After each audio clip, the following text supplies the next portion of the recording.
Testing, testing. 1, 2, 3.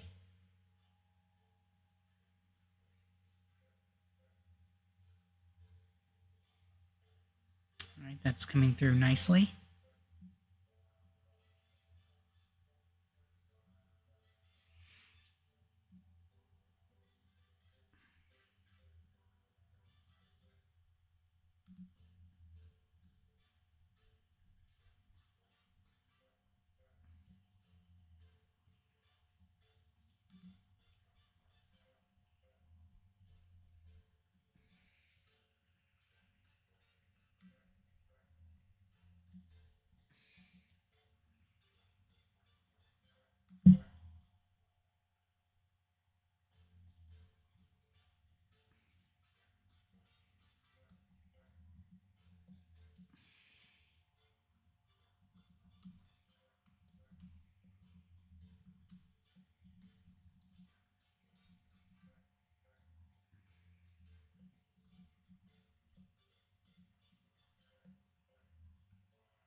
Okay, sorry for the wait, everybody. Especially because this is a special event, especially to raise money for charity. I did try to spread the word as well as I could.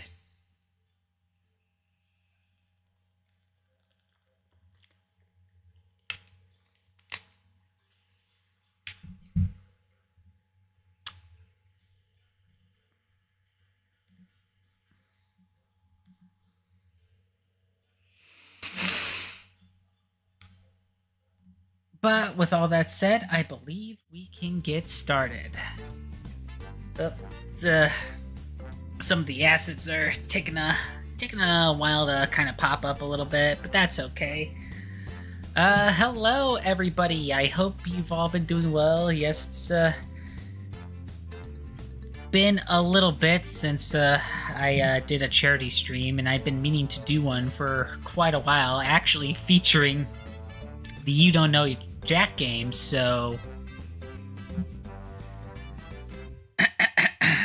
that is ultimately what I've decided to do for game day. Now, technically, game day is tomorrow, and it's kind of a nationwide event. I'm pretty sure that a few YouTubers or, friends that are involved in Extra Life have probably informed you of this event. Happens, they like to actually plan it like around the weekend where daylight savings time ends, just so that everyone gets a little extra hour to fundraise for a cause. But yeah, just basically nationwide, a lot of people like to either individually raise games or be part of a team.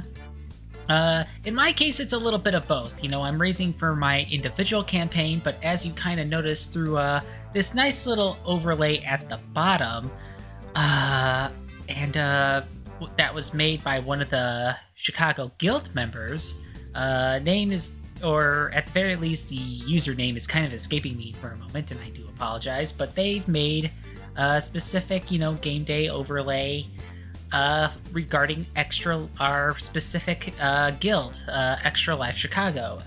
We all of us support the Lurie's Children's Hospital of Chicago, though there are also plenty of people individually and their own teams that also support Lurie Children's. I recently was at an event that was held by the Windy City Ghostbusters, which is basically a group of really dedicated Ghostbuster fans, and they did like a tabletop stream at the Sony Wonderverse a couple weeks back, and it was a pretty fun time. I will say the newly opened Sony Wonderverse, which is kind of like a mix of like, dining, a bar, and like all sorts of escape rooms and VR experiences and a little arcade. The place itself is nice, but it was like severely understaffed when I when I went there with the guild. So, and it's pretty pricey too. So, just definitely have some money set aside, and definitely give yourselves a lot of time if you're planning on going there.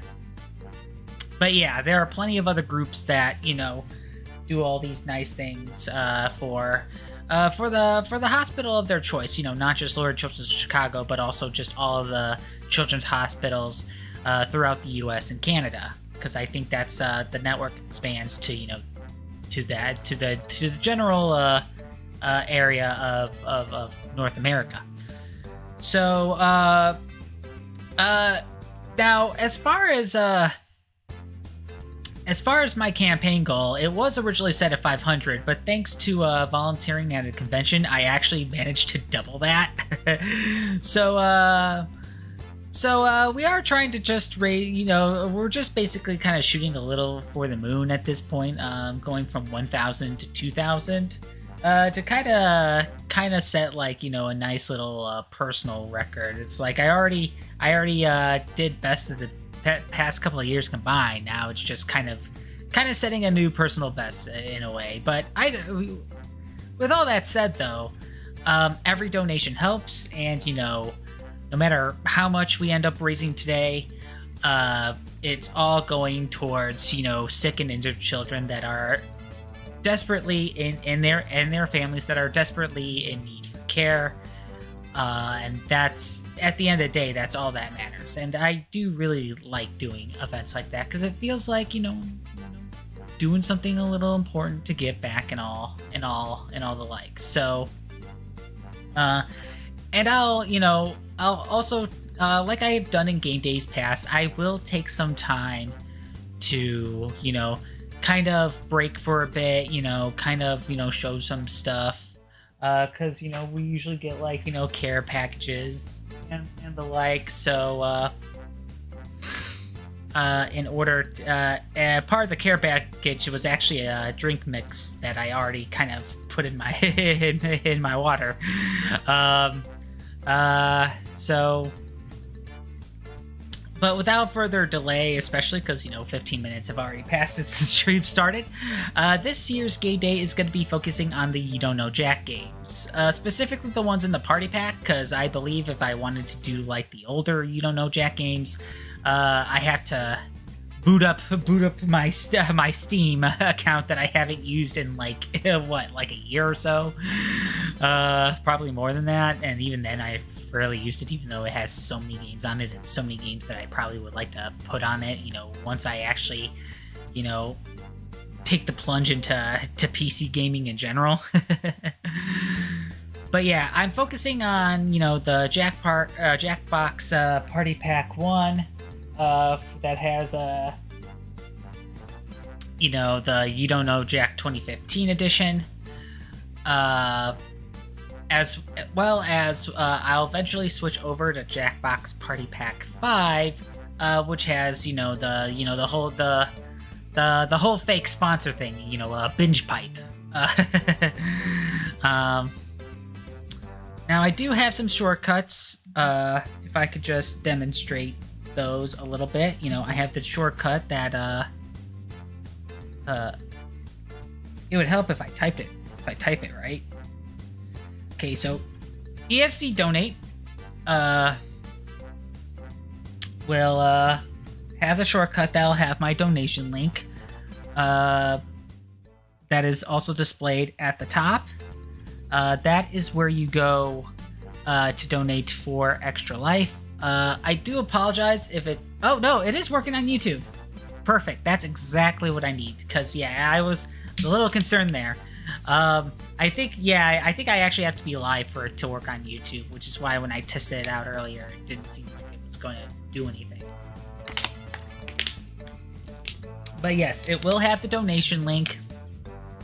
And you can donate on the site. I don't think you need an account for donating. You just need to, donate and, donate on my page.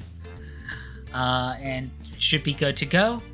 The next shortcut I have, specifically... Okay, hold on.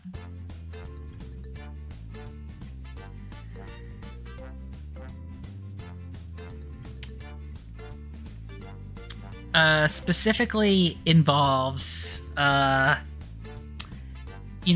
should you decide to donate, and again, it's completely optional. I will kind of have a spot open for you to play live with me.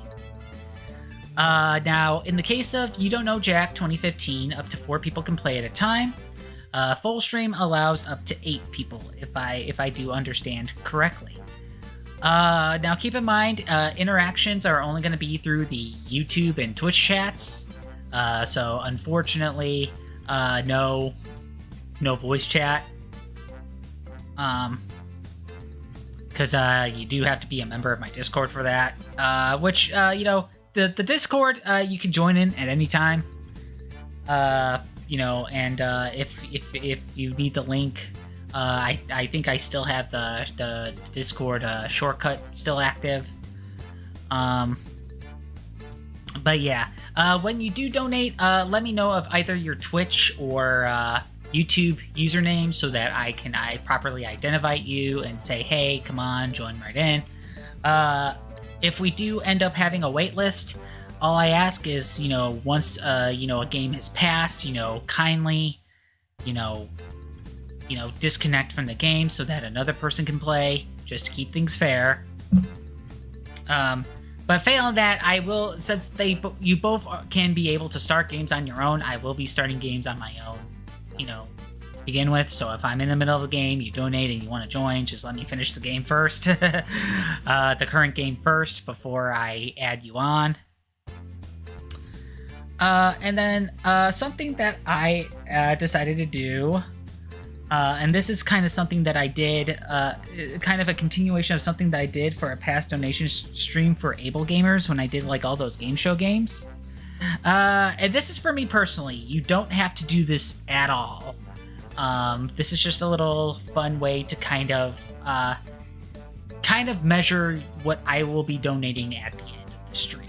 Especially given that it's like, still a Friday afternoon, people are probably still at work or at school, or maybe they just don't have money to donate. This is a way for me to be able to contribute personally at the stream's end. So, like before,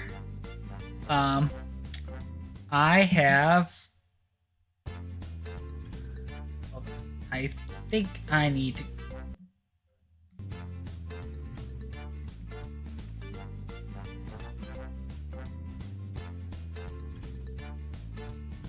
Oh, I don't even have it at the...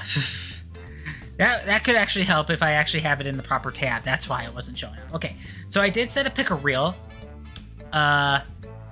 With like, the common dollar donation sort of thing. 1, 5, 10, and 20. For every question that I get wrong, I add a spin to the wheel, and then I'll spin the wheel, and whatever it lands on, I add to the total amount that I will donate upon the end of the stream.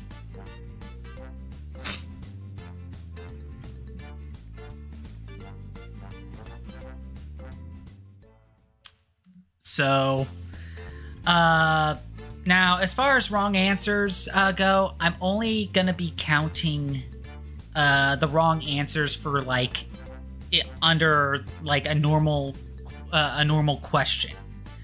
So I'm not counting this or that because even if I do get enough of those wrong, I could still end up in a situation where I could earn money if I get enough right and at a quick enough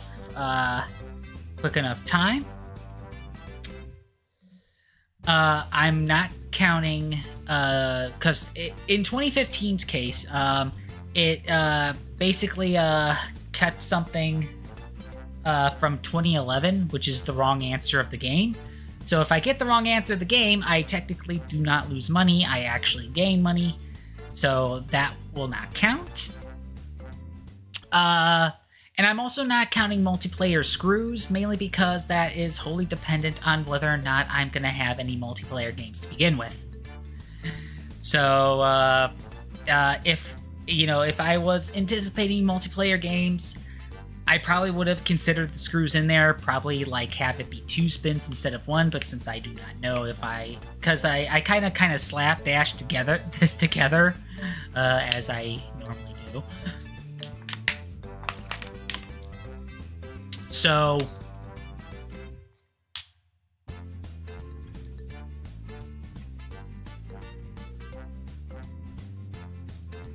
hopefully I have this. Okay, I have. Sorry, I have my iPad on, and it does have like a preview of my stream, so I don't want the noise from that to come up here. But yeah, so in order to kind of compensate for that a little bit, what I'm doing is that I'm also potentially going to add spins based on my end game total. Now, if I have anything in the positive, I'm good. But if I have anything from 0 to negative 5,000, I add a spin. Anything between negative 5 and negative 10,000, well, negative 5,000 and negative 10,000, I add 2 spins. Anything between negative 10 and negative 25,000, I add 3, and if I somehow do worse than negative 25,000, I add 4 spins. So, now with Jackbox 2015, as long as I'm not playing multiplayer, I can play with the controller. But if I am playing multiplayer, or when I do eventually switch over to Jackbox Party 5, I am going to be using the smartphone. So that's how most games of the Jackbox Party Packs operate. Since I did start this stream a lot later than I thought it would, well, okay, I shouldn't say a lot, but significantly later. Like, I was kind of hoping, like, to start around 2, and it's kind of 3:15, and I'm still kind of going over what exactly it is that I'm doing. There is a very good chance that I might have to take a little bit of an extended break for dinner in about, like 3 hours or so, just so that I could at least have enough rounds going for both games. Because I'm hoping to at least do 2 hours for each game. So I'll probably be in the middle of You Don't Know Jack in Party Pack number 5 prior to that. But overall, I am hoping to do a stream that will last like somewhere along 4 to 6 hours, give or take. Because unless if I like really set this up well, and unless if I'm like doing this with someone or something like that, I honestly cannot do any longer. Because I know that, especially in the little overlay in the bottom, it's like 24 hours of games. It's like, man, I wish I could do a 24-hour stream. And maybe somewhere down the line, I probably will do that. But right now, I just cannot do that. But if I do feel like if I didn't really cover it long enough, or maybe if somewhere down the line, I was starting to get pretty good reception of, people being involved in this. I did have an alternative day in Sunday. So because I wasn't planning to be doing this on Saturday regardless, because I've had other things scheduled on the day itself. But I will do my best to stop in quickly in other people's streams and, contribute whenever I can. But as far as like my own stream, if we feel like, there's still room to do more after today, I will consider having another, kind of like a day 2 stream of the exact same thing on Sunday. No promises though. Because if I can't get more in on Sunday, I'm gonna move on with like the rest of my schedule. Just because, especially personally, I was kind of focusing on doing some kind of personal maintenance things, especially with my freelance work. But it's getting close to a time where I kind of need to start focusing more on that. Not to mention, I'm also trying to kind of move like the remainder of the Pokemon Violet playthrough along, as well as get whatever discussion streams that I can for the remainder of the year before I kind of put some of the things that I've said in October into motion for next year. But we're basically now 30 minutes in, and I haven't even started a game yet. So let's do something about that. Startup game has been activated. Started a game yet, so let's do something about that. Okay, so oh wait, did I pick the multiplayer? Okay. Okay. So I did do like kind of a good chunk of the episodes already, but I think there's at least 20 more that I haven't done yet, so I will do those first. So that I don't have like an unfair advantage, but then afterwards I'm just gonna do like a random kind of spin.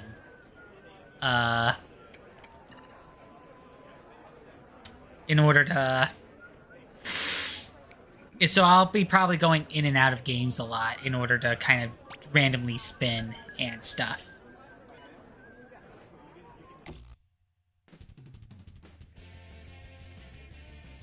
Hello, I'm Cookie Masterson, and I found this kazoo in the trash.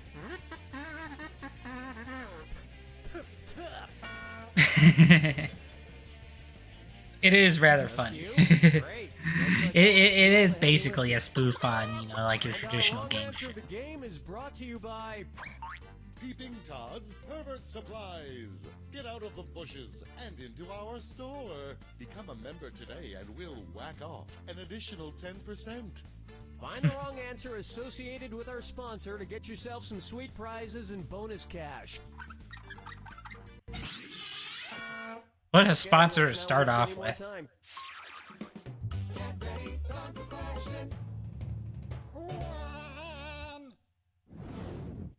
To begin with, birds of a feather do hip-hop dancing together. Which contestant would you not see on the talent show America's Got Talons? A singing condor, a dancing owl, a juggling falcon, or a whistling crane? Condors, owls, and falcons are all birds of prey and have talons, but a crane does not.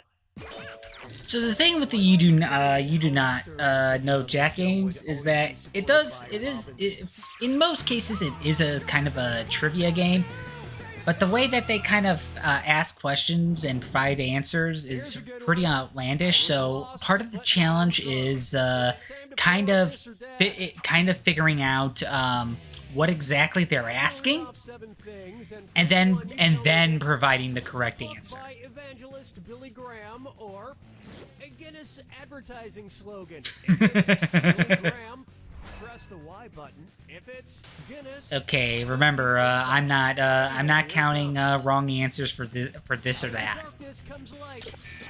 Hope for each day. The secret of happiness. Answers to life's problems. The most natural thing in the world. Believe. Oh, How to be born again. You did not choose the path to righteousness. to see, even though it would have been like a negative because I answered them pretty quickly, I still gained cash. Although once you've drunkenly interrupted a baptism, there aren't many churches So it's that'll let you in it's after kind of that. pretty hard to kind of lose money at a this or that, unless if you're like multiplayer. This one's called Every Quest You Take. What do the police and Frodo Baggins have in common? Both fought over a ring, both have a sting, both have a love interest named Roxanne, or both are from Middle Earth. Wait for it. Wait for it. Here's what a right answer Okay, looks that's my first wrong like. answer. Lead singer of the Police, and also the name of the sword Frodo carries with him. Both can also really shred a mandolin.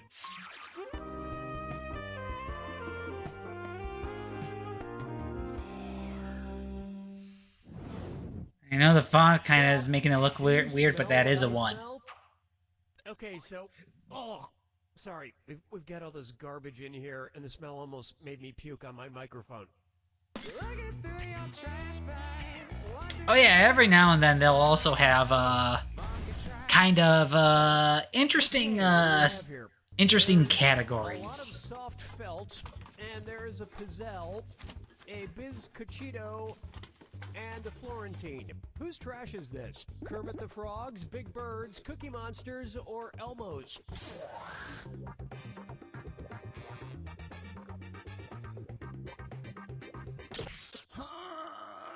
Nope, I'm wrong. It was begging to be picked. That was gonna be the other one that I.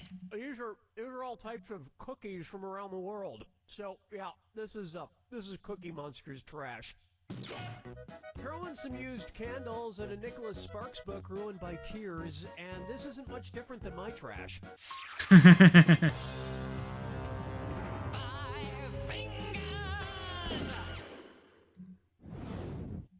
Let's try. You're not the cake boss of me.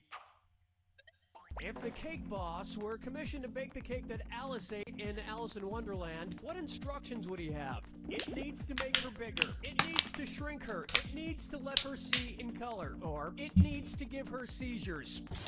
No, but speaking of shrinking, next time try this. After Alice drinks the potion that makes her tiny, she eats the cake that makes her become huge. Okay. Can you imagine getting huge from eating cake? That Lewis Carroll had one wild imagination. That's all we got for round one. And you haven't even broken a sweat. Don't forget, in round two, all the cash is doubled.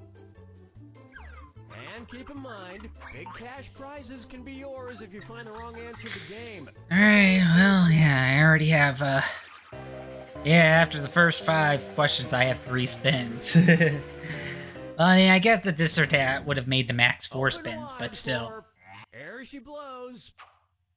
There's so many sub shops now. Subway, Quiznos, Jimmy John's, that nice restaurant inside Target. But my personal favorite is Blimpie, because it's just fun to say. Blimpie! Blimpie! Anyway, Blimpie. If eating a Blimpie sub gave you the same kind of gas that is used to fuel your modern what would you have? A hydrogen, a nitrogen, an argon, or a helium? Yep, these days, blimps like the Goodyear blimp are just filled with helium like regular balloons. Now, imagine eating a Subway sub gave you the same kind of gas you usually smell when you're on a subway. Oh boy. Take a good look at Wild Times in My Mouth. Which of these is not a candy bear, a gummy grizzly, a red licorice red panda, a sour patch sun bear, or a Peeps polar bear?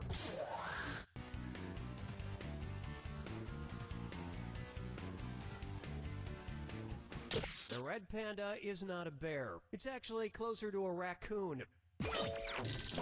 Great. So I've been taking sexy photos on raccoon skin rugs. So yeah, it was kind of asking not so much which of these do not have candy, bear-shaped candies. It's more like which of these actual animals are not bears. Right now, but I just want you to know that I'm wearing my piano key necktie today, and I have to say I'm looking pretty damn sharp. But tell me this. If it worked like a real piano, what sharp key on my sharp-looking piano key necktie is basically the same key as a B flat? A sharp, B sharp, C sharp, or... nuh-uh. Where's that confounded right answer? To play if you hit the same key as when you play... Little embarrassing, because I did used to be in band, but, But I'd rather just play yeah. banjo underpants. Oh god, that was a terrible idea. Okay, so that's number 4. It's time for... She said what? You know how people like to say, that's what she said? Well, which of these is actually what a she said? Parting is such sweet sorrow, to be or not to be, my kingdom for a horse, or what light through yonder window. This line is delivered by Juliet in Shakespeare's Romeo and Juliet. The rest are all said by dudes. Wow, Shakespeare quotes. That was a hard one. That's what she said. Get back to work.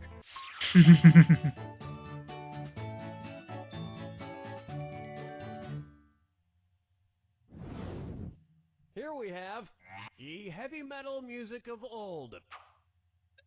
Suppose you're at a geological timeline music festival, which sounds amazing. What band should immediately follow the Queens of the Stone Age? The Princes of the Bronze Age, the Kings of the Fire Age, the Princesses of the Iron Age, or the Dukes of the Quartz Age?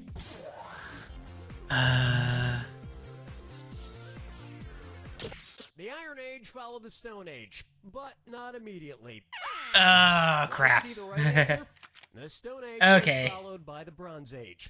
The Princes of the Bronze Age isn't a very good live band. They make too many eras.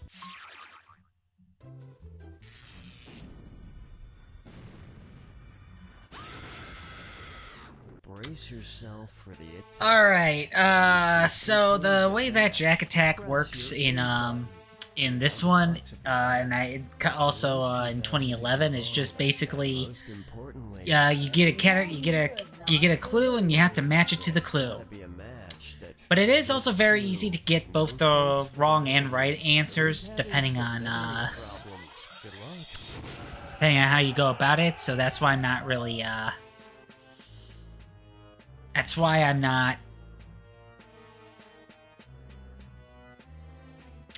counting for each specific wrong one. And why I'm kind of more factoring into the total that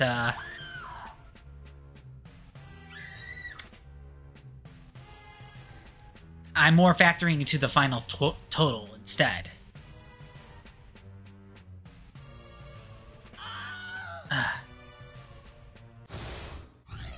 See, I kind of got it wrong quite a few times there. Nope.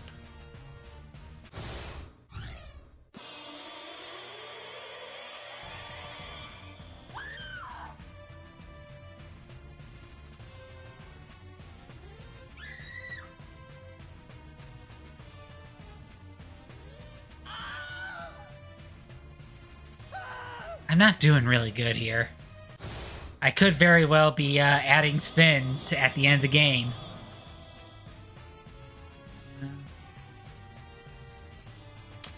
So basically, the theme in here is which of these characters have amnesia and is trying to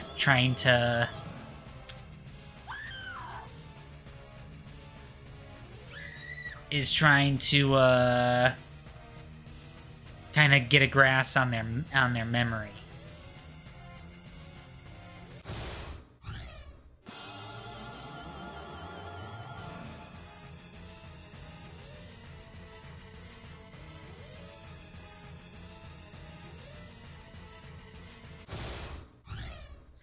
All right, final tally. Probably didn't really do all that good. All right, I gotta add a spin. I've been having some short-term memory problems lately, but that won't stop us from having a great round of You Don't Know Jack. Okay, first question. Birds of a feather do hip-hop dancing together. You don't know Jack!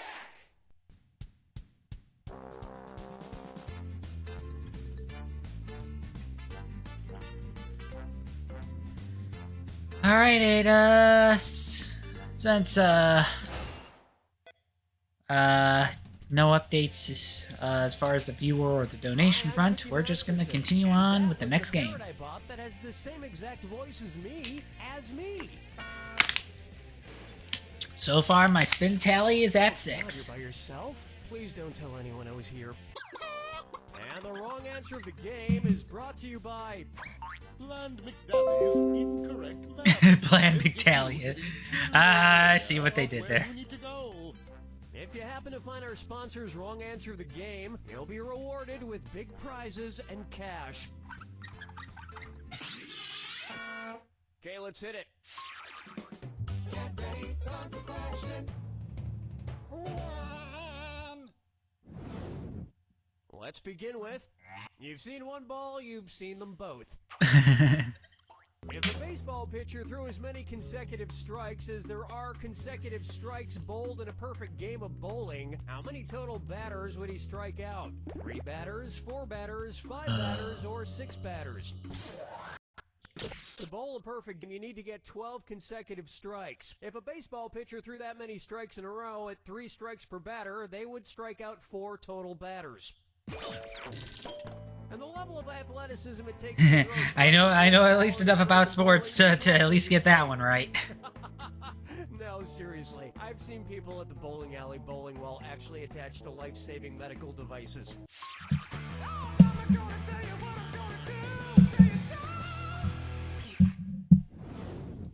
Take a stab at a quarter till turkey lurkey time. Speaking of bowling, I recently bowled 3 strikes in a row, and the bowling alley gave me an actual baby turkey. Which is just great because now I have to name it. So, what would be an appropriate name for my young male turkey? Tommy Lee Wishbones, Bryant Gobble, Jake Gyllenclaws, or Carl Feathers?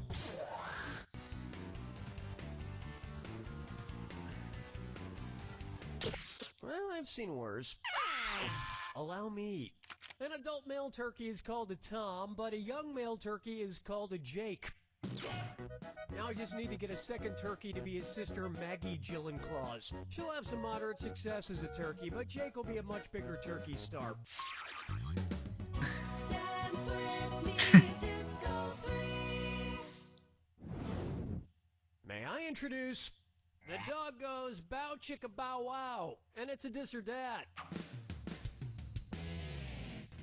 I'm going to read off 7 titles, and for each one, I want you to tell me if it's a section in Alfred Kinsey's sexual behavior in the human world, or a section in Sandy Blackburn's The Everything Dog Grooming Book. If it's about sex, press the Y button. If it's about dog grooming, press the A What a button. combination. Okay, let's move.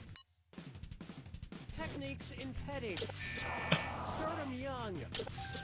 I hope that's about. I hope that's about. I hope that. Now, where did I put that? Hairless. Itchy rear. Ah, you did your beast. Oh my god. It looks like they both have a chapter titled Fluffing.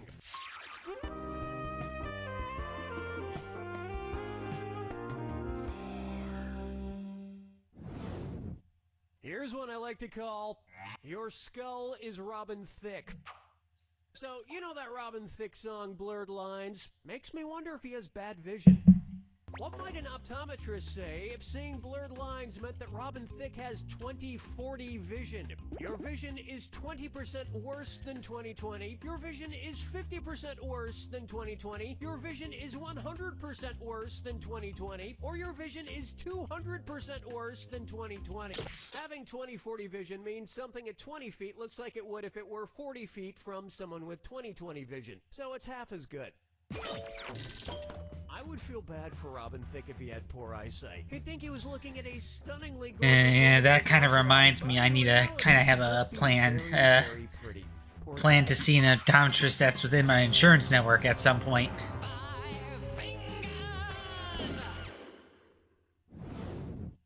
And on its way. Excuse me. Special delivery. I'm expecting a food delivery any second now. No, that should be it. Although the sound is coming from this suitcase. Special delivery for Cookie Masterson. One's made of skin, one's made of wood, so Who's the dummy? Not me. Billy, I sure hope you didn't mess up my pizza order. No, Trottlin. I just guessed what you trottedly ordered. Statistically speaking, what is the most popular pizza topping in America? Not counting cheese. Mushrooms, bacon, pepperoni, or green peppers. Pepperoni is by far the most popular pizza topping in the U.S. And yep, pepperoni Man, pizza is man, I exactly could go what for a I ordered. pepperoni pizza right now. Thanks for your business, sir, and I'd appreciate a sizable tit. What? A tit! You should give me a big tit. I don't... Oh, tip!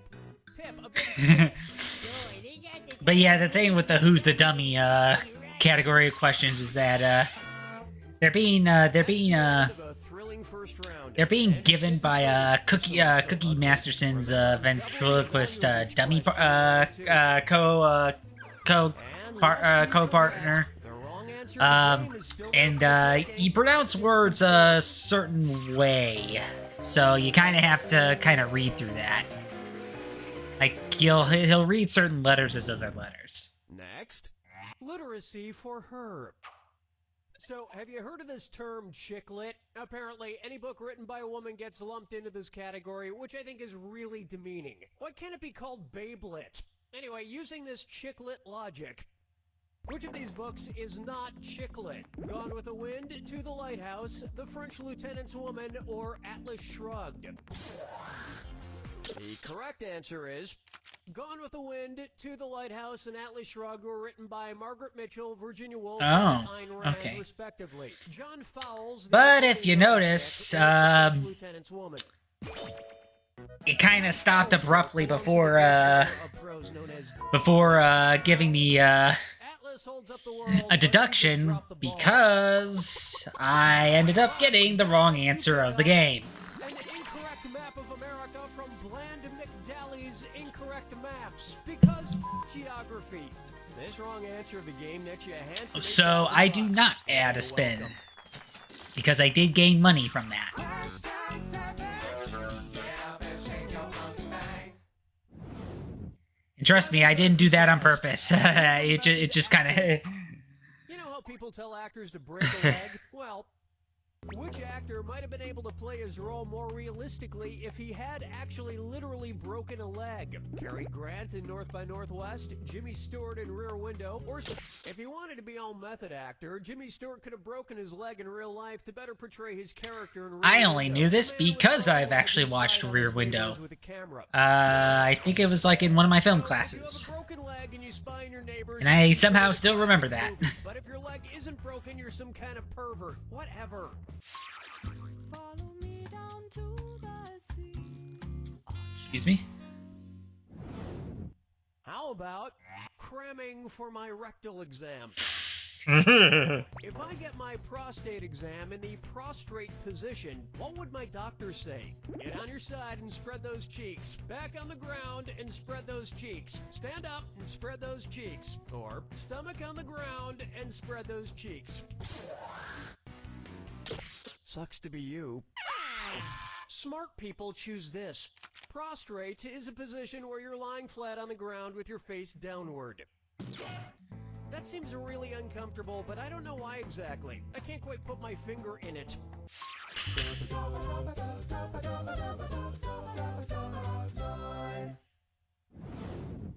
Here's one for you. Consumer retorts. If there were a new edition of the book Eat, Pray, Love that specifically targeted primary consumers, what would it be called? Eat plants, pray love, eat meat, pray love, eat plants and meat, pray love, or eat sunlight, pray love. A primary consumer is any animal that eats grass or other plants. Okay. Let me tell you, consuming Eat, Pray, Love really fills you up. In your soul.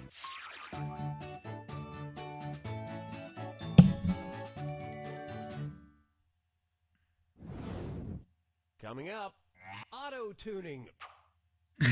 If Jay-Z is in an Ottoman Empire state, what would he be thinking about? Cruising down the street with the Mongols, sipping life casually with the Huns, sitting courtside with the Aztecs, or saying what's up? The Ottoman Empire was established by the Turks in the 13th century and existed for over 600 years. And with Jay-Z on his Ottoman throne, he'd still have 99 problems, but a place to rest his feet ain't one.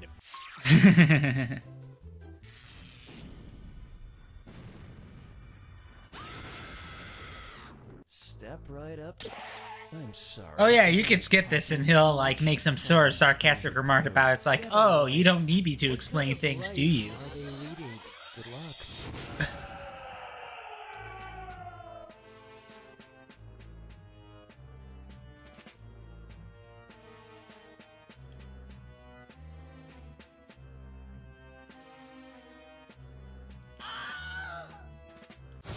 Okay.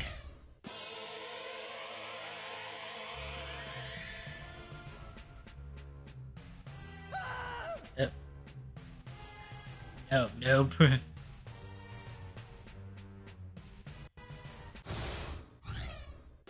So I kind of effectively canceled the 2 out.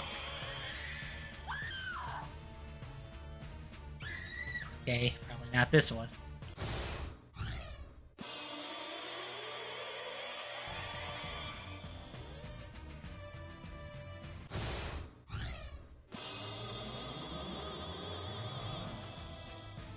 So I think, oh,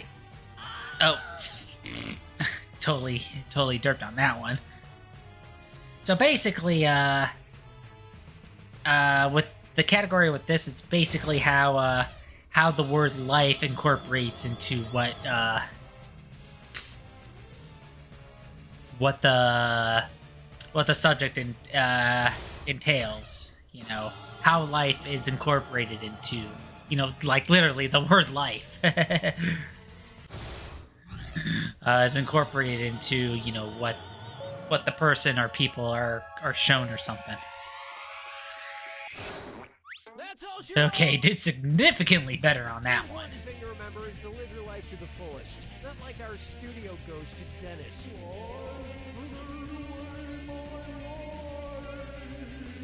Hey, nobody likes a whiner, Dennis.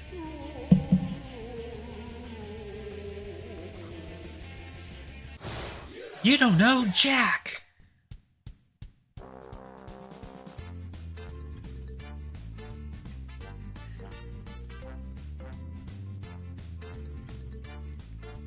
All right, let's continue. So far I've tallied up 8 spins. I am Cookie Masterson, and I am just 60 credit hours short of earning a master's degree. Will you be my Facebook friend? And your wrong answer of the game is being sponsored by... Luxury tinfoil hat. Luxury tinfoil hat. And keeping up with the Don't want to go there. The wrong answer brought to you by our sponsor to get prizes and cash. All right, Wow. let's move.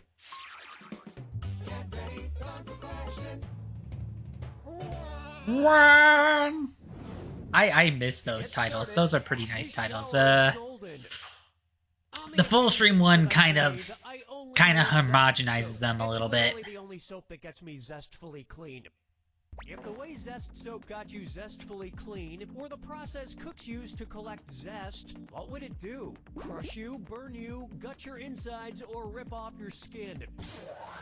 The zest of a citrus fruit is the fruit's rind, and it's collected by cutting, scraping, or grating the peel. I think I'll just stick to my kind of the way that is described kind of makes my skin crawl a little bit.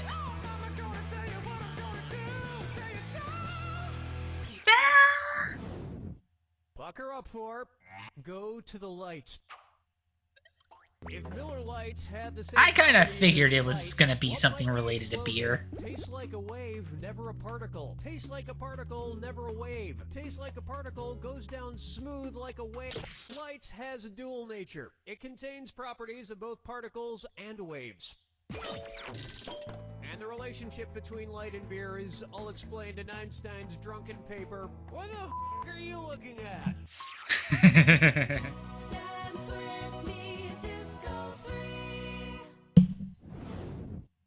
And now, old Saint Jeselnik. So, comedian Anthony Jeselnik has a show on Comedy Central that's just about being offensive. It's even called the Jeselnik Offensive. Speaking of which, if Anthony Jeselnik made a joke about an offensive fencing move, what might be the setup?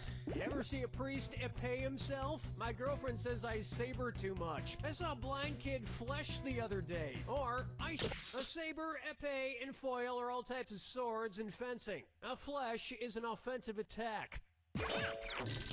If you ask me, fencing masks are pretty offensive to flies. Come on, they're Kind of weird how the best way I could have pinpointed that was all the times that I spent playing as Red Mage in Final Fantasy XIV, because you do kind of use a fencing sword I as call your this offensive one weapon. Men are from Mars, M&Ms are also from Mars. And it's I'm going to read off 7 names, and for each one I want you to tell me if it's a spacecraft sent to Mars by NASA, or a candy owned by Mars Incorporated. If it was sent to Mars, Sent to press Mars, the Y button. If it's as owned by opposed to Mars, owned by press Mars. the A button. Ready? Let's go. Eclipse. Milky Way. Orbit. Mars Express. Galaxy. Tracker. Curiosity. I did It terrible, tasted weird in the middle of that. but I still got money. A lot of candy is named after parts of outer space because that's where nougat comes I totally forgot that. Yeah, I gotta count like gum and crap. I was just solely focused on candy bars. Why not try no rhyme or reason? What do author John Updike and Eminem have in common? Both are using pseudonyms, both have won Pulitzers, both are famous for a character named Rabbit, or both collaborated with Dr. Dre.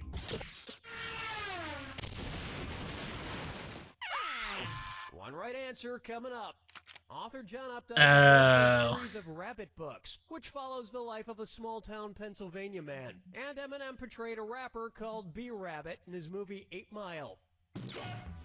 I wonder what it would sound like if an actual rabbit tried to rap.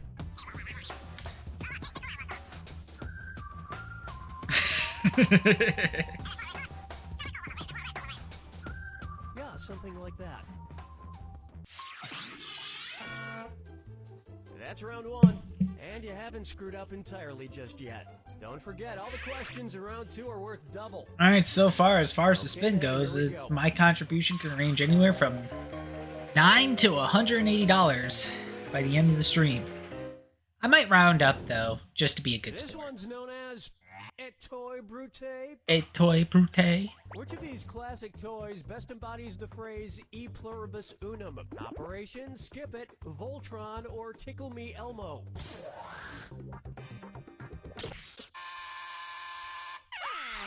Oh, honestly. E pluribus unum translates to out of many, one. And Voltron was originally formed when 5 mechanical lions assembled to make Ah. I always felt bad for the lion that had to be the crotch. You know Voltron's enemies are going right for the crotch every time.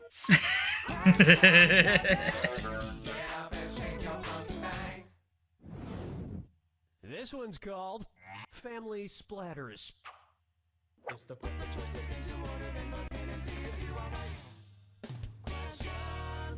Yeah, these kind of questions are actually self-explanatory. Arrange these families in order of fewest to most children. Brady family, Von Trapp family, Duggar family. Duggar, Brady, Von Trapp, Brady, Duggar, Brady, Von Trapp, Duggar. Let this be a lesson to you. Ew. Now pay attention. There are 6 children in the Brady family, 7 in the Von Trapp family, and currently 19, yes, 19 children in the Duggar family. Hey, Keep in mind, this was as of 2015. Cuba Gooding Jr. I think you'd have a really funny movie there. Think about it. Okay, yeah, I can't for the life of me remember Von Trapp, so that's how I think that's how I got it mixed up with.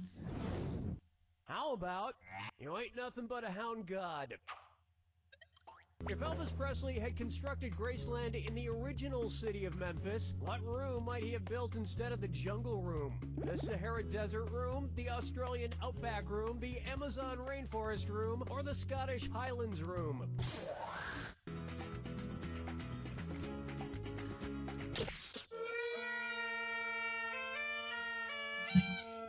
Yeah, I get it.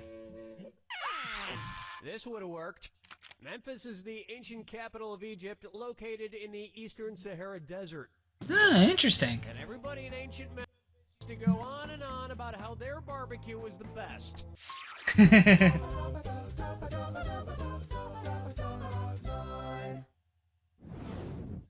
Why not try the anatomically correct X-Men? Okay, listen up. X-Men's Wolverine has 3 adamantium claws on each hand. So, tell me this. How many extra adamantium claws would X-Men's Wolverine have to grow on each hand to match the amount of claws on an actual Wolverine's paw? 1 extra on each hand, 2 extra on each hand, 3 extra on each hand, or no extra, he has the right. Oh, you're gonna kick yourself. Wolverine has 3 adamantium claws on each hand, but an actual Wolverine has 5, so he'd have to grow 2 extra per hand. Or he could just change his name to the 3-toed sloth, whichever's easier. Not really doing good on this one. Next, stringing you along. Having a relationship with which of these characters would not come with no strings attached? Lamb Chop, Triumph, the Insult Comic Dog, Howdy Doody, or Alf? Howdy Doody is a marionette, meaning he's controlled by strings. The others are all puppets. So, dating Howdy Doody would come with strings attached. Howdy Doody also comes in a lot of baggage. Okay. Well, I am kind of starting in the negative, so I have to kind of do well enough in the Jack Attack in order to end on a positive note. Otherwise, I am going to be adding in, spins.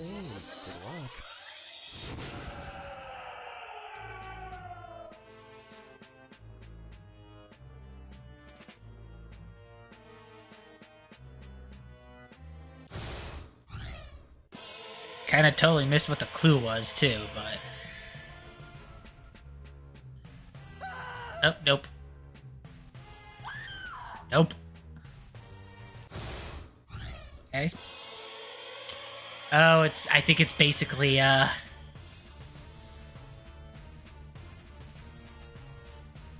think it's, basically determining, oh, nope.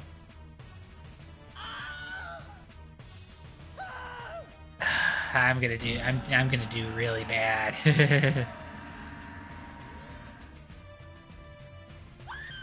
Nope. Nope.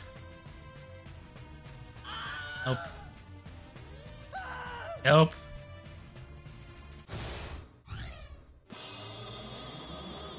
Oh, I'm definitely okay. At least I should be able to get this one right. Or, no.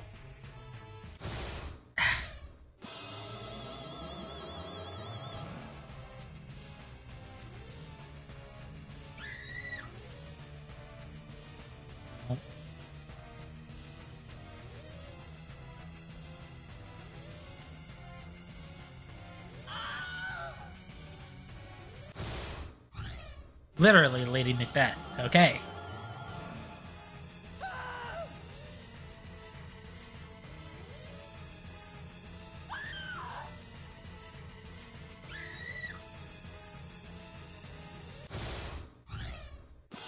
Okay, how bad did it end up being?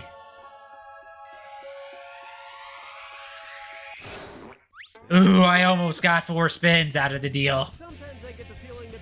Okay, but yep, I will add in 3 because it was in between negative 10k and negative 25k. So 16.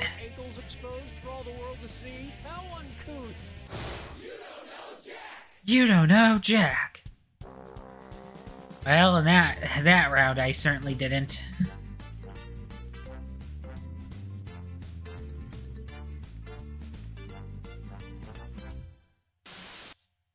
Anton Jones was the greatest detective in the world.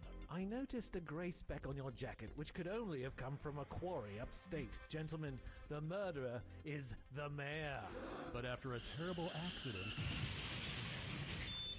I'm afraid his body won't make it, but we can save his brainwaves. The greatest mind in the world now. So, I'm gonna take this opportunity to hit the restroom real quick.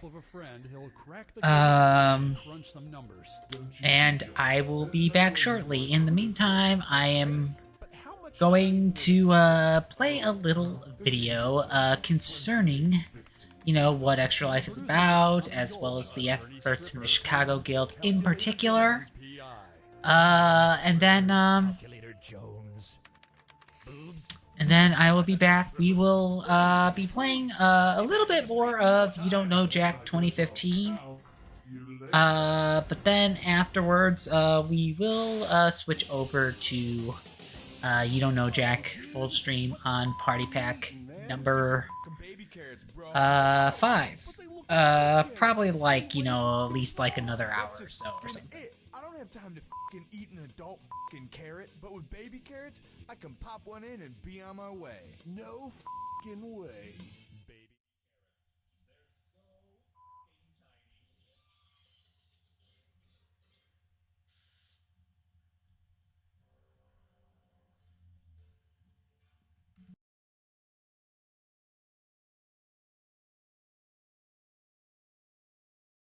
To raise money. What can I do to use something that I already love for good?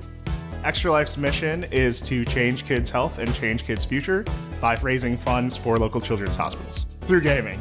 We're all in it to raise money for the kids at Children's Miracle Network hospitals. And Extra Life Chicago supports Lurie Children's. People get involved in Extra Life in different ways.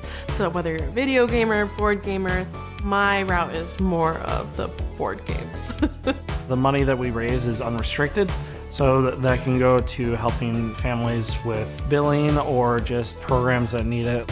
It's an interesting name for Extra Life because it refers to having another life in a video game, but really at 8 years old with our son being diagnosed with stage 4 aggressive cancer, and for him to be here 8 years later to talk about it, it's like it's given him an extra shot at life Any of the money that's raised to help kids like Brannon to get the treatments that they need and also to help take their minds off of things during a difficult time is really important. Video games are what kids are interacting with and playing with at home. It's something that they help relieve stress. It's how they talk with their friends. Being able to have those resources in the hospital where they really need that social emotional support is essential. Roles like child life and creative arts therapists, we aren't billable services. A lot of these social support roles really do rely on philanthropy and organizations like Extra Life. In Chicago, we try to put on events every month or so. So we do socials, or we do a fundraising event or a tour of the hospital.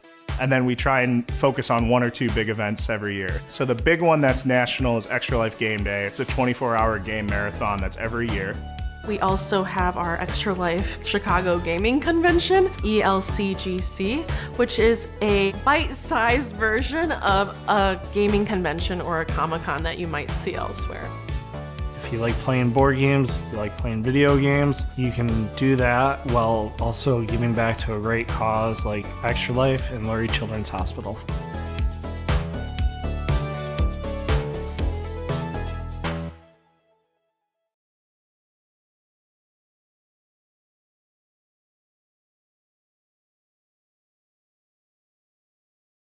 The most fun way to raise money. What can I do to use something that I already love for good?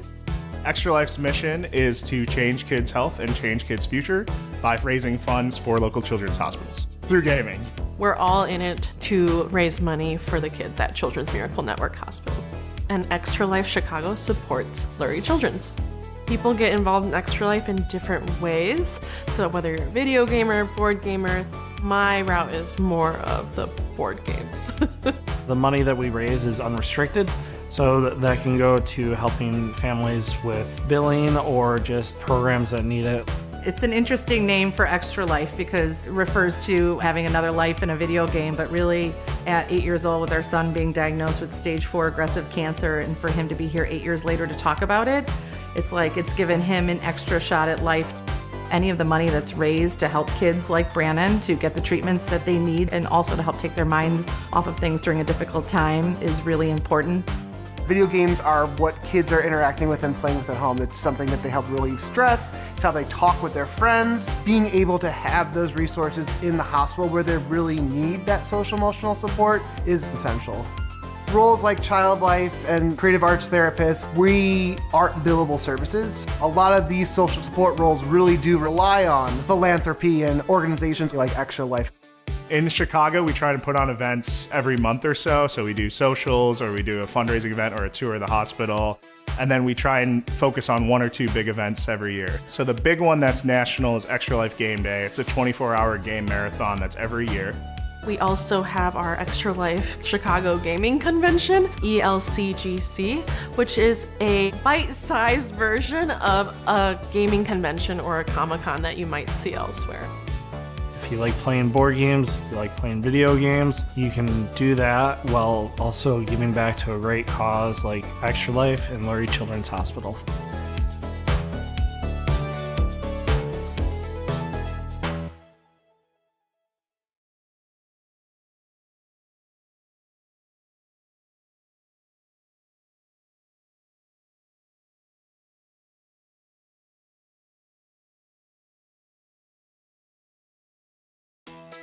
This is definitely the most fun way to raise money. What can I do?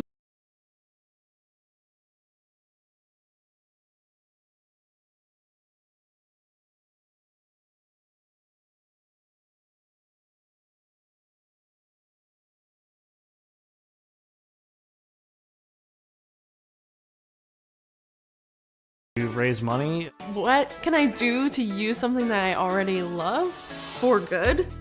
Extra Life's mission is to change kids' health and change kids' future by raising funds for local children's hospitals through gaming. We're all in it to raise money for the kids at Children's Miracle Network hospitals. And Extra Life Chicago supports Lurie Children's. People get involved in Extra Life in different ways. So whether you're a video gamer, board gamer, my route is more of the board games. The money that we raise is unrestricted, so that can go to helping families with billing or just programs that need it.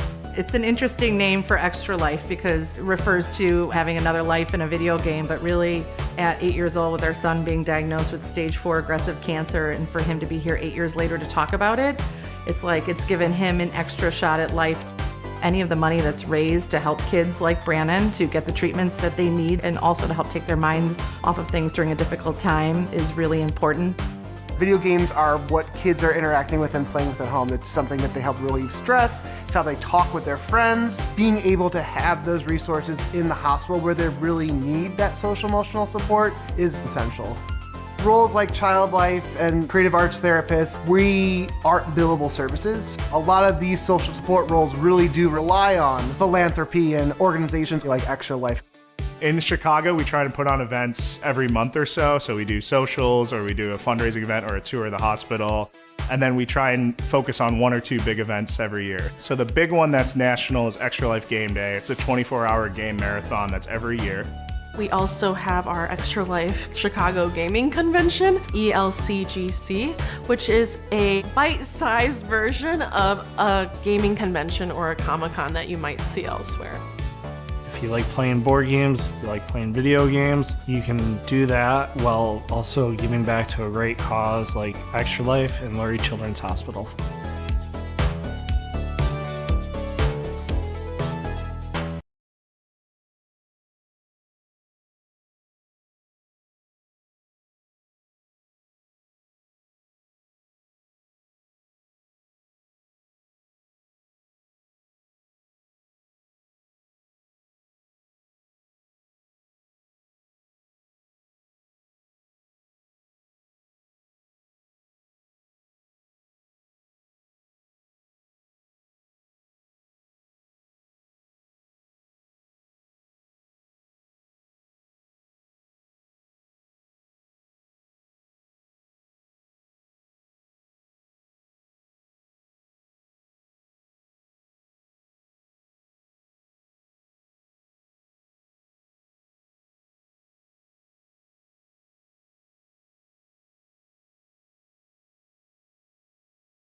All right, sorry about the extended break, everybody.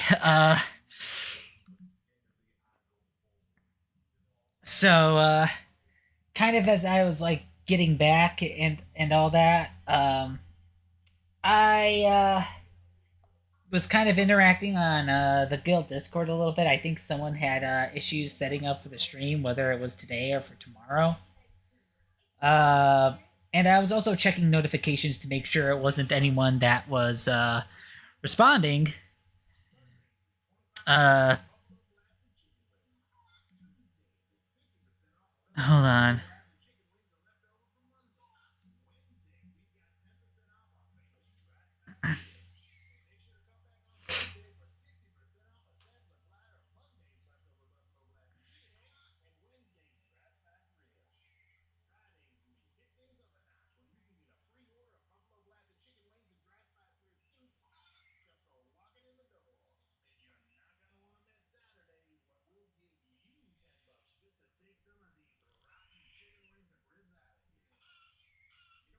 To all the messages.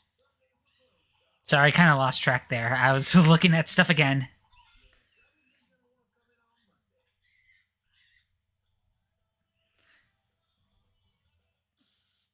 Not to mention I had to like use the restroom again because you know, I just polished off like 2 beverages. So let's get back into it.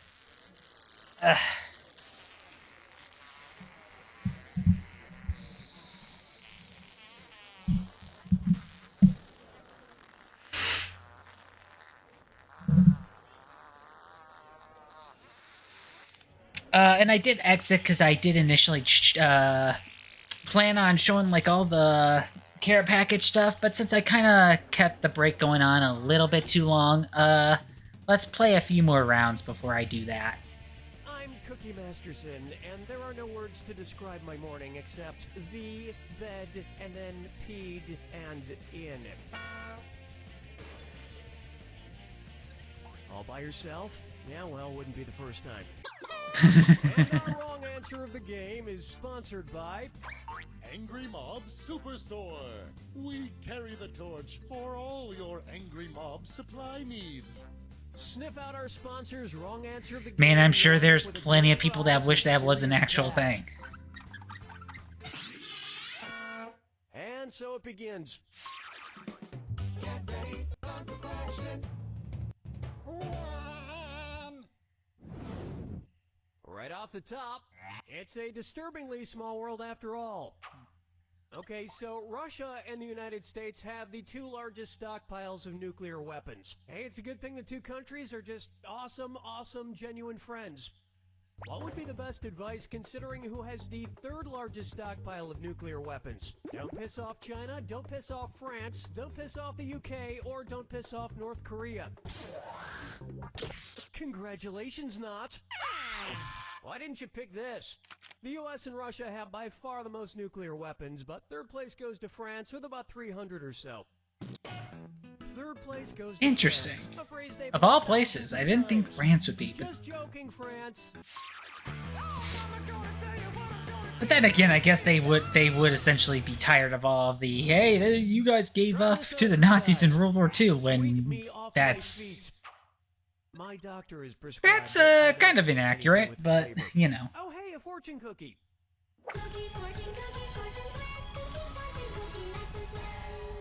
So yeah, this category of questions is based on what you would read on a fortune cookie, or phrases that would be worthy to be on a sea turtle, or a platypus. Let's see. Oh, the humanity! So obvious. Rattlesnakes and other vipers give birth to live young, so I can't make a rattlesnake omelet because Really? there are no eggs to break. But they crisp up just fine for bacon. Dance with me, Disco 3. And now, party, party, party, party, party, party, party, party, party! Party, party, party, party, party, party. These party games would be most terrifying to a claustrophobic. Spin the bottle, 7 minutes in heaven, mafia, or 2 truths and a lie. Ready for this? The classic party game 7 Minutes in Heaven involves being locked in a closet for 7 minutes. Something someone with a fear of enclosed spaces would probably have trouble I'm with. kind of glad that I'd never heard of that one. And that explains why all the girls I was But, trapped in you know, closets because we in high were school prematurely would still told that we got the wrong answer, that can only mean one thing. So many more than you'd think. Uh-oh, you ran afoul of an angry mob. But maybe you can blend into that angry mob with this matching pitchfork set from the Angry Mob Superstore. The Angry Mob Superstore. Yep, I got the wrong answer of the game. Frenzied mass hysteria in style. Today's wrong answer of the game earns you $4,000. Enjoy. Well, that puts me back in the black, so to speak.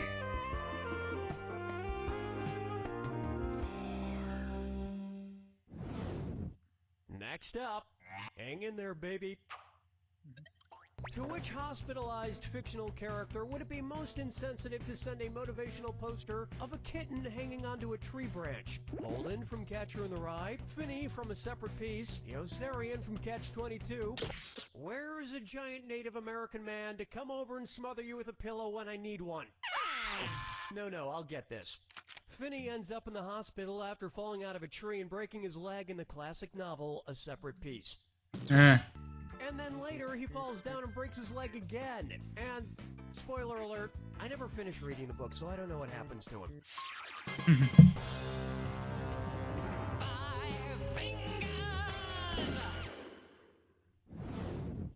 Here's a good one. Optimus primed for action, and it's a dis or dat. I'm gonna read off 7 names, and for each one, I want you to tell me if it's the name of a character from Transformers, or the name of a brand of vibrators. If it's a Transformer, press the Y button. If it's a vibrator, Oh, press the dang. Z button. All right, let's get started. Power Glide, Ultra Magnus, Bumblebee, Hoist, Golden Triangle, Wevibe. Okay, that one's pretty obvious. That transformed into a pile of shit. Hey, still got a net positive, so... Just make sure you're clear on what's your vibrator and what's your transformer. You don't want to stick your transformer in the dark of the moon. Round 1 is in the books, and lucky for you, there's room for improvement. Keep in mind, in round 2, everything is worth twice as much. Enough small talk.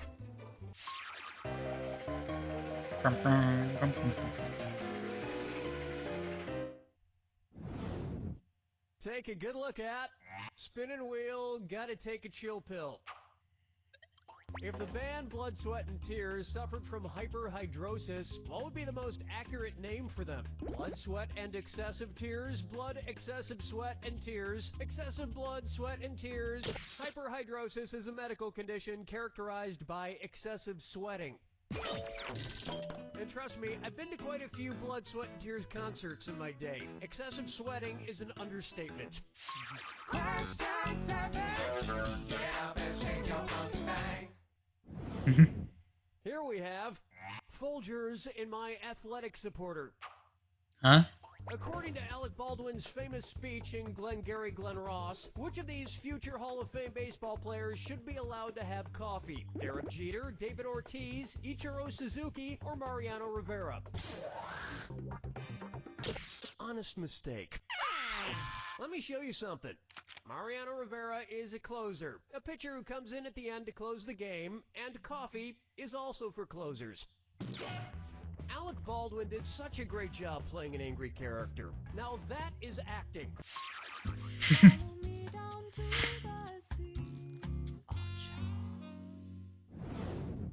Here's one I like to call Family Circus is Just a Myth.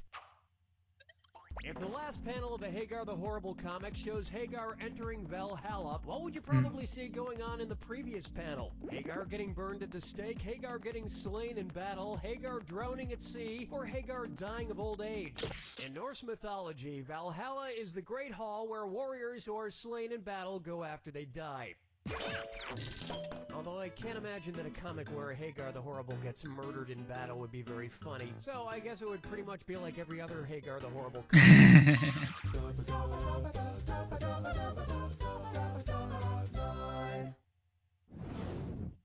Take a stab at. Take 2 tablets and call me in the morning.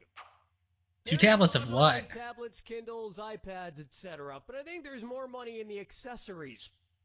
Who would get the most out of a Kindle Bindle? A tech-savvy shark, a tech-savvy hobo, a tech-savvy ghost, or a tech-savvy knight? Watch how easy this is. A bindle is that sort of cloth bag at the end of a stick that hobos used to carry in cartoons all the time. Okay.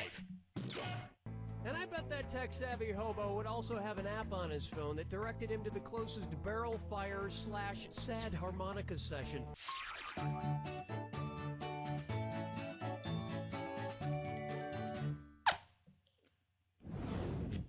Open wide for Laughing All the Way to the Slaughterhouse. Yeesh. If the laughing cow on the Laughing Cow cheese logo is like most other cows, when is it releasing the most greenhouse gases? When it's laughing and farting, when it's laughing and belching, when it's laughing and urinating, or when it's laughing and sneezing?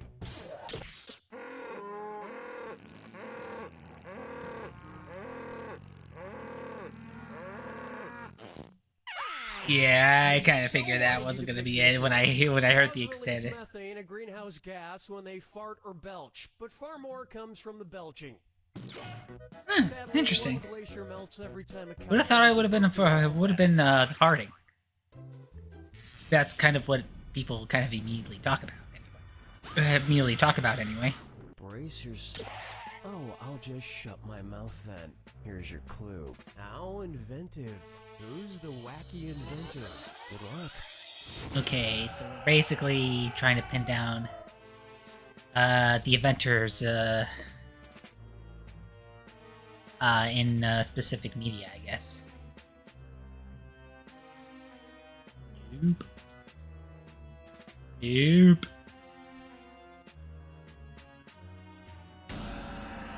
Oh, okay. I probably kind of missed it. Nope. Nope. Yep. Okay.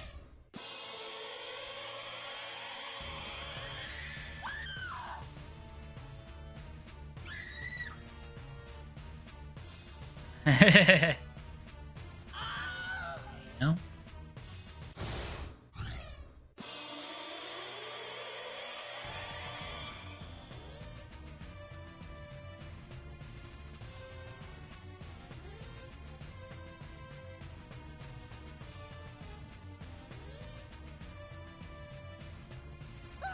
Yep.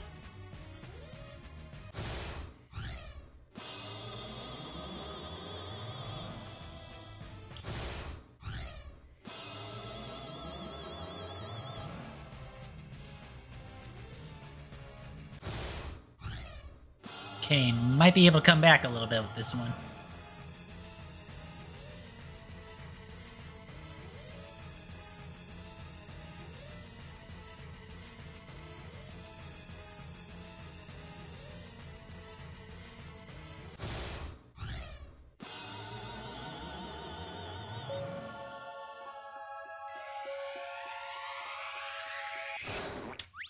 Okay. Just adding another spin. Inventors are crazy until they come up with something incredible that people never even knew they needed. I bet people used to laugh at the ShamWow guy, but... Okay, bad example. Yeah, really bad example. Sorry, I know I made you guys, I know I made you guys wait, but I have to use the restroom again. So I will be back, hopefully a little bit quicker this time.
Sorry, I'm back again. Yeah, man,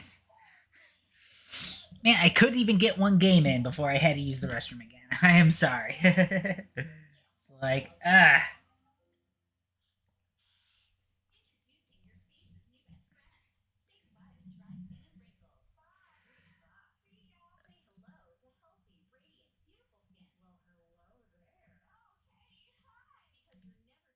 Look 10 years younger. Yes, please. Yes, please. All new Virgin Blood face mask. I can feel it working already. No harsh chemicals, just 100% all natural blood from a dying virgin. because yeah, I know we're like nearly hitting the 2-hour point, and I kind of want to switch to Jackbox 5 at some point. Not Jackbox 5. Well, actually, no, it is Jackbox 5. What am I talking about? That's actually really reasonable. But I want to at least get enough of, rounds of this one before I switched over, because I think I only did like what, 4 in like the 2-hour time span. I will eat it. Just you and me, that's how I like it. And today's wrong answer of the game is being brought to you by Butt Busts. Honor the great thinkers and musical geniuses of history with one of our rock hard ass statues. Pick the wrong answer associated with our sponsor to win a fabulous prize and big cash. All right. Okie doke, this is really happening. Get ready, time for question. Run. First down the docket, hugs and pisses. If the XOXO text, often seen in Gossip Girl, meant the same thing that XO does on a bottle of cognac, what would be true? Gossip Girl is extra orangey, Gossip Girl is extra old, Gossip Girl is extra oaky, or Gossip Girl is extra odie? How do you say, no? Here's what you meant to pick. XO on a bottle of cognac means the bottle is extra old. And to be extra old in Gossip Girl means you're 24.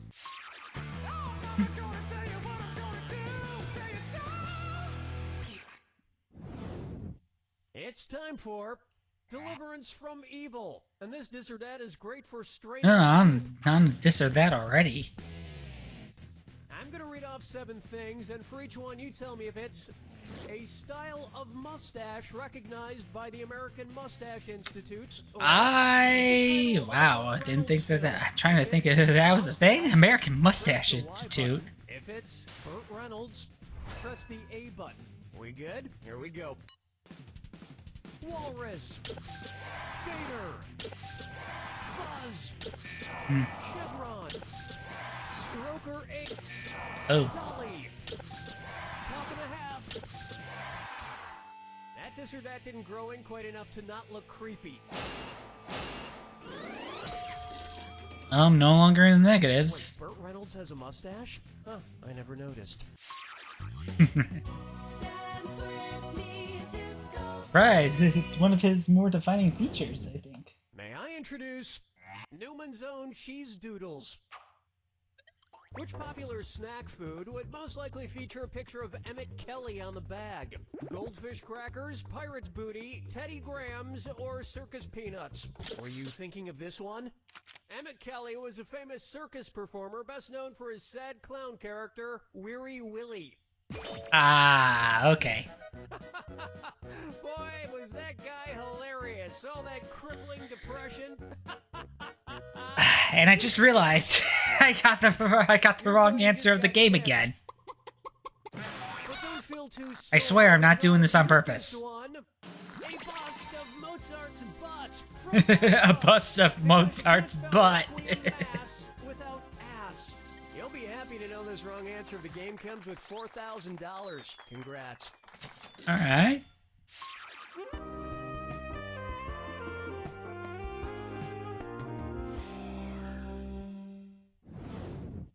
And on its way. All in all, it's just another big stick in the wall. What do the band Pink Floyd and Teddy Roosevelt have in common? They both originated in Britain, they're both known for being progressive, they both belong to a group called the Rough Riders, or they're both famous for their no education platform. That was quality. Here's where the money is. That was the other answer that I was gonna be. That I was thinking of. Also known as the Bull Moose Party in 1912. It's like what Theodore Roosevelt always said. Speak softly and play songs that are 5 minutes too long.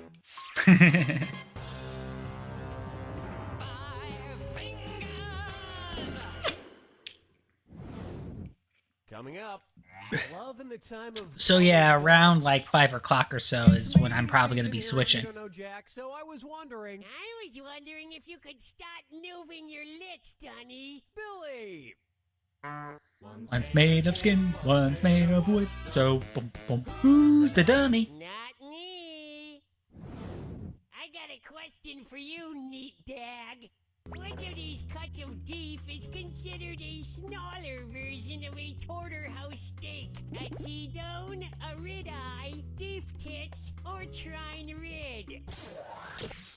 Whoa! Oh, that was nice. Watch how easy this is. Yes, a T-bone steak and a porterhouse steak are taken from the short loin, but porterhouse steaks have more tenderloin and are a thicker cut. Ah. You shouldn't eat too much red meat, Billy. You might want to mix in some vegetables and greens once in a while. Vegetables and greens? I'm made out of wood, you sick bastard! Yeah, excuse me. That brings a close to round 1, and I'm happy to report you have the best score. Remember, in round 2, every question is worth double. Now get out there and make me proud.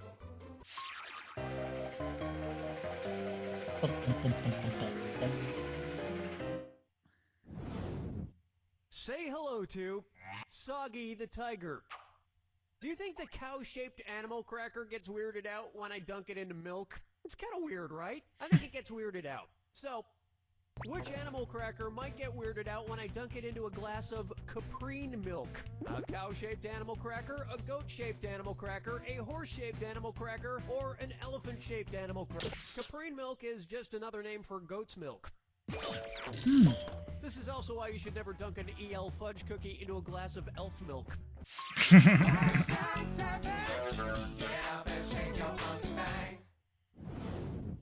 Pucker up for Papa's got a brand new trash bag.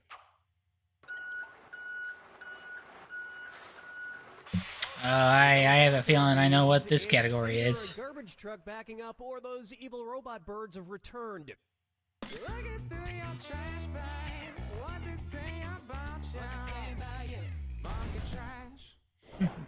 Oh, thank God it wasn't the birds. Let's see what trash we have this time. We have a reporter's notebook with the initials LL, a book titled Acting with Puppets, and a cartoon princess dress that, whoa, just turned into a real dress. Whose trash is this? Mila Kunis's, Emma Stone's, Kristen Stewart's, or Amy Adams's?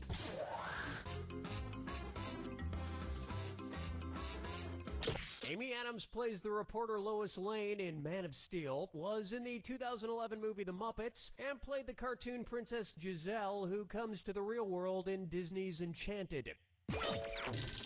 My favorite. All right, I actually got that one right. So gorgeous yet relatable. I think I have a real shot with this Amy Adams trash. Wait, what the hell am I talking about? Follow me down to the sea. Here's one for you. Picking up a buzz cut. What might you see in the credits for a barbershop sequel titled The Barbershop of Seville? Starring Ice Cube as Figaro, starring Cedric the Entertainer as Don Quixote, starring Anthony Anderson as Don Giovanni, or starring Queen Latifah as Carmen. Figaro is the famous barber of Seville from the opera of the same name. You know, the Barber of Seville is that opera that goes Figaro, Figaro, Figaro, and then, you know, 5 more hours of Italian shit.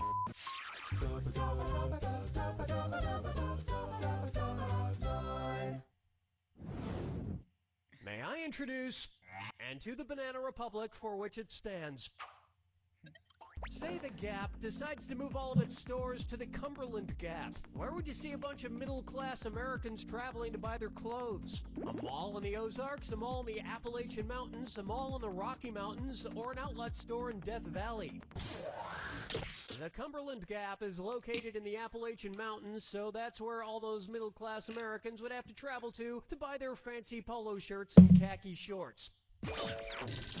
Now, I know what you're gonna say. You're gonna say, hey, Cookie, it's not just middle-class white Americans who shop at the Gap. To which I would say, I never said they were white, you racist.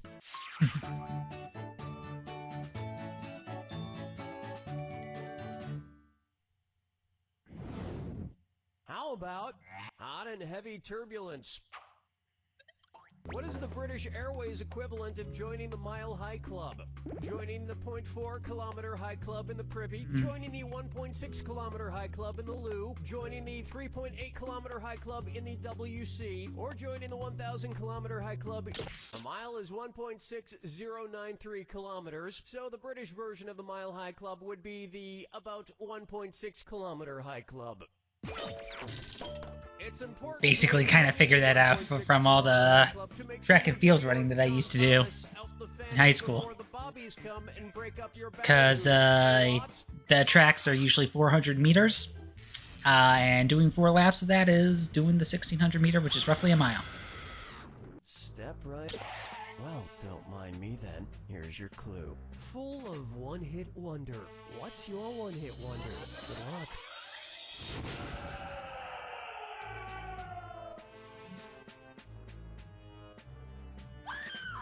Nope. Nope. Oh, they're the ones that did Stacy's mom. Interesting. Oh. Okay, well, I just...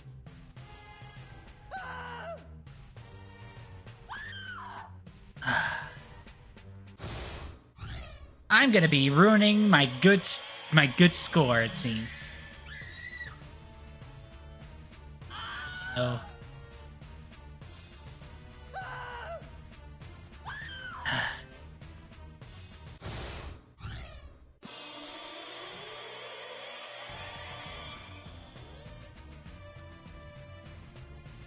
I think I know this one.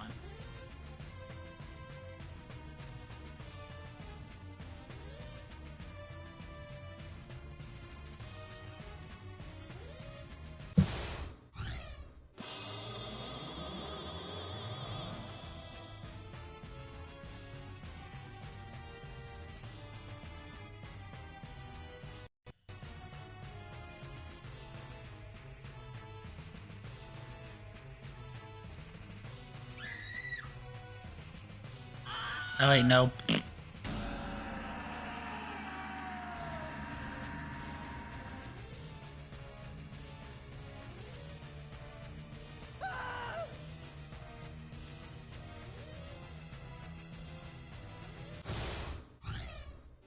I'm not looking forward to seeing my final score after this.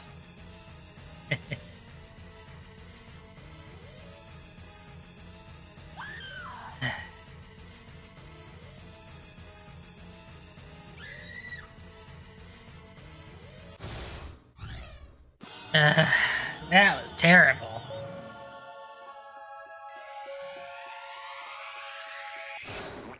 Alright, but I only have to add a spin.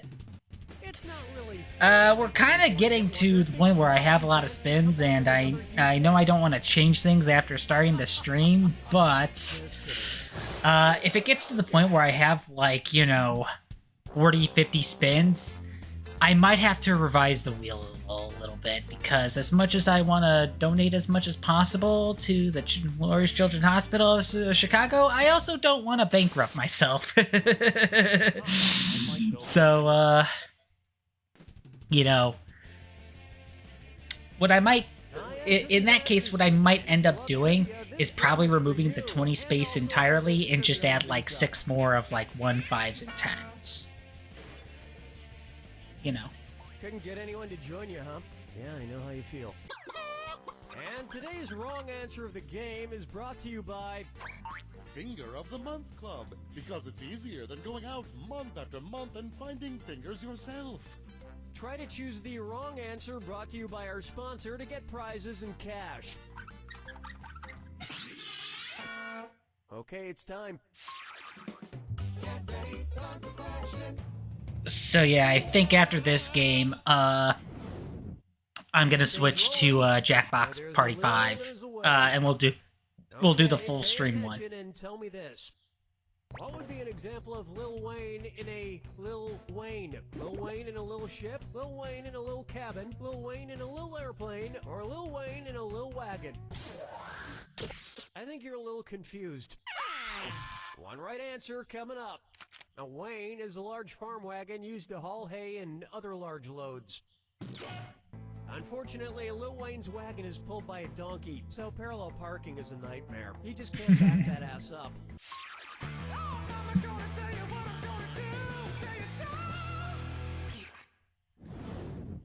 Here we have Grauman's Chinese Penitentiary. It's the question.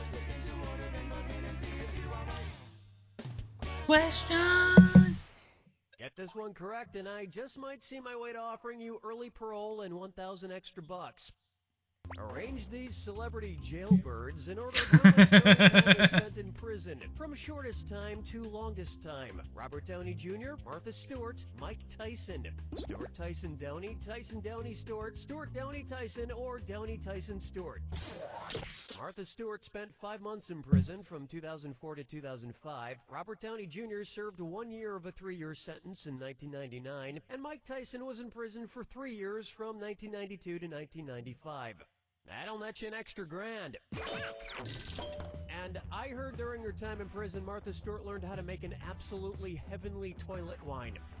Dance with me, Disco 3. All right. And on its way, hey. Hey. So, what's going down? Venice, Italy, Edinburgh, Scotland, Honolulu, Hawaii, or Sydney, Australia? Venice, Italy, known for its canals, sinks approximately 2 millimeters every year. Sure, the oceans are rising everywhere, making every place appear as if it's sinking, but Venice is actually actively going downward. Quite literally. 2 millimeters a year isn't really all that much. That's why the citizens of Venice have learned to panic very, very slowly.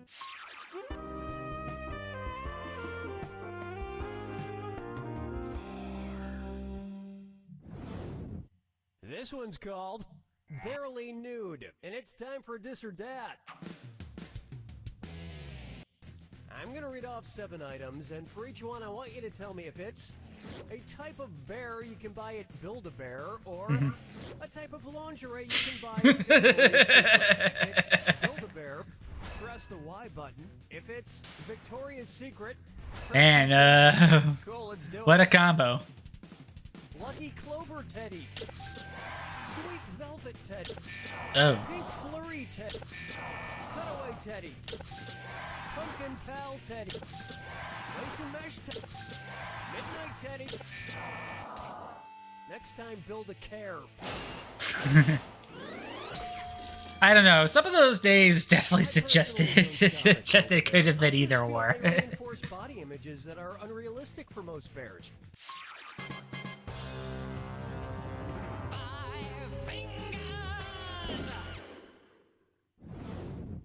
Say hello to. I used all my vacation days on Lobster Fest. If the fast food chain Long John Silver's had a calamari special called Squid Pro Quo, what would be an appropriate tagline in their commercials? All of our calamari is free. We'll give you calamari if you give us calamari. The Latin phrase quid pro quo means to exchange one favor for another. So at Squid Pro Quo, you'd probably need to bring in calamari to get calamari. I prefer to eat seafood when it's part of a cleverly named promotion, but I had to draw the line when a local restaurant started offering habeas corpus. That's the end of round 1, and surprisingly, you're doing pretty well. Keep in mind, all the prizes are doubled in round 2. And remember, keep an eye out for the wrong answer of the game. It's still out there. Okay, how about it?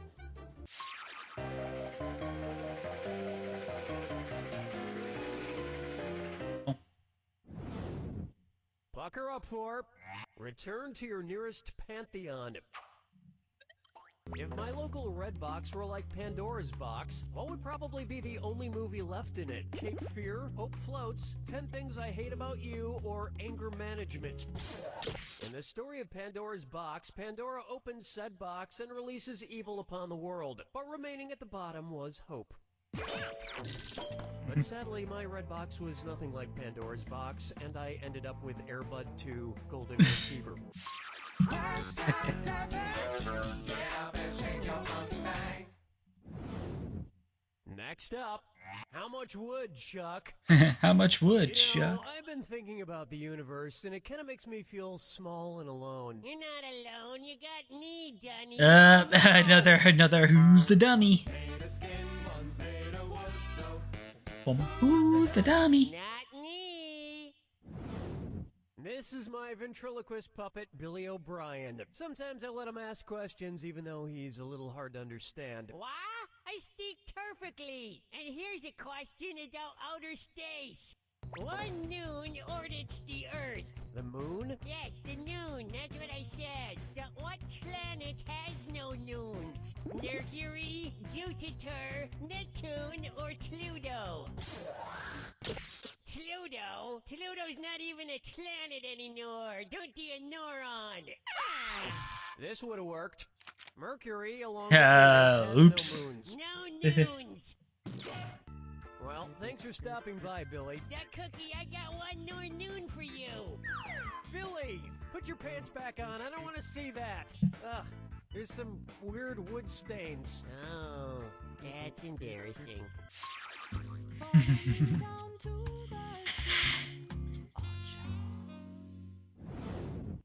Next, what am I eating?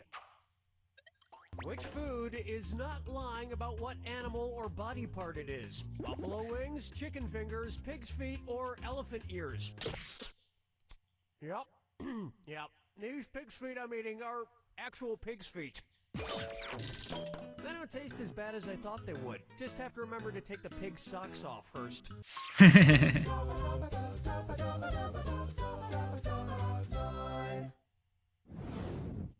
Try this on for size. Trashes to trashes, junk to junk. You're lucky you can't smell what's going on in here because we're about to do a trash question. We're doing quite a few of these. So it's like, I think the first half like hardly had any of these. Time to see whose trash is my treasure this time. Let's take a look. There is a nice pair of boots in size cat, a book called A Parent's Guide to Juvenile Espionage. Oh, I think I know whose trash this Who does is. this trash belong to? Antonio Banderas was the voice of the cat known as Puss in Boots in the Shrek movies. He was the father in the movie Spy Kids, and he has a line of cologne called Blue Seduction. Hey, thanks for stopping on by. You know, hey, if you just want to watch, you're more than welcome to. I'm just doing a good old charity stream for Extra Life Game Day. Even though it's technically tomorrow, I unfortunately have some stuff going on tomorrow, so can't do it on the actual game day, so I'm doing it today. Lean on in order to grow the most. The highest part of the tree, the driest side of the tree, the south side of the tree, or the shadiest part of the tree. Most kinds of moss grow far better in the shade. But most trees these days opt to have their moss waxed into a landing spot. Man, if last game is any indication, that I should not rely too much on that score right now, because I could really screw it up on the Jack Attack. Brace yourself for the... you already know the rules. Off you go. Given the bird. What type of bird are they? Good luck.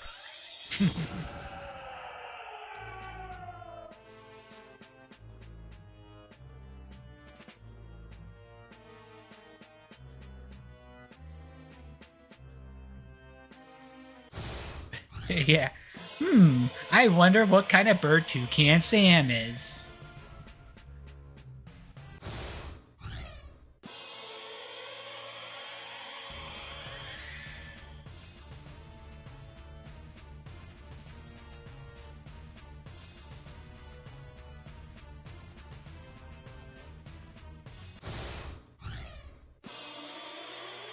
I'm doing a lot better in this one.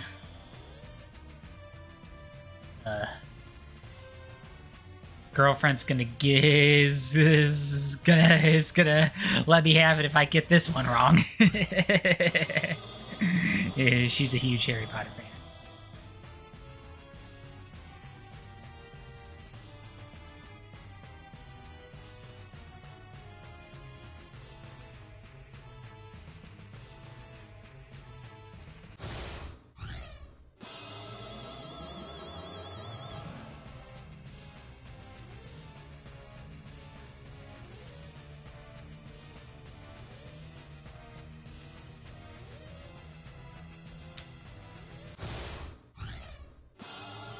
I am doing really good on this one.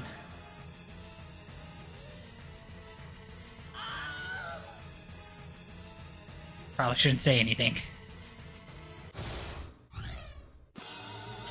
Alright. Doing a pretty good score this time around. There it is! Alright, I got over 25,000. I just hit myself over the head with a cartoon hammer. Occasionally I end up seeing stars or hopping rabbits, but 9 times out of 10, it's birds. Okay, I think I'm going to use this as a perfect opportunity to not only take yet another restroom break, but I am also going to take the opportunity to switch on over to Jackbox Party number 5, so we could do You Don't Know Jack full stream. So yeah, after a bit of a break, I'll be right back, and I will also go through kind of this year's care package as far as like Extra Life's concerned and all that stuff, so give me a moment.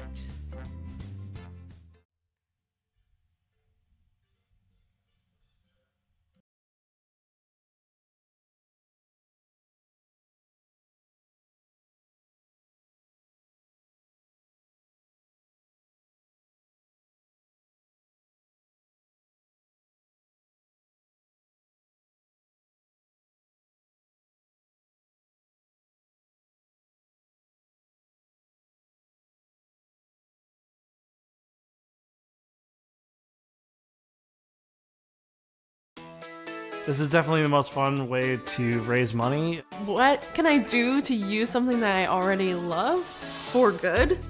Extra Life's mission is to change kids' health and change kids' future by raising funds for local children's hospitals through gaming. We're all in it to raise money for the kids at Children's Miracle Network hospitals. And Extra Life Chicago supports Lurie Children's. People get involved in Extra Life in different ways. So whether you're a video gamer, board gamer, my route is more of the board games. The money that we raise is unrestricted, so that can go to helping families with billing or just programs that need it. It's an interesting name for Extra Life because it refers to having another life in a video game, but really at 8 years old with our son being diagnosed with stage 4 aggressive cancer, and for him to be here 8 years later to talk about it, it's like it's given him an extra shot at life. Any of the money that's raised to help kids like Brandon to get the treatments that they need and also to help take their minds off of things during a difficult time is really important.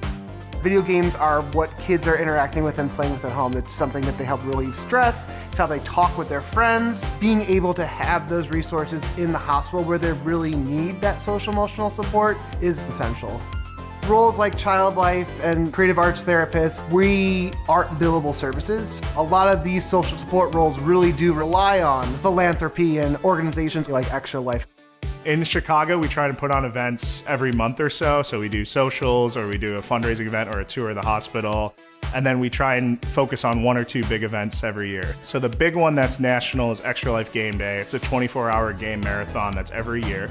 We also have our Extra Life Chicago Gaming Convention, ELCGC, which is a bite-sized version of a gaming convention or a Comic-Con that you might see elsewhere. If you like playing board games, you like playing video games, you can do that while also giving back to a great cause like Extra Life and Lurie Children's Hospital.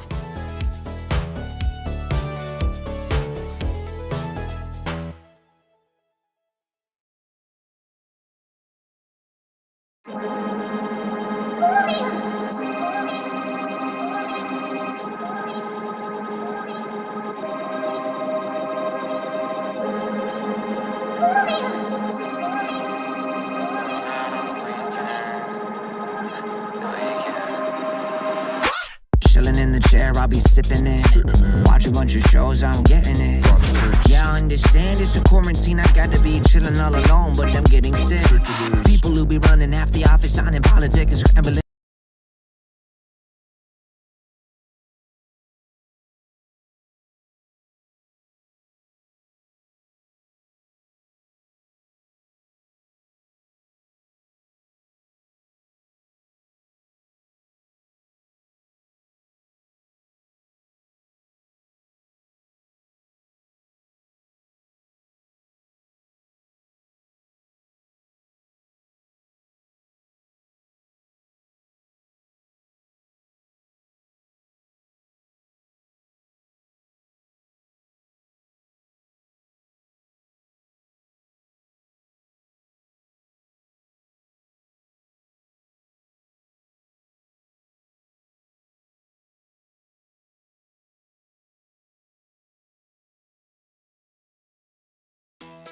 This is definitely the most fun.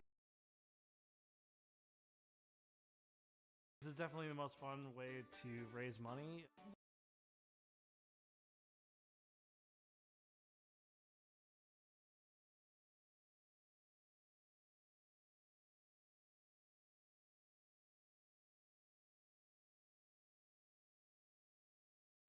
Yeah, I kind of immediately went to go to a music video, which, you know, I, cool, and all, but that is under a music label, and yes, I am playing Jackbox. So I'm actually going to be switching it over to Party Pack number 5. That I don't mind if you want to join in. I do ask though. This is a charity event, so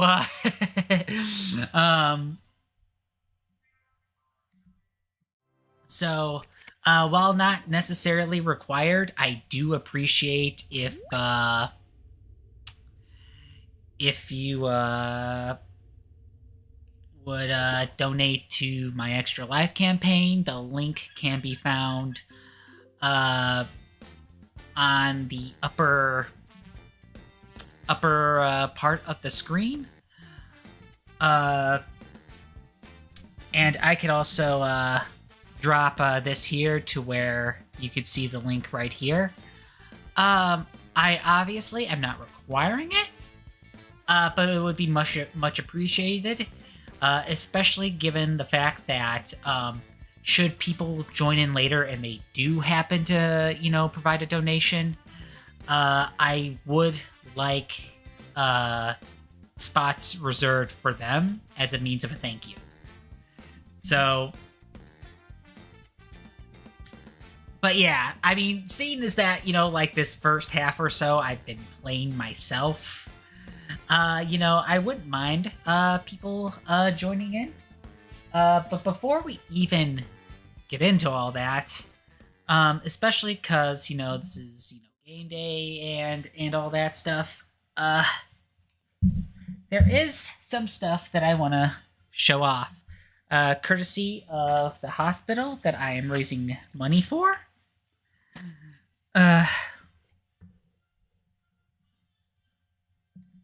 Given the fact, so something that you've kind of noticed, like say, at the bottom of my main screen, one of I think one of the people that is connected to the to the Chicago Guild, actually kind of made like this really nice kind of overlay and stuff.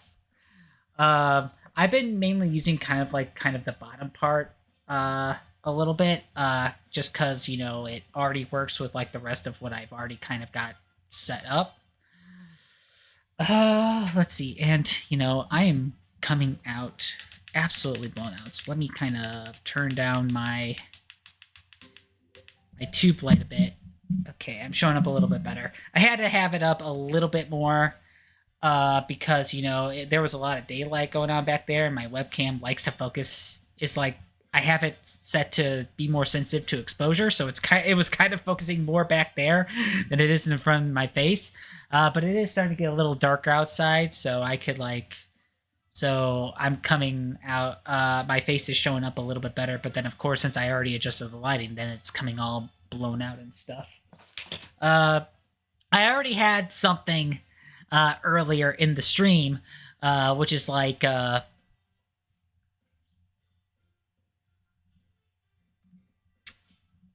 Hold on, I'm checking to make sure that my audio's on. Okay, it's all good. But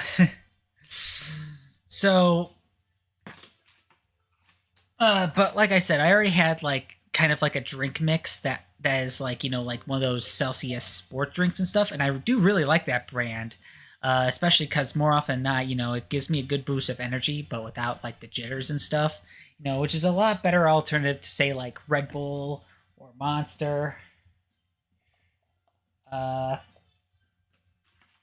Let's see. I got like nice little postcards with a design from one of the patients. So yeah, thank you for being supporting of Lori Children's. So yeah, I think that's really cute. It's really nice of them. Let's see.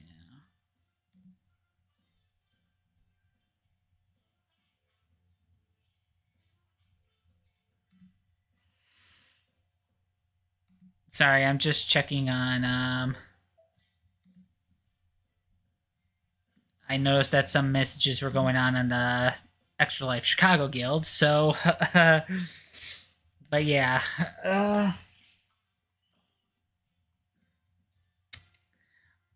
and this is just kind of like a basic, little printout, for like names of like the for like names of like the children and stuff. Gives you like kind of like a brief like backstory of like the Children's Hospital of Chicago. Got a nice little decal sticker. Play games, heal kids, which is the overall tagline of Extra Life.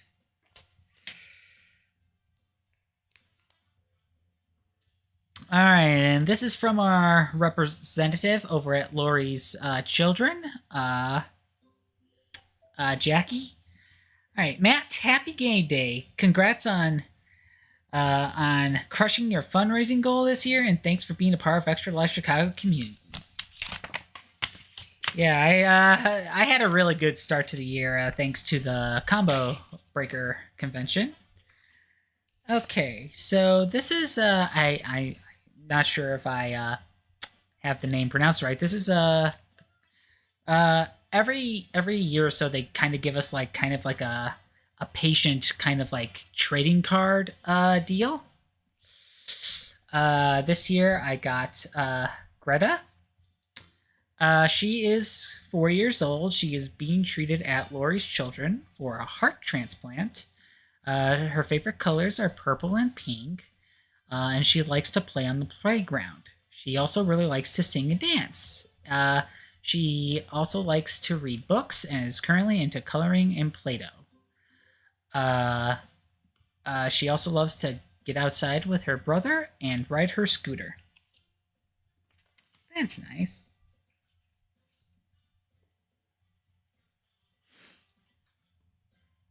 All right. This is kind of like an overview of kind of as far as where the donations go to. So I'll read it out loud. Every donation makes a difference. As a nonprofit hospital, we depend on your support to reach our goal, healthier futures for every child. When you support Lori Children's, you join a community of supporters who work together to make our goal possible. Each dollar you raise can mean a world of difference for children who need it most.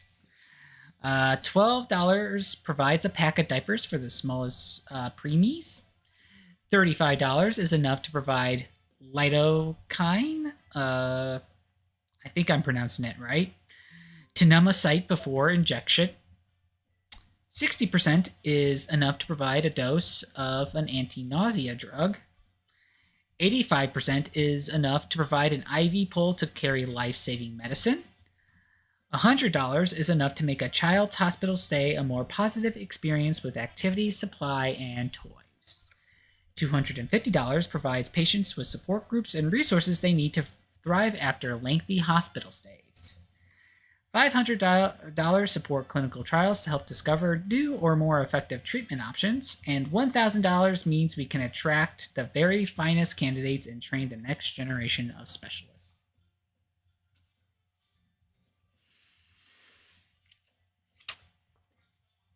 Okay. All right. So, this actually kind of references a couple of things in my in the care package. Patient champion Aiden loves gummy bears as a sweet treat. Enjoy some Haribo gummy bears as a pick-me-up as you fundraise for Lori Children's patients like Aiden. Oh, it's Aiden.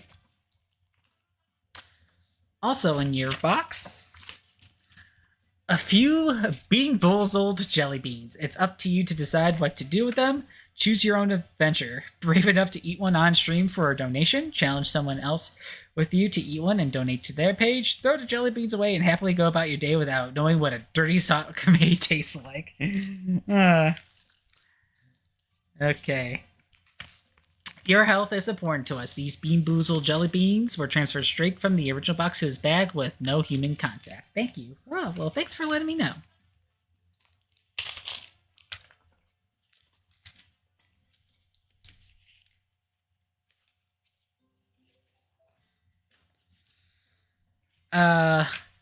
There's also like a QR code for Extra Life Chicago resource folder. In case for anyone who lives near the Chicago area wants to get started with Extra Life. And if you are a registered participant, there is a flyer for Extra Life Chicago Hospital Game Day right at Lori Children's Hospital, Saturday, December 14th, from 11 to 4 at the conference rooms. So it's basically kind of like a way to directly interact with the patients. And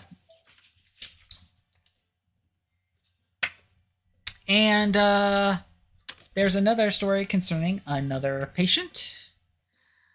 Meet Jamarion. I hope I got that name right. For as long as he lived, Jamarion has known the value of teamwork. Now 14 years old, Jamarion was born with sickle cell disease, an inherited blood disorder that can cause excruciating pain crises and potentially life-threatening complications. As a baby, he began receiving life-sustaining infusions from a team of compassionate specialists at Lori Children's. On regular drives home from the hospital, he and his mother, Camilla, I hope I got that name right, would frequently drive past a homeless shelter. The sight of community members gathering outside to wait for meals moved Jamarion, who was then just 8 years old. He asked Camilla if they could invite people to their house to feed them. With the help of his parents, Jamarion began making paper bag meals and encouraging friends and family to support the cause on social media, an effort he has now maintained for more than 5 years. His initiative earned him the Lori Children's Hope and Courage Award for his exceptional commitment to improving the health and well-being of children and youth. That's really nice. So even with his condition, it didn't necessarily stop him from helping those in his own community, which is very heartwarming.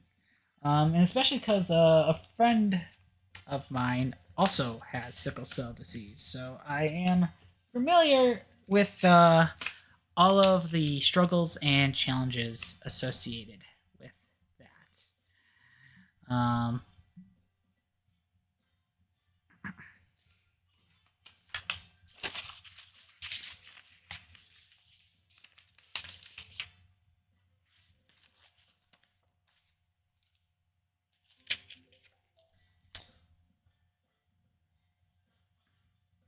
Oh, and this is like kind of like a incentive lift specifically to the Extra Life Chicago Guild. There is general incentives um, on a national level for Extra Life, but our guild also likes to hold incentives specifically with the guild itself. So I am already wearing the T-shirt that I got through one of those incentives. I can't say incentive right lately. Through one of those incentives. So, but yeah, you know, that is very, very neat. So, I'm already, I think, both a silver and gold medal hero on the national incentive. Thanks to the all the fundraising I did earlier throughout the year. I'm gonna have these gummy bears and these Bean Boozled jelly beans out.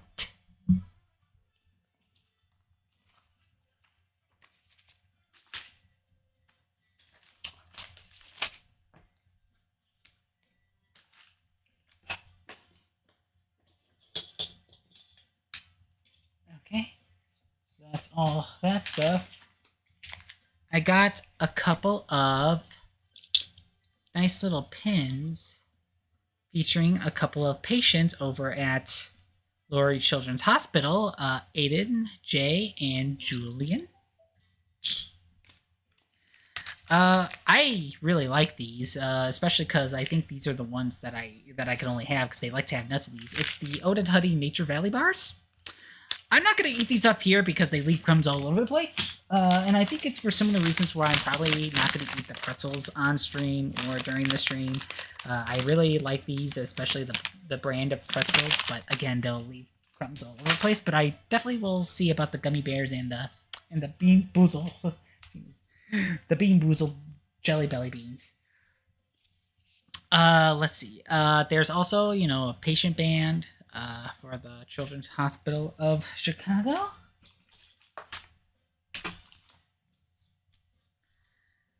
Okay, and this is a letter from one of the mother of one of the patients, Becky, mother of Maggie. Or Aggie. I hope I have this right. Okay, so yeah, this is the letter, and it also comes with something else. Dear Extra Life Gamer Chicago, I want to take a moment to send a huge heartfelt thank you for your dedication and work throughout this year to raise funds for Laurie's Children's Hospital. As National Game Day weekend approaches, we celebrate your passion, your efforts, and the incredible impact that you are making. On a personal note, I like to share about our daughter, Aggie. Aggie is 8 years old and is a proud patient of Laurie Children's Hospital. She has spina bifida, a lifelong neurological condition and the most complex neural tube defect that is compatible with life. Laurie Children's is home to the world's largest pediatric spina bifida clinic, and for our family has become our home away from home. When we received the news of Aggie's diagnosis, we were initially told to expect the worst. Then we turned to Laurie Children's and were given hope. Laurie Children's has been with us every step of the way. Aggie is our hero, but she does face some medical challenges. However, thanks to Laurie Children's life-saving care, she lives a happy and fulfilling life. And it's people like you who raise funds and awareness for one of the nation's top hospitals that help make this possible. We are forever grateful for your support. You are not just gamers, you are game changers for kids like Aggie. Wishing you the best for National Game Day weekend. With love and gratitude, Becky. And it comes with, I believe, a picture that was drawn by the patient herself. So thank you.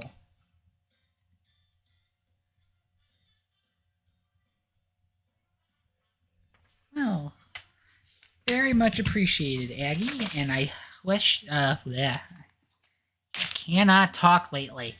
I definitely wish you the best on your treatment and recovery. And it is stories like this that make doing this stuff for Extra Life or just any non-for-profit in general all the more worthwhile. You know, here, I'm just gonna lower that down a little bit more because my face is still getting kind of blown out. All right. So yeah, you know what? I am gonna see about what I'm gonna try one of these bean boozlers.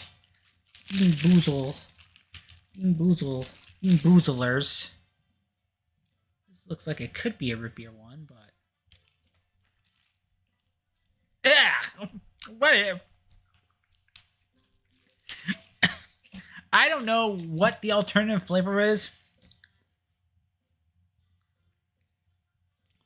It's a good thing I still have something to drink.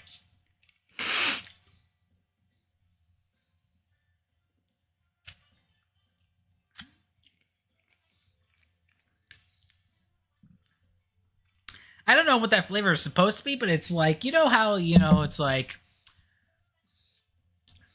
when you like burnt something like toast or eggs or something, like that really burnt part, it's like I got a good mouthful of that. So I've definitely been bean boozled.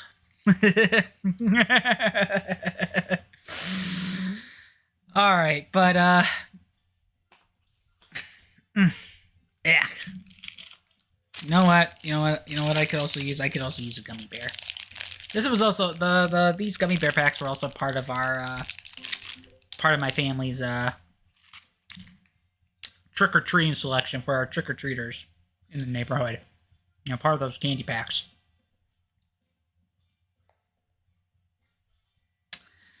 All right. So, with all of that being said, I think it is high time we get back to things. This time, we are doing the most recent You Don't Know, Jack. Sponsored by everyone's favorite fake streaming service, BingePipe.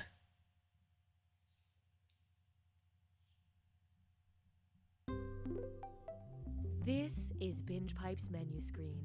It's all good, but we really went to town on the settings button.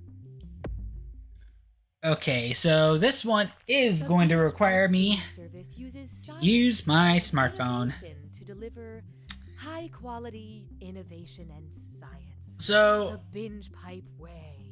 Let me just log on to jackbox.tv.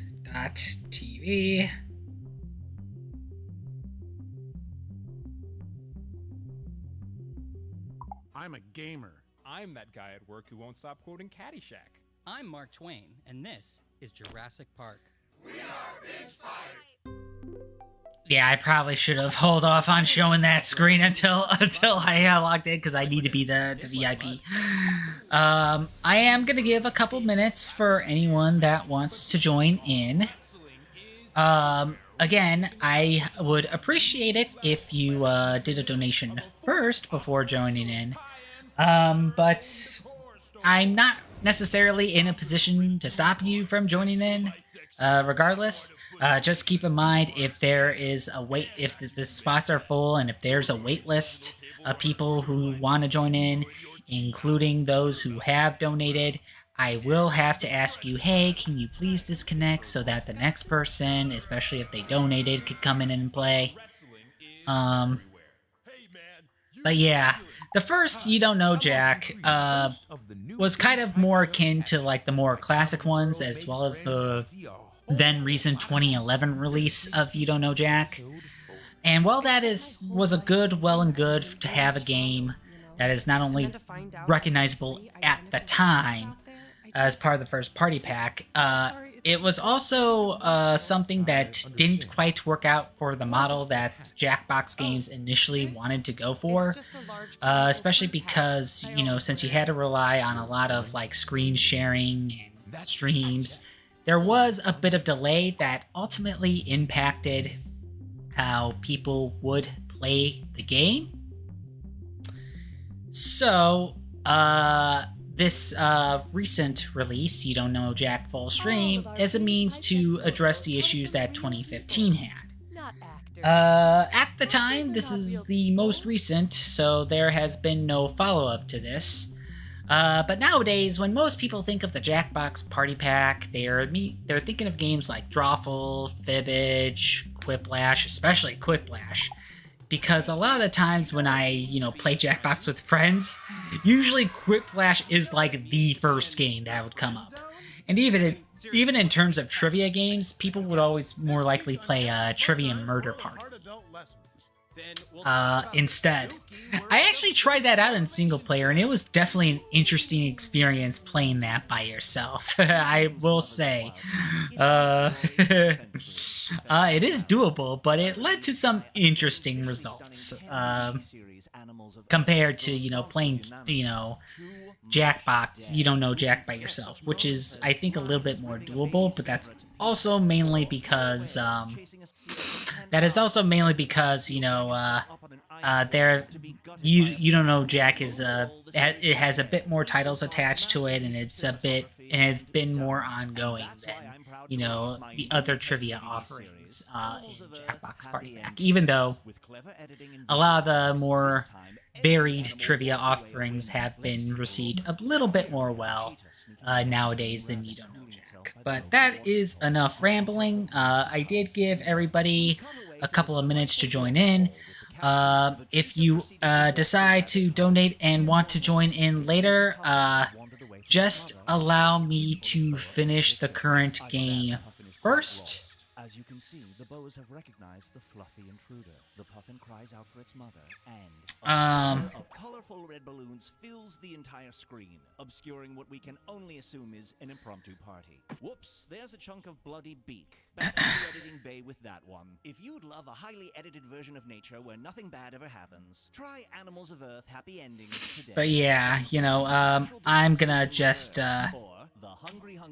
I'm just gonna get started right now. Just so we have a good few rounds of this.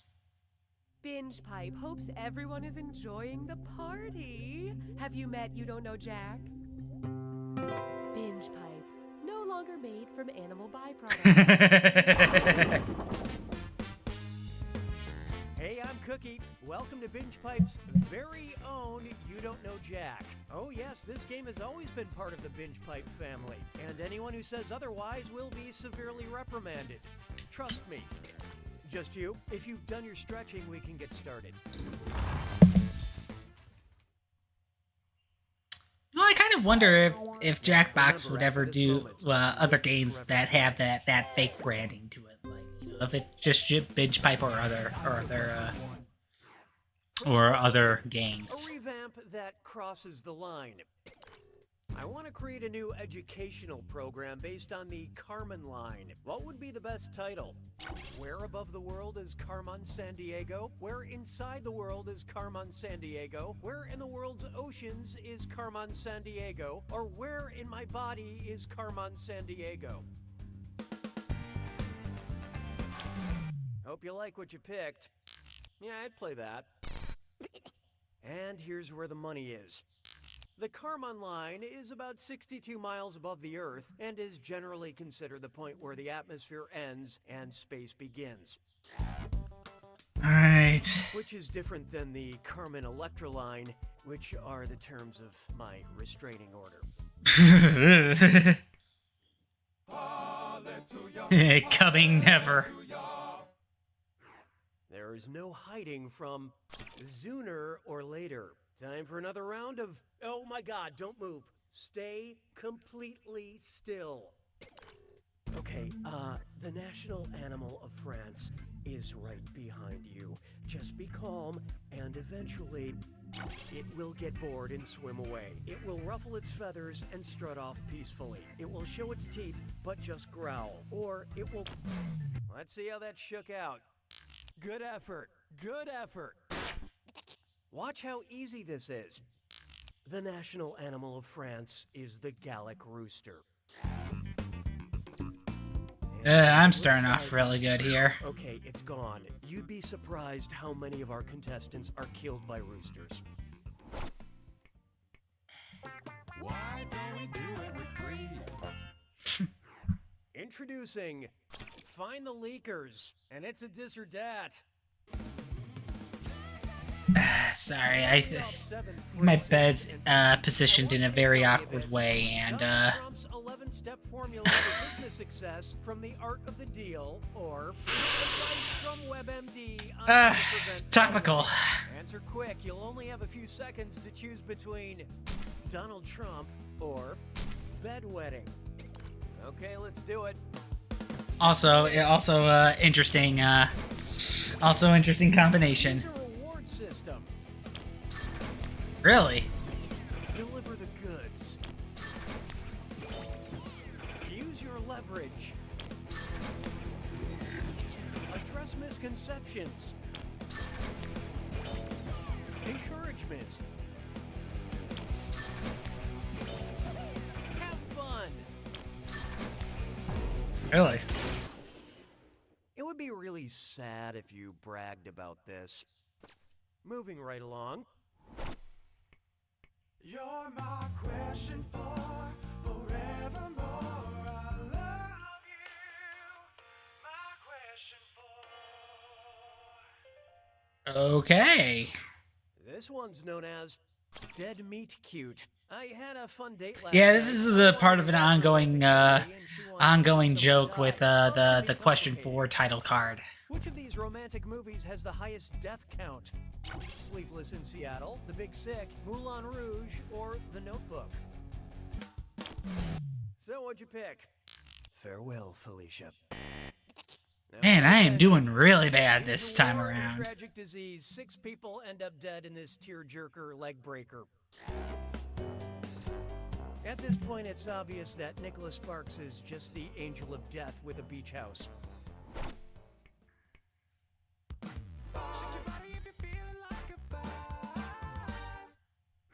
Try this on. Dan Brown's got Renaissance men in different area codes. Based on international phone numbers, if Leonardo da Vinci had a cell phone, what would be da Vinci's code? 39, 44, 101, or 3? I love this part.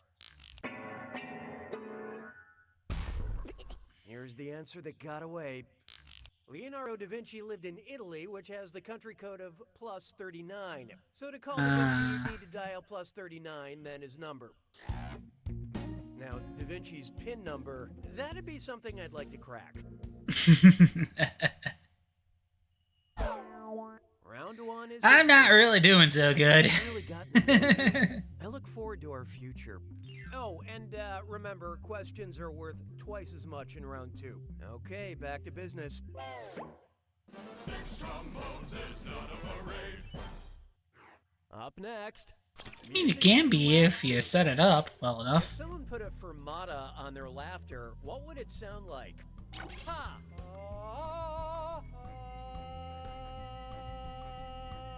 Or ha ha ha! And how'd we do? This one's not your specialty.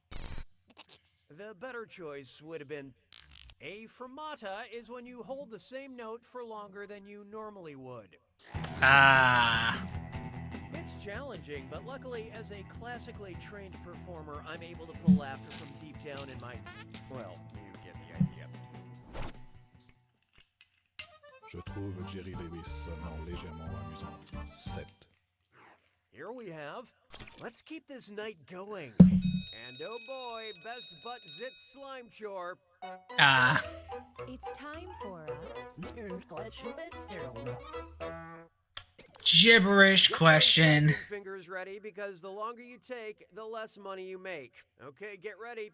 Look at this gibberish phrase and tell me what... So basically, you have to kind of figure out. Then we score more shots.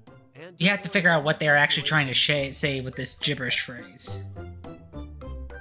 Then we score more shots. I will pay a small fee. I usually really suck at these. To get inside your head.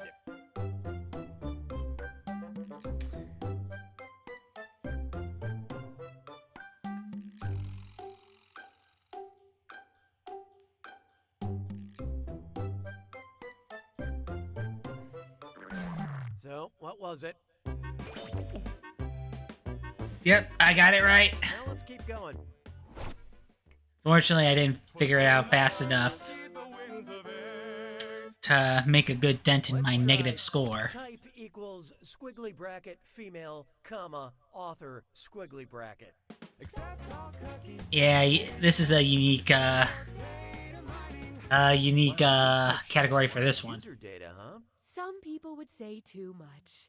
Those people are wrong. Governess wanted. Fire insurance policies. What's in the attic? Search denied. You must never go into the attic. Whose search history have we uncovered? Agatha Christie, Virginia Woolf, Toni Morrison, or Charlotte Bronte? Okay, what'd you pick? Which one escaped you? Charlotte Bronte wrote Jane Eyre, a classic novel that features a governess, a house fire, and a secret locked up in the attic. Binge Pipe does not forbid you to go looking for our secrets because we know there's no way you'd ever find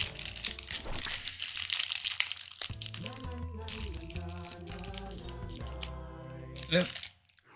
Coming up, eavesdrop, stop, and roll. I've got to share this weird conversation I overheard this morning. Ayo, OA, she won a Nobel Prize? Like you said, they're great!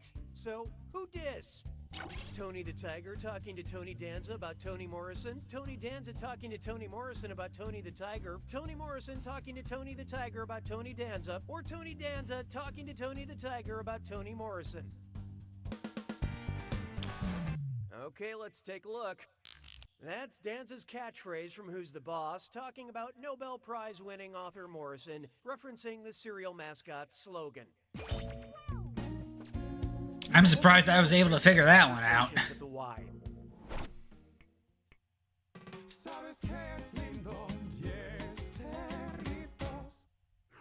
Feast your eyes upon this. An inconvenient fiction. Which classic literary character would hate wind farms the most? Scrooge, Hamlet, Heathcliff, or Don Quixote?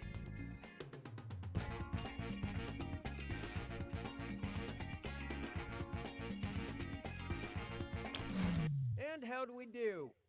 What a pity. You will call the right answer by its name. In Miguel de Cervantes' novel of the same name, Don Quixote mistook windmills for giants and tried to attack them. So a wind farm filled with hundreds of power-generating windmills would probably seem like an army of giants. Man, I am doing terribly.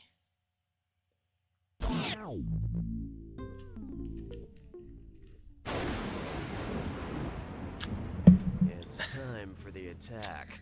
When you see an answer that matches the category, So yeah, your device. Jack Attack here works a little bit differently. You basically have a bit of a, there's like a category system kind of going on, and more than one answer will be the right one. It's gotta be a match that fits this clue. Don't hate the game, hate the players. Don't hate the game, hate the players. Tell us who plays it. Good luck. Oh, so we're identifying people that play specific games.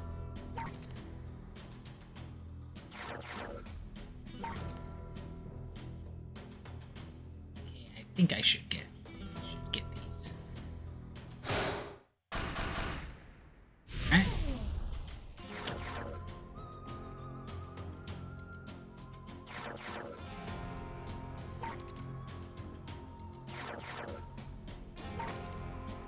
I know I missed a couple, but...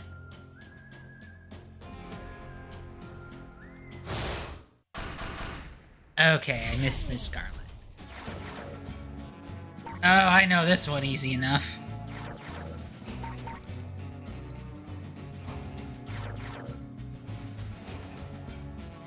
Yeah, I got all of them.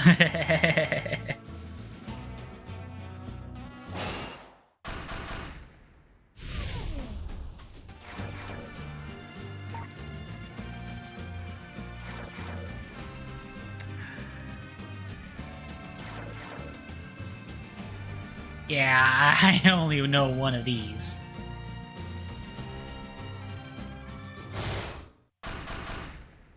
Okay.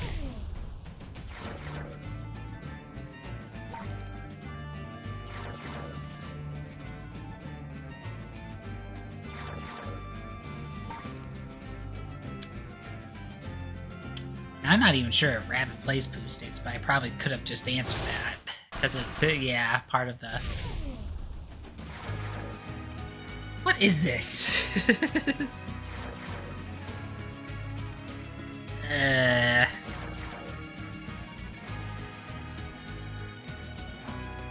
don't need... Yeah, Huh.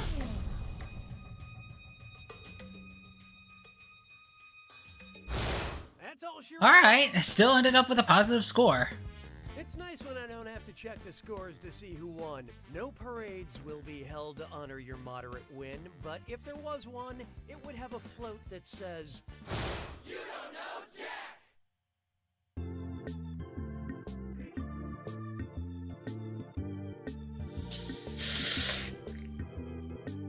Alright, let's see. I don't see anything that signifies that I would need to add... new players, so we are gonna continue on. Just me, myself, and I. Don't know Jack. Binge pipe, you up? And more gummy bears.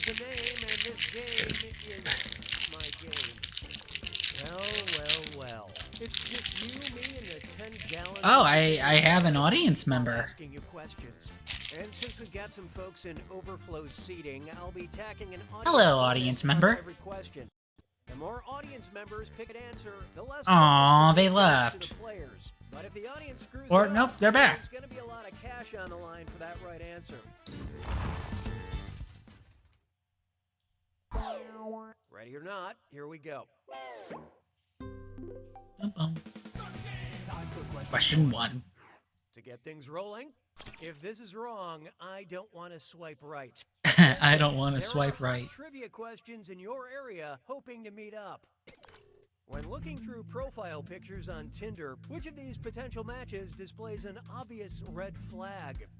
Shirtless selfie in front of Sweden's banner, holding a fish painted like Vietnam's emblem, group photo posed under Brazil's standard, or in bed and tied up with Estonia's ensign. I love this part. Vietnam has a big red flag with a yellow star. The worst part is I clicked on the profile hoping to date the catfish. It looks like I got humaned again. Hello there. Thanks for joining in the stream. Why not try? Got a second to feel bad about the environment? Sure, talking about the environment can be... Do I ever? Which layered Meryl Streep performance mirrors the state of the Earth's ozone layer? Mamma Mia, better than ever, Kramer versus Kramer, slowly healing, Death Becomes Her, Doomed, or Julie and Julia, pretty much the same. Oh yeah, I'm waiting for the audience to answer. NASA has confirmed the hole in the ozone is closing and could be gone by 2060. Just in time for Meryl's character Joanna to be over the messy divorce and ready to date again. Why don't we do it with free? Coming up next, Fieri Fedora Frenzy. And grab your passport to Flavortown because it's a this or that. Alright, this or that. I'm gonna read 7 things. For each one, you tell me if it's a ska band or one of celebrity chef Guy Fieri's signature dishes. Don't think too hard. I'm only giving you a few seconds to decide between ska or Guy Fieri. Trash can nachos.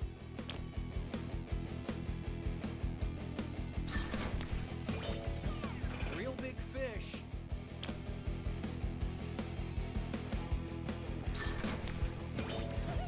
Cherry poppin' daddies. All right. Holy haluska.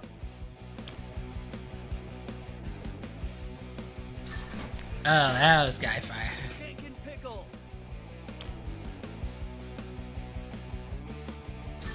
Ah, of course. Baltimore beef bad boy. Ah, man. All right. Ain't no thing but a chicken wing. That sounds pretty Scottish.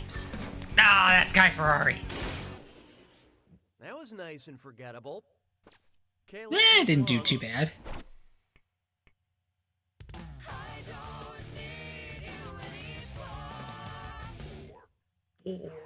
Next up, Yeah, that's what it favorite normally instrument plays. is the laptop. Based on elevation, which EDM DJ is making the highest beat drop? Diplo dropping the beat from the mesosphere, Marshmello dropping the beat from the stratosphere, Calvin Harris dropping the beat from the troposphere, or Zed dropping the beat from the thermosphere? Let's see how that shook out. Well, I've seen worse. Ah! Why didn't you pick this? The thermosphere is 50 to 440 miles above the Earth, the only higher layer of the atmosphere. Okay. I was focusing on the wrong thing. I was focusing on who I can't imagine a beat drop. was an EDM DJ. I think they're all EDM DJs, and I was just okay. Well, that raises my spins to 37. Ready Flare 1. I keep hearing modern games give players the option to reskin the characters. If I do this naturally by letting my skin cells die, how long will it take to reskin myself? About 1 month, about 2 months, about 3 months, or about 6 months?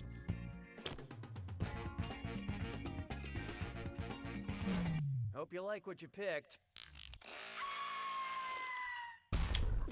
Smart people choose this. It takes about 1 month for new skin cells. Really? Only 1 month? Otherwise known as the amount of time I spent playing the Zelda Water Temple. Over. And hey, you're winning. Oh, and by the way, all the cash and Am I really though? Okay, back at it. I guess I am. I'm still above 0. And now, humongous father, let us stop for midday meal.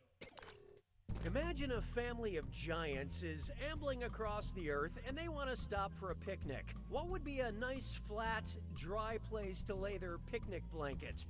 A delta, an arate, a flat iron, or a mesa?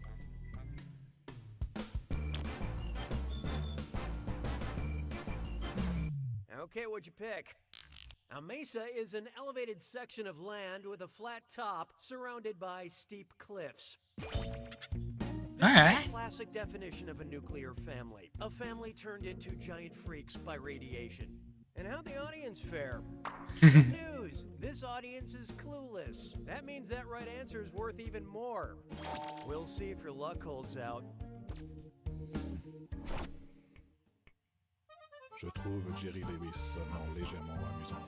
7. It's time for It Was Load Bearing. And dress up Kit's dime store.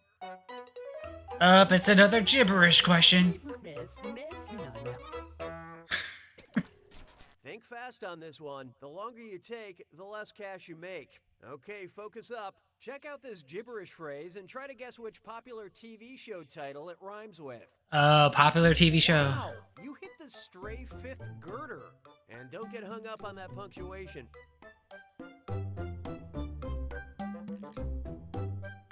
A very important lesson.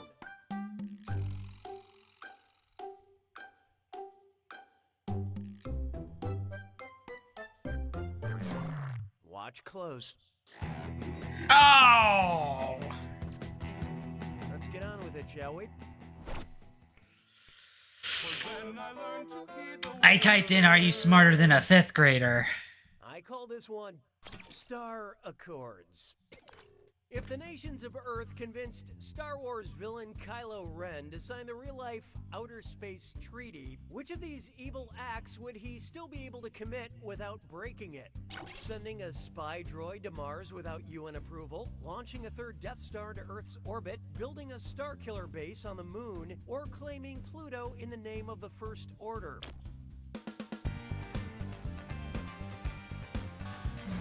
I love this part. Nope, weapons of mass destruction are not allowed in space, and neither are tired plot devices. Should have picked this. All these other evil schemes would be prohibited by the Outer Space Treaty, but the treaty specifically states that any nation can explore space, the moon, and other celestial bodies. So sending up a robot wouldn't break any rules. These aren't the droids you're looking for. 40 spins. Droids looking for you.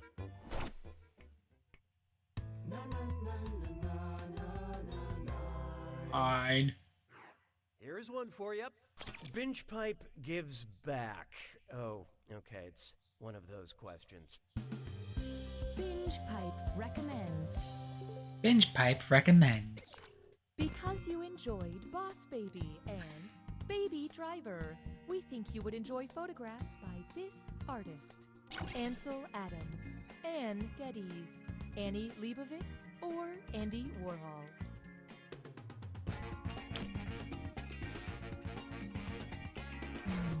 And how'd we do?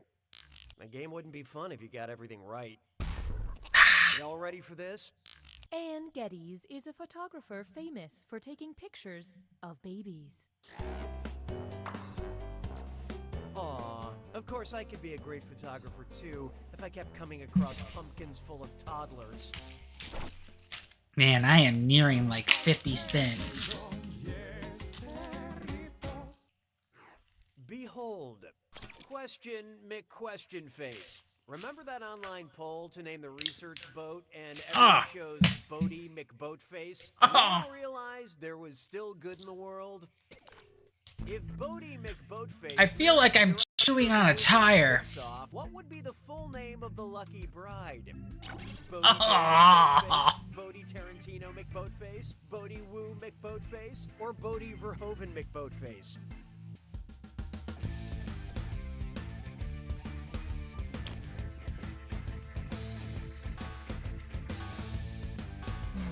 Let's see how that shook out. Afraid not. Oh, honestly. The director of Face Off is John Woo. Okay. Now the proud husband of a polar research vessel and father to half a dozen lifeboats.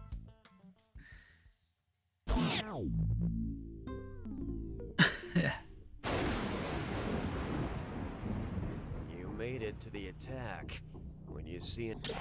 Oh. Okay, I'm gonna skip the instructions just because we already had one before. Not to put a label on it, but we're putting monster labels on it. Okay, we're identifying specific monsters.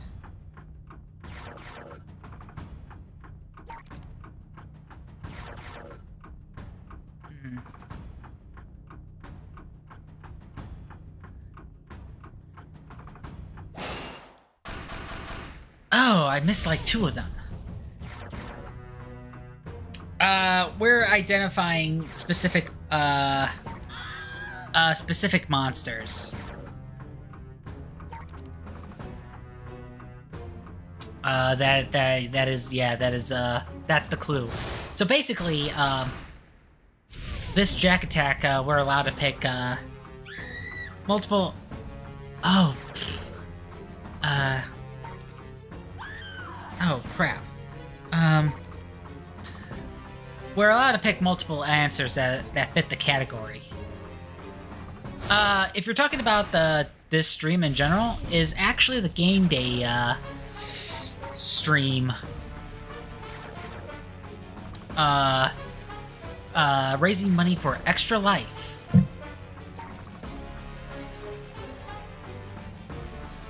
And the hospital that I am supporting is the Ann and Robert H.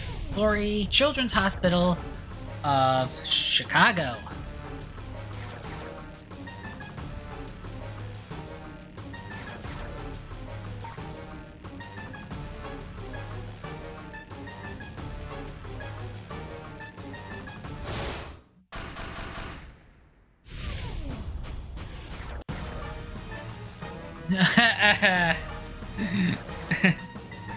I see what they did there. I don't know many New York Giants though. So there's only one that I specifically kind of know about. Okay, I miss 3 of them.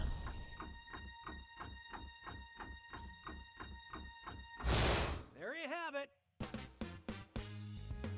Congratulations. You knew you could do it. Maybe next time you'll have a more impressive score to go along with your victory. Until then.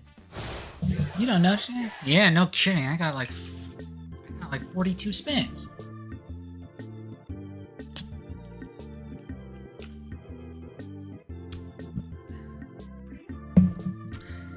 So, when I joined the religion, I was really hoping it was a cult.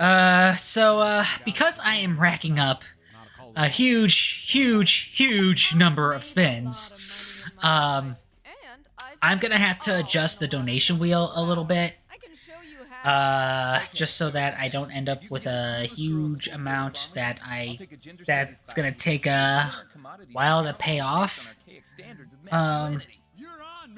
Because right now, even though the spaces aren't gonna all land on the same value, the highest value I have there is $20. So the max that I would end up donating to Laurie Children's is $840. I do not have the money to I wish I had the money, but I did not. But I don't have the money to just be able to do $840. If I set the max to $10, yeah, if I land on a bunch of $10 spaces, it's still $420, but at least it helps mitigate, the financial hit that I would take. Because as much as they would appreciate a donation of any size, I don't think the hospital or the people of the guild, the Extra Life Guild, would be too happy if I make myself a bit broke. So yes, it is the thought that counts. So yeah, because I set the values that I set in mind. I wasn't anticipating this many spins, especially for only 3 hours of streaming. But I have been getting quite a few questions wrong. So that's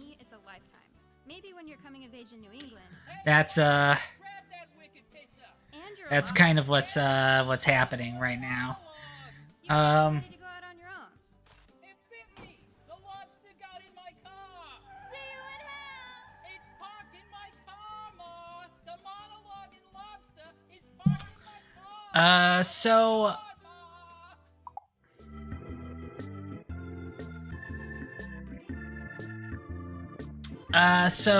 Seeing as that,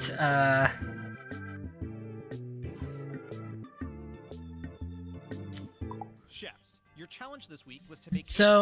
What I am gonna do is, since I have not seen any donations come up right now, I am gonna continue playing as I am within my current room.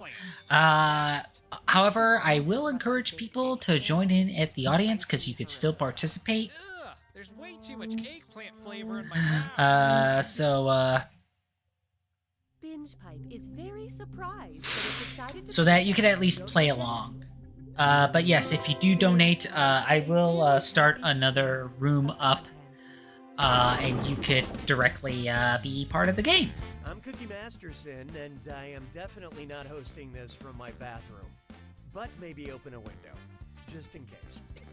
Table for one, I see. No shame in that. Can I get you started with a question? And since we've got an No, the money that you see on the screen, that you see on as we play throughout the game, that's fake. The spins that I'm gonna be doing, as well as the donation bar down there, That involves real money. Pits Boss. If Old Spice came out with a So yes, I have raised $1,000 in my campaign for this year.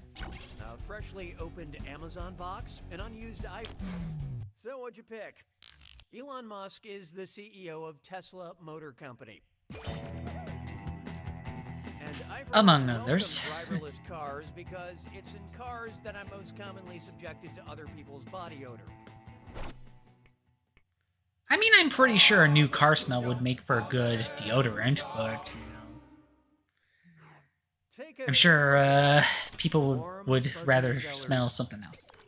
According to the official rules of golf, when are you allowed to artificially warm your balls? You can warm your balls before the round. You can warm your balls once during the round. Hey, you can warm your balls whenever you want. Or do not warm your balls, weirdo.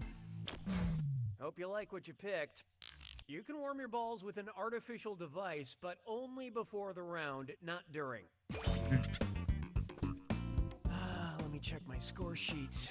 Golf question, check. Ball pun, check. Great, I'm pretty much at par.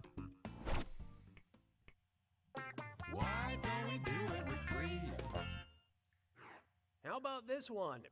I want to squawk and roll. I also want to dis or dat. This or that.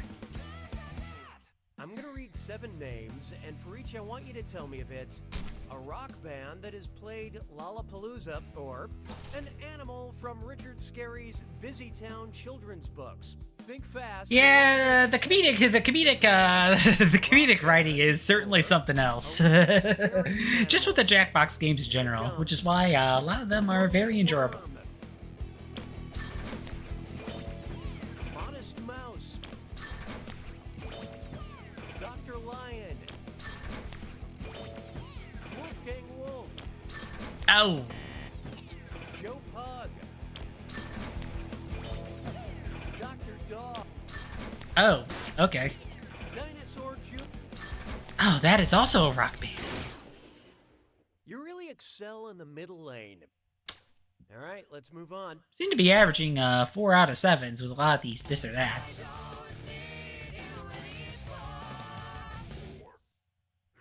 This one's called So Bad It's Just Bad. So bad it's just What would be a bad. good name for a cheesy sci-fi movie about tornadoes composed of tornado, fishnado, pignado, cownado, or birdnado? Okay, let's take a look. There's no easy way to put this. Well, it's come to this. A tornado is a small fillet of beef. Okay. I'm just hoping I'm famous enough to book a spot on the 3rd or 4th sequel.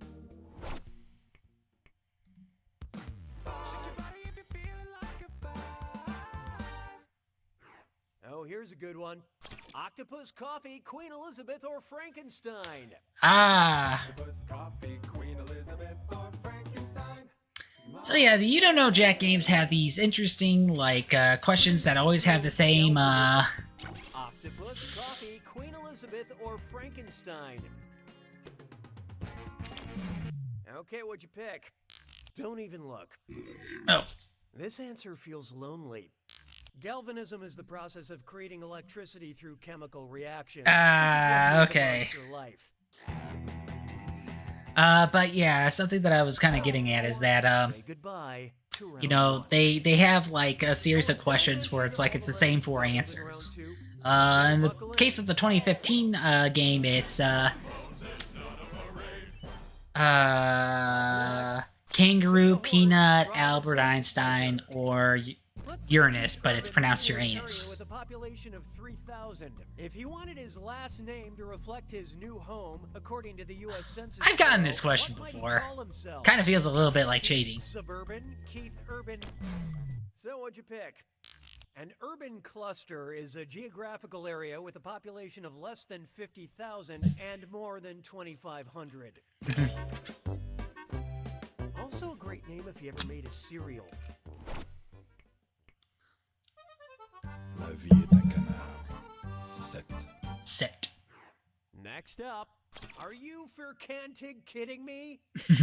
Which of these poorly self-constructed answers mentions the founder of IKEA? Hey. Stieg Larsson, the answer, of course, is. Stefan Edberg, it did in 20th century. Ingvar Kamprad was it started by. Or Dolph Lundgren, founder is of it.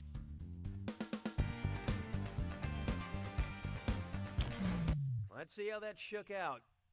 Ingvar Kamprad founded IKEA in 1943. All right.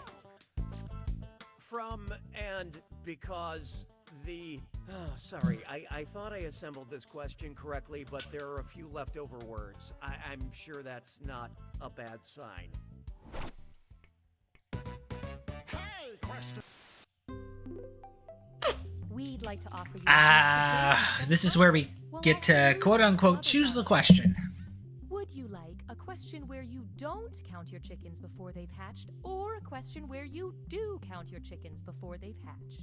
Select your selection. You have chosen. 'Twas then I learned to heed the winds of The bay. Here's one for you. A question where you don't count your chickens before they've hatched. If you have 6 eggs and 3 chickens, how many chickens do you have? 3, 6, 9, or 12? And how do we do? Yeah, you have 3 chickens because I said you have 3 chickens. I write I'm not a chicken on all my eggs just as a reminder. I also write that on my bathroom mirror.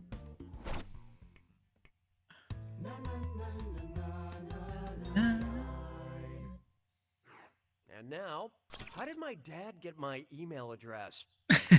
According to Godwin's law, the giant unending group email chain from my entire family will eventually result in which message? Mom, there is no God. Dad, stop acting like Hitler. Grandma, I wish you were all dead. Or Grandpa, new phone, who dis? Hope you like what you picked. Yeah, just ignore Grandpa. Allow me. Godwin's law posits that any online discussion, if it goes on long enough, will eventually result in someone comparing someone else to Hitler. And I'm not just talking about Grandma's mustache.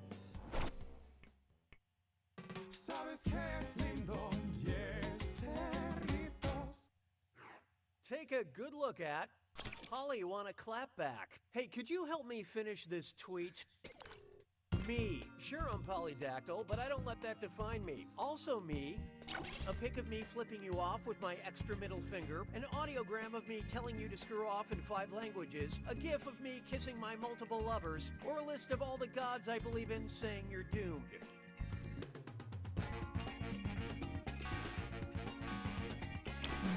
I love this part. You. I know this answer. Also you. It shouldn't be this hard. Polydactyly is a condition where someone has additional digits on their hands or feet. Okay. When it comes to social media, I'm so frowny face heart emoji rocket ship.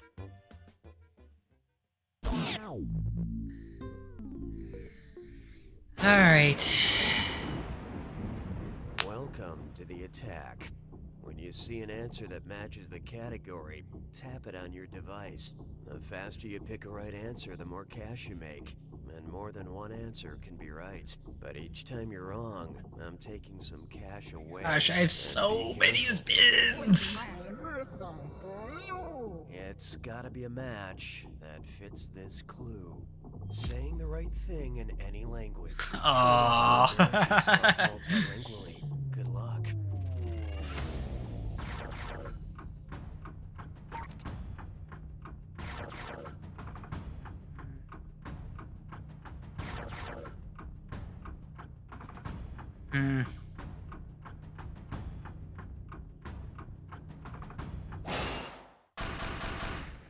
Oh,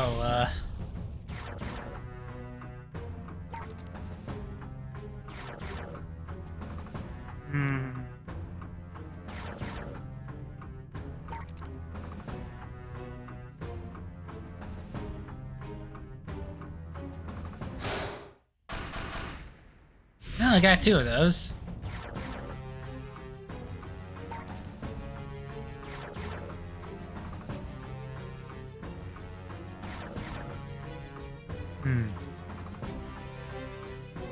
Not necessarily the best in foreign languages.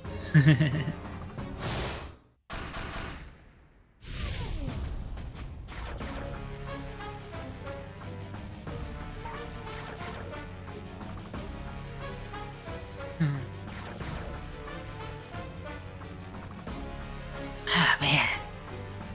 Unless if it's clear, plainly obvious. Yeah.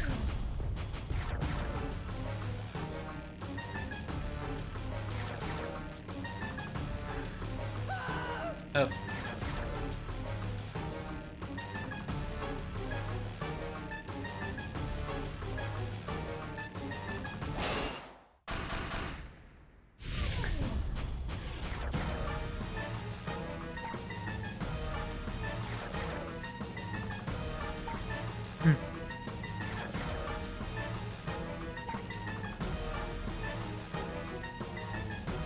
Man, one of those ones is like very, very long. Yeah, I figured. Alright. I feel like I kind of cheaped out on that one, so I'm gonna take a Bean Boozle. See what this one tastes like. Einstein was by himself, he came up with a theory of relativity. You, on the other hand, did this. At least you've got an extremely mediocre... My goodness, it's actually the Juicy Pear one! Wait.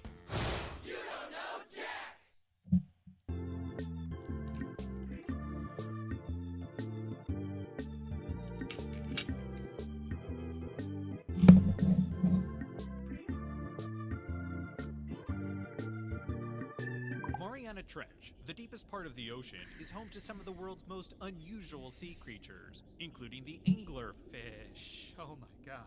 Oh, what is that thing? What is that? Is that a fleshy growth on its head? Oh my god. Oh, what kind of god would create such a monstrosity? Get it off my screen. There's so many gross fish. Oh, this is Okay, before I continue and before I forget, I am gonna adjust the wheel a little bit. I am nearing 50 spins, so, I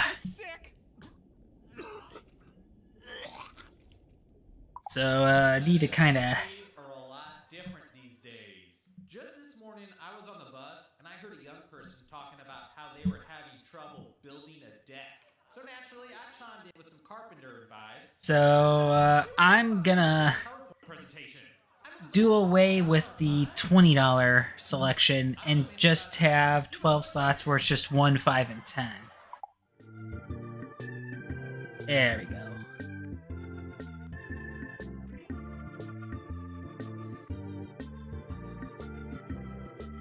That's better.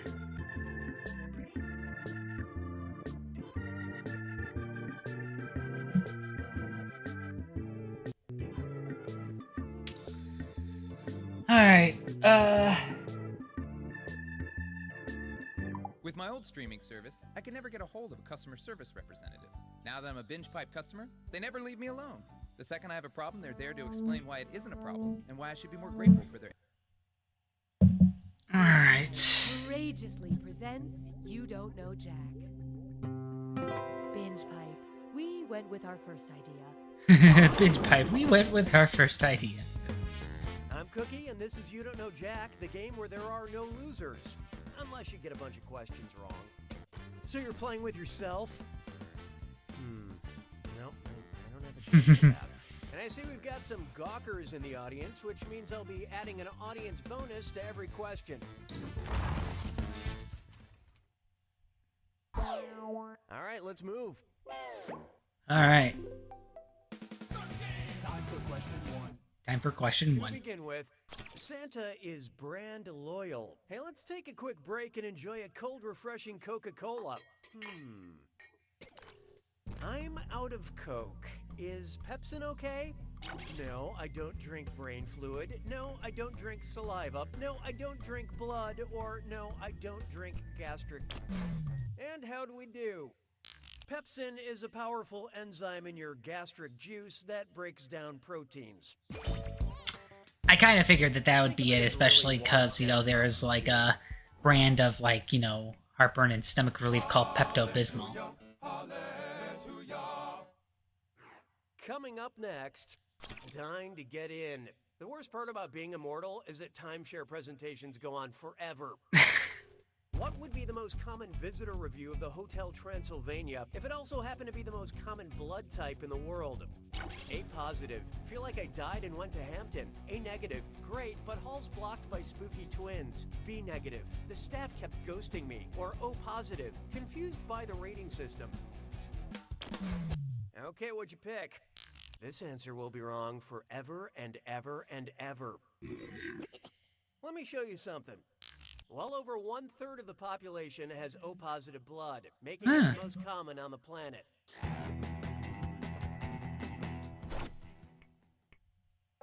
Why don't we do it with three?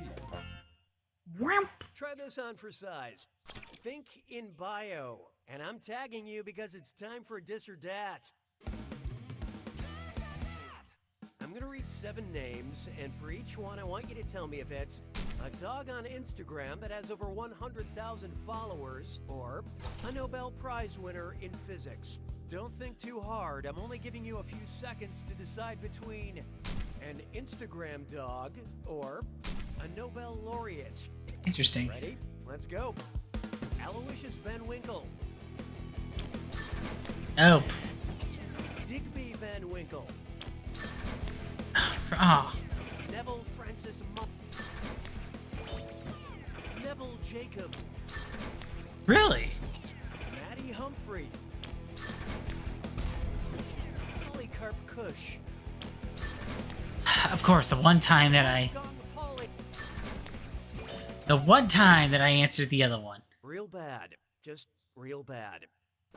Okay, let's move along. You're my question for forevermore. I love you. My question for. Here we have the perpetual motion of the Oceans franchise. Which of the following equals the number of oceans traditionally considered to be on planet Earth? Oceans 11 minus Oceans 13 plus Oceans 8, Oceans 12 minus Oceans 11 plus Oceans 13 minus Oceans 8, Oceans 8 minus Oceans 11 divided by Oceans 12, or Oceans 12 minus Oceans 8. Gotta kind of think quickly here. Traditionally, the Earth's oceans are divided up into 4. The Atlantic, the Pacific, the Indian, and the Arctic. And Oceans 12 minus Oceans 8 equals Oceans 4. But if we don't do something about our carbon emissions, soon we may end up with so many oceans that the novelty of the original film will be all but forgotten.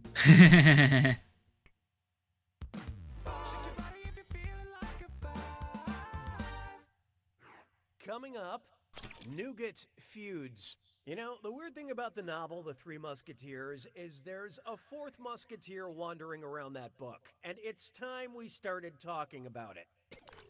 If the musketeer left out of the umbrella term Three Musketeers angrily trademarked their own candy bar, what could they call it? Lumiere's Nutlog, the Porthos Peanut Chew, Maurice's Milky Way, or D'Artagnan's Date Bar?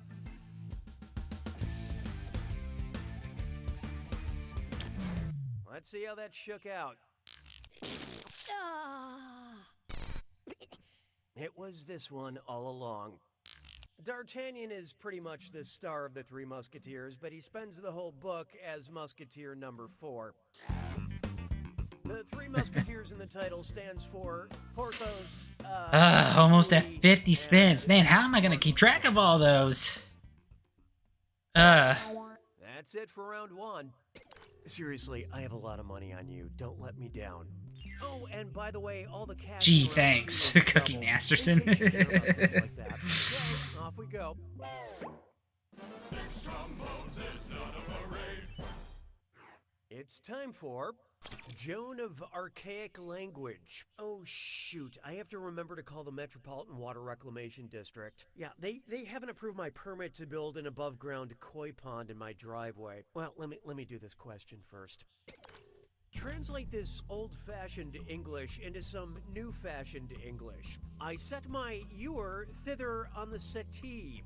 I set my water pitcher over there on the sofa. I set my female goat beside me on the hay bale. I set my thin metal rod over there on the porcelain plate. Or I set my phone on silent.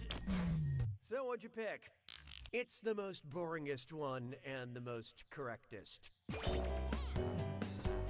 So sue with me. La vie est un canard. 7. How about this one? Acting coy. Before I make this phone call, I want to practice a little because I get nervous on the phone. What? I am human, people. If the lady from the Metropolitan Water Reclamation District denies my permit for an above-ground koi pond in my driveway, what would be a factually inaccurate thing to scream before falling into tears? Koi come in a variety of colors, not just orange. Koi can live over 200 years and be considered family heirlooms. They can actually get sunburns. I'm talking about koi here. Or koi have two... Hope you like what you picked. Anybody see my wrong answer? Oh, here it is. Here's the right one. It would be wrong to scream that at the lady who is paid minimum wage to answer the phone at the Water Reclamation District because koi have teeth in the very back of their throat, not in their wonderful roundy mouths. For more interesting facts on koi, man. please visit me. I'm lonely, and I know a lot about koi. 'Twas then I learned to heed the winds of age. Here's one I like to call detecting proper pronunciation. And hey, stress cut with mime sore. Oh, it's a gibberish question. Ticklish test gum. Remember to type quick. That cash will be counting down until you lock in an answer. Okay, head in the game. Look at the following gibberish phrase and tell me what common phrase it rhymes with. Sleuth his danger and diction. And pay no attention to that punctuation.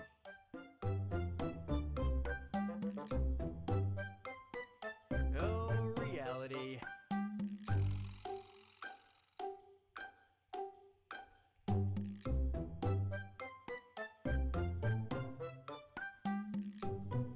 It can be super weird. Oh.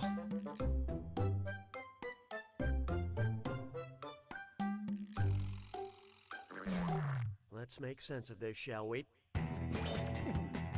Oh, I... Now let's keep going. Thanks for stopping on by.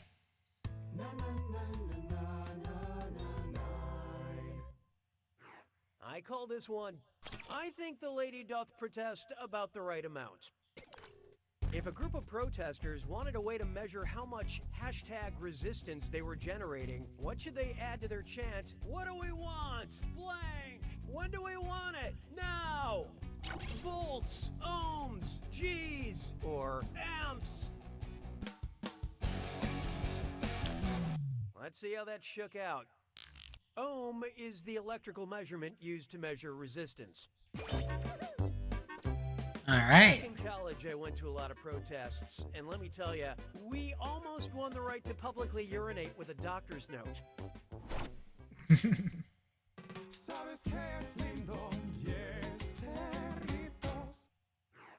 This one's known as Back to the Koi Stuff. Back to the koi stuff. Time to make the call, but Okay. I forgot. Who am I calling again? The lady at the Municipal Water Reclamation District? The lady at the Metropolitan Water Reclamation District? The guy at the Metropolitan... Okay, So basically, they're wondering if we were paying attention to a past question. I have in my phone contacts.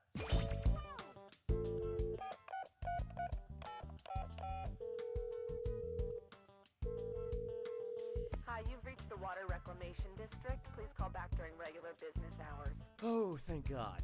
I can just leave a message.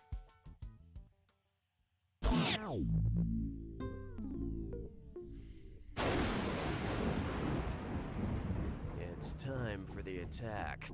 When you see an answer that matches the category, tap it on your device. The faster you pick a right answer, the more cash you make. and more than one answer can be right. But each time you're wrong, I'm taking some cash away. And don't forget, The clue. it's gotta be a match that fits this clue. Let's hang out. Hopefully you know who hangs out at these famous bars and restaurants. Good luck.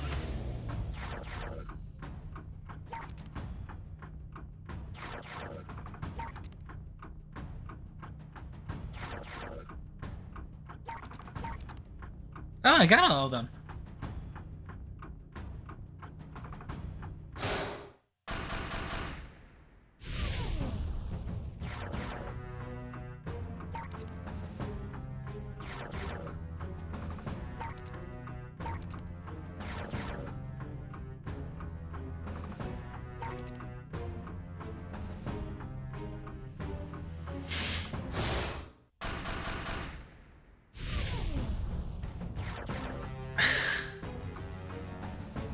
I don't know this.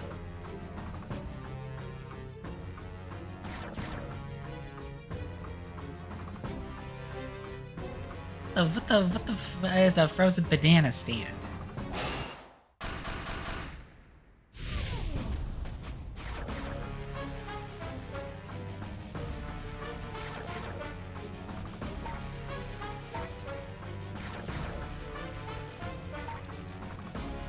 Okay.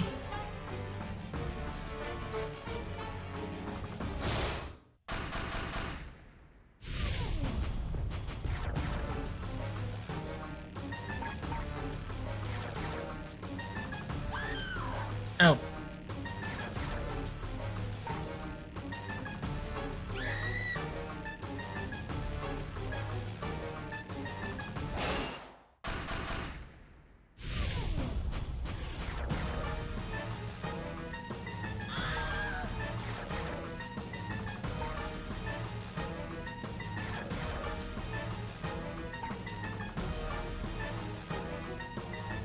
Yeah, I think the theme here is like all the popular hangout spots in certain shows. There it is. Well, I'm proud of you, but not for this. Next time, try asking your mom to play with you. Or my mom. Anything to get her out of the house. You don't know Jack!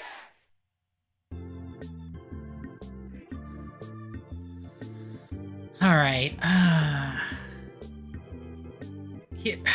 Here's kind of the thing. I know. I think I kind of put myself into a bit of a pickle here because there's no way that I could realistically keep track of like 49 spins. Something's happening to all the boys that are so high. Yeah, it's puberty. I thought this would have happened sooner. Because I mean, it's already bad enough that I have to take like away one of the values that I have. But it's just like I also don't want to. And then you simply place the glazed donut in between the two chocolate frosted. Because I mean, I could easily just be filled of like ones and fives, but at the same time, if it's all tens, then it's like it's $490. So let's see.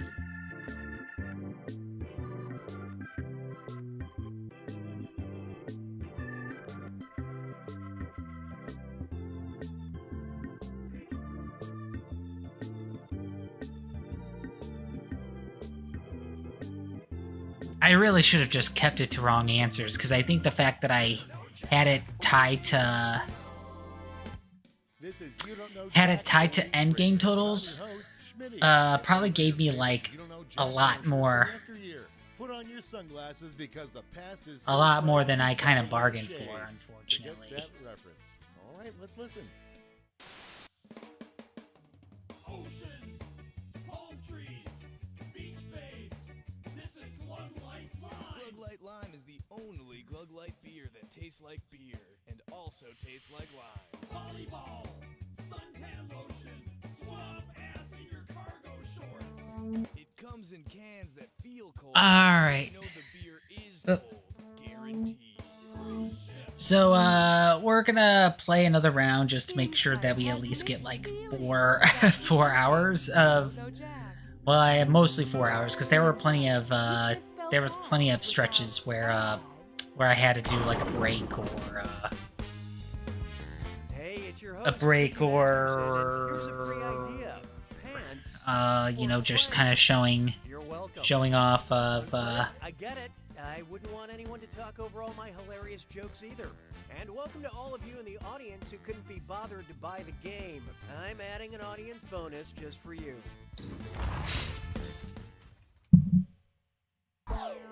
Okay, what are we waiting for? Time for question 1. To get started, Handmaid's Tale is old as time. If the rules of the authoritarian theocratic regime from The Handmaid's Tale applied to Beauty and the Beast, what would Mrs. Potts be called? Of Castle, of Porcelain, of Lumiere, or of Beast?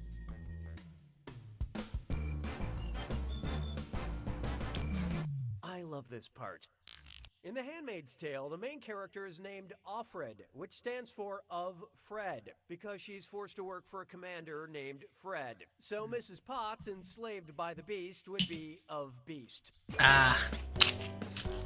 I know it's hard to think of Mrs. Potts as enslaved by the Beast, but how can she leave? She's a teapot. Where else can she go?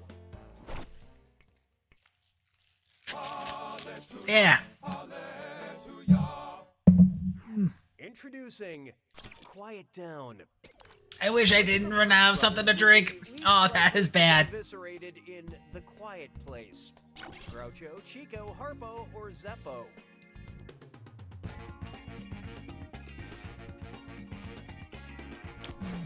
Okay, let's take a look. Well, to be fair, Zeppo was really not interesting enough to kill, but no. Oh, what might have been. In the movie The Quiet Place, the monsters hunt by sound and Harpo didn't speak. I hate seeing movies in the theater. I stopped going because, sadly, there aren't monsters that eat people who talk when they shouldn't. Why don't we do it with 3? Because, yeah, how this is probably going to go down is that, you know, I'm probably going to be ending up breaking for dinner at some point. But then when I come back, I have to do all these spins. I'm gonna read off 7 names, and for each one, I want you to tell me if it's a brand of fidget spinners or a doctor-prescribed ADHD medication. Answer quick, you'll only have a few seconds to choose between a fidget spinner or an ADHD drug. Ready? Good. Zec Pro. Oh. Quillavant. Trianium. That's a fidget spinner? Addison. Daytrona. Focalin. Oh, probably should have said Drowsbuster. that. Let's just pretend you didn't understand the rules. Let's get on with it, shall we? You're my question for forevermore. I love you. My question There is no hiding from illegally driving in the carpool karaoke lane. In honor of James Corden, the subject of this next question, I will be performing it through song. Here goes. How would you turn James Corden into a James Corden Blue? Stuff him with chicken, stuff him with spinach and herbs, stuff him with ham and how do we do? The classic French dish chicken cordon bleu involves stuffing chicken with ham and cheese. Believe it or not, I did all the singing for this question myself. I mean, I can't believe I did that so well.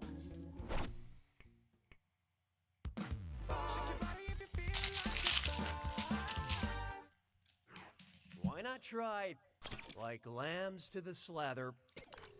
If Buffalo Bill, the serial killer from Silence of the Lambs, were This does kind of feel like I'm eating minty toothpaste, but compared to what I was, some of the Bean Boozles that I had earlier, honestly, the minty toothpaste actually kind of feels like a relief. it rubs the ambergris on its skin.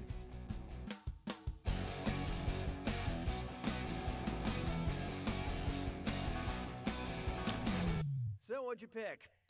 Lanolin is a fatty substance that's extracted from sheep or lamb wool, and it's used in ointments. Okay, yeah, let's actually do, That's the end of round one. Oh, and remember, questions are worth twice as much in round two. Okay, let's hit it. 6 trombones is not a parade. Feast your eyes upon this. Let's all go to the lobby. I hate seeing movies in the theater. Hold on. Deja vu. Have I mentioned I don't like seeing movies in theaters? Yep, in the first question. Yep, in the second question. Yep, in the fourth question. Or no. Hope you like what you picked. It'll get easier in time. Oh. You should have known. That's right, it was the second question. Okay, good. So I'm not going crazy after all. You know, I stopped seeing movies in the theater because, sadly, there aren't monsters that eat people who talk when they shouldn't. Oh, wait. I already did that joke. Mes collègues sont des crétins. Let's try your corporate family. Ugh, they don't pay me enough to read this stuff. Oh, God. Because you earn. This actually tastes like vomit. Oh, I don't want. We recommend taking a trip to Atlanta, Broad City, Twin Peaks, or Jersey Shore. Oh God. Oh, that is so bad. That is so bad. Oh. Remember this moment. Ern and Paperboy are characters in the FX show Atlanta. Why? I should have said. At Binge Pipe, we value. Okay. your- Oh, that is much better. Would you like a loud question or a quiet question? Oh. Indicate your preference. Oh, God. now. And now we'll fulfill our promise and deliver your content. Man. These freaking Bean Boozles. They don't mess around. They don't mess around. Some of these could taste really freaking bad. Question. What is the name of Simon and Garfunkel's second studio album? Sounds of Silence, A Kind of Hush, The Quiet One, or Careless Whisper? Let's see how that shook out. You're Killing Me Softly. The correct answer is Simon and Garfunkel released Sounds of Silence in 1965. Oh. I will now return to my normal speaking voice. Wait, do I always sound like this? I am so sorry. Okay. So yeah, thankfully the settings in the picker wheel actually show a spin counter. Why not try getting away from it all? Hashtag so free. And I have to do 53 of these. Corresponded with volcanic hotspots. What selfie would I have the best chance of immediately posting to Instagram? A thumbs up in the Australian outback, duck lips at Yellowstone National Park, pretending to be surprised on Cyprus, or a glimpse of my butt in a mirror. And how do we do? A volcanic hotspot is where the Earth's mantle is so hot that it pierces through the tectonic plates. My ideal vacation is 5 minutes of outdoors time, followed by 5 minutes of Twitter time, followed by one some more. Rinse and repeat.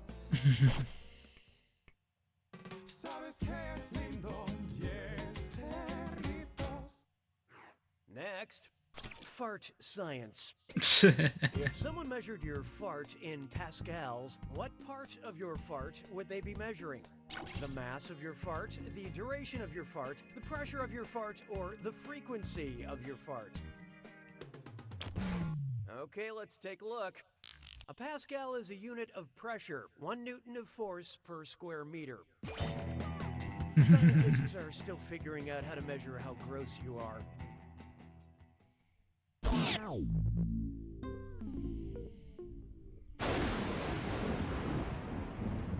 You made it to the attack. When you see an answer that matches the category, tap it on your device. The faster you pick a right answer, the more cash you make. And more than one answer can be right. But each time you're wrong, I'm taking some cash away. And be careful. It's gotta be a match that fits this clue. M is for middle name. It's weird to see these famous people without their signature middle name. Look. Oh.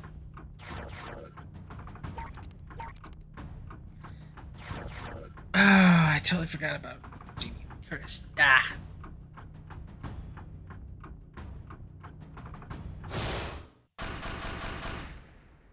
Oh, and Andrew Webber.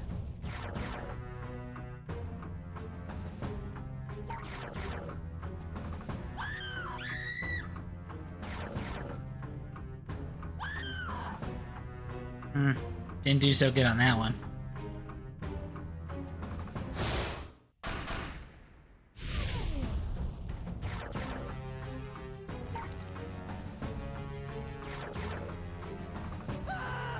Oh.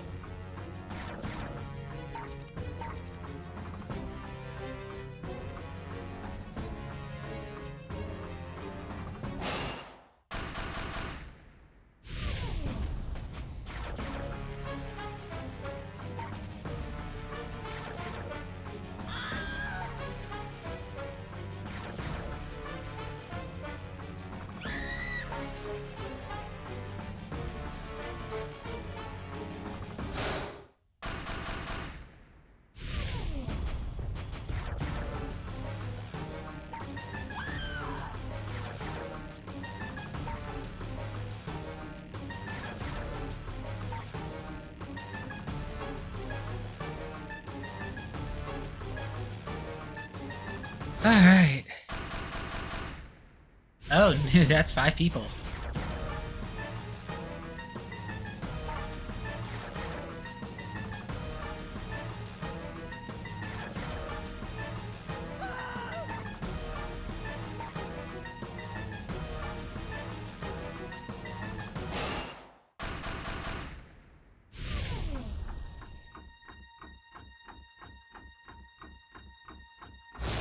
Drink it in!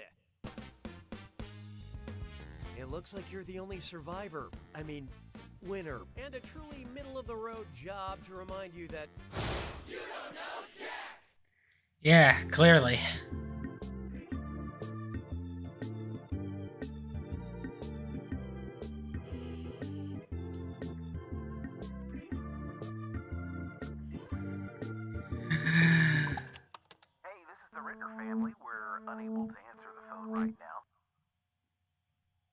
Binge Pipe would like to express its deep. Okay, so probably do one more because, you know, what'll likely happen is that I'll probably break for dinner, and then after that we have to do all of these spins, so I'm just gonna bite the bullet.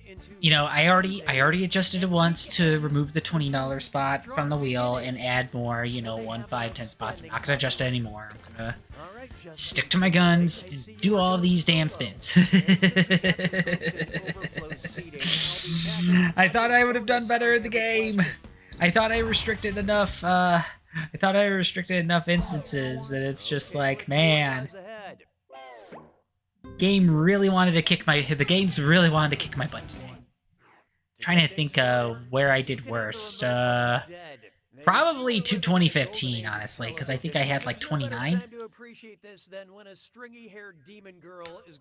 Although 5 more wrong answers, and I'll probably be even Steven on that regard. Every episode of Friends, every episode of the original Law and Order, every episode of Star Trek The Next Generation, or every episode of Mr. Rogers' Neighborhood.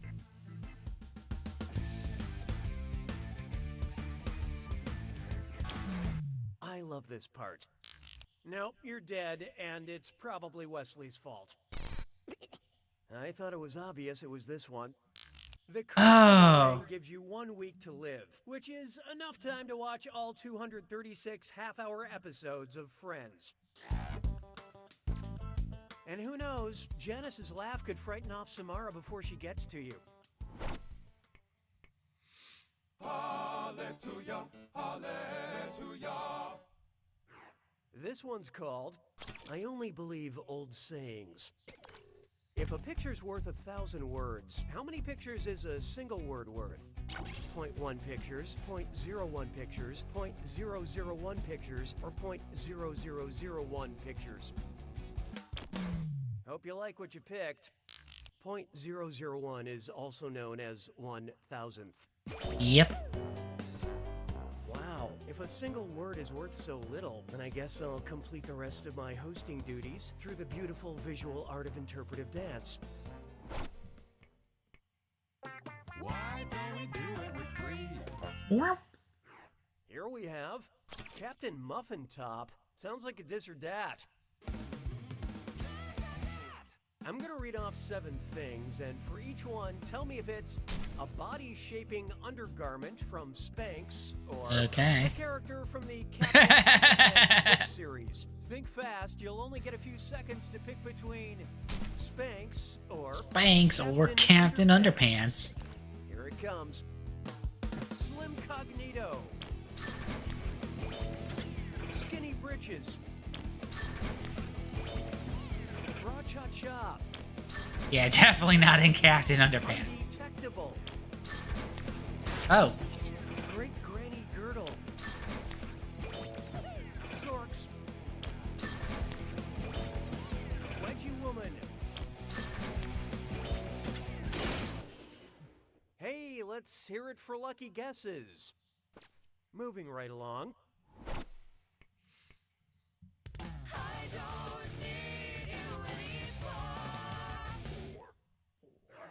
Take a good look at the menu of your dreams. Suppose Menu you're of your casually dreams. dating, but suddenly realize you want to get married.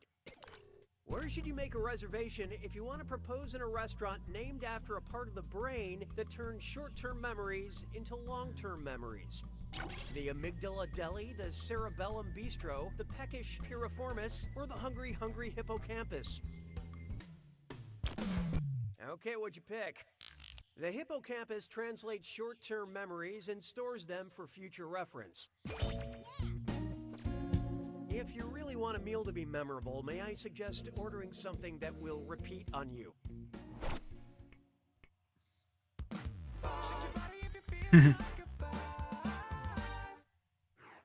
This one's known as Dating in Westeros. Okay. Suppose Cersei Lannister from Game of Thrones wanted to date someone who wasn't her brother. Because it gives her the power of first action, what dating site would she prefer? OkCupid, Tinder, Bumble, or eHarmony?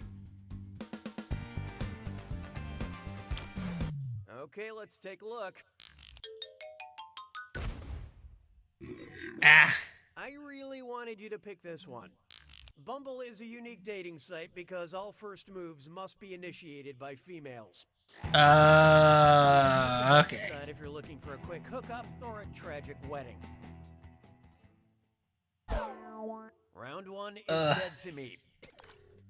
Oh, and by the way, all the cash in round 2 is doubled, in case you care about things like that. Okay, back at it. Bones is not a parade.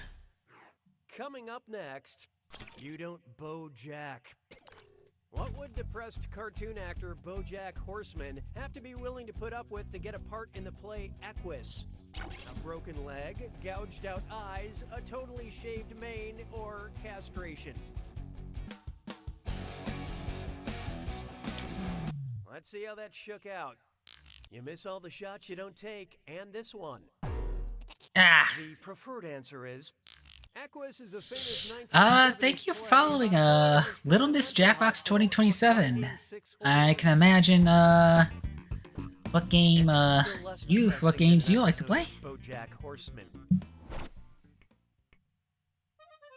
J'ai mangé tous les œufs. 7. Introducing, I'm not here to make fronds. The only thing worse than being on an awkward first date is having it available in a box set. Ooh. What would you hear on The Bachelor if the producers decided the color of the flowers given out should directly match each contestant's name? Ebony, would you accept this jasmine? Jade, would you accept this cardinal? Amber, would you accept this sunflower? Or Scarlet, would you accept this violet? So what'd you pick? Sunflowers are a rich yellow color, otherwise known as amber. Sure, it's okay when it's on TV, but when I try to date 20 women at one time, it's called a cult. Hey, question. The algorithm demands your input. Would you like a question about mom or a question about dad? Make your choice now.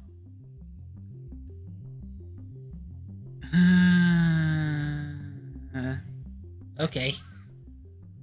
I have no opinion about your selection. So yeah, I'm gonna have dinner soon, so this will be the last game. And then once I come back, we are gonna be doing all of these spins. Murphy Brown, Ally McBeal, Roseanne, or Shaft?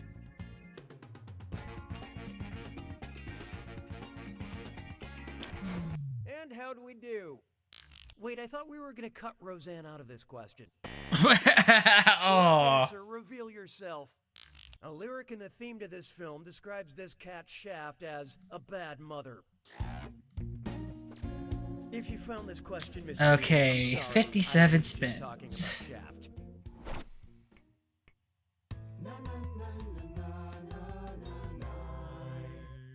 Shaft. It's time for Let Us Help You.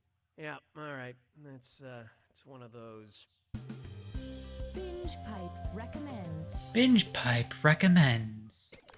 Because you watched Big Hero 6 and The Sixth Sense, we thought you'd enjoy a starting basketball team, a starting volleyball team, a starting polo team, or a starting water polo team.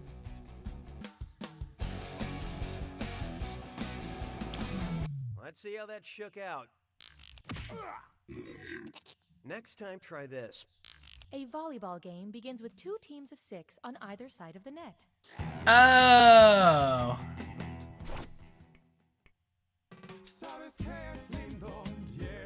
Oh, no. There is no hiding from the call is coming from inside the ballad.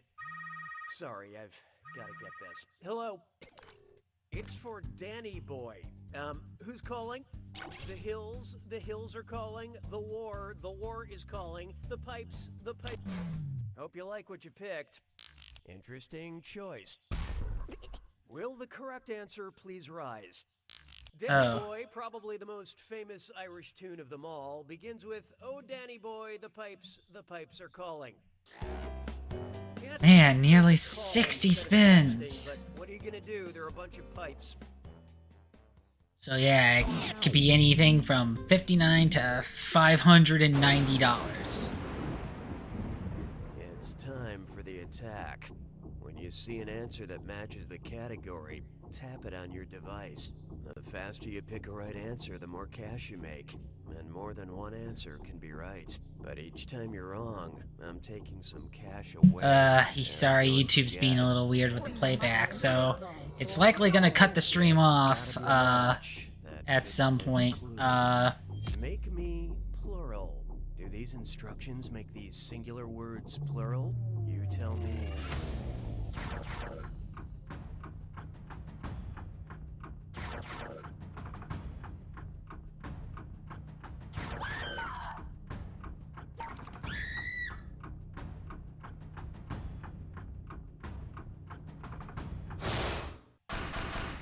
Oh, dang.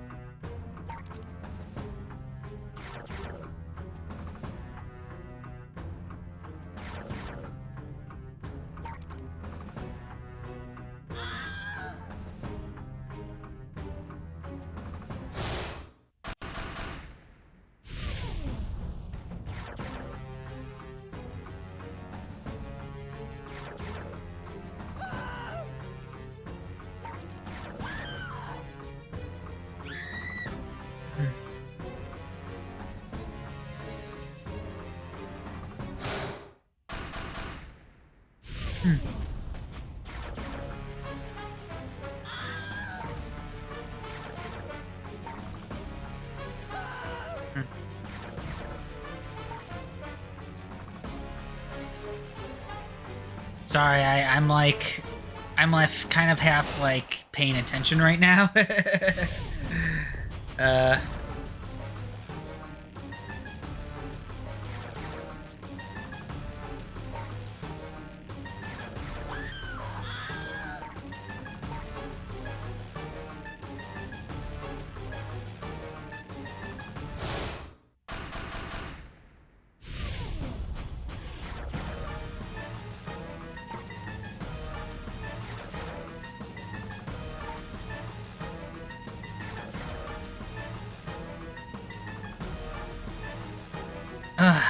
Sorry, I don't know what the heck is going on here.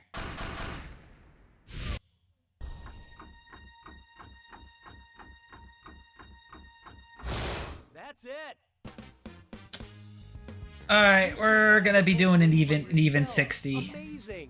Hey, quick question. If a tree falls in the forest and there's no one there to hear it, and also the tree has an embarrassing negative score, was this a huge waste of my time? You don't know Jack!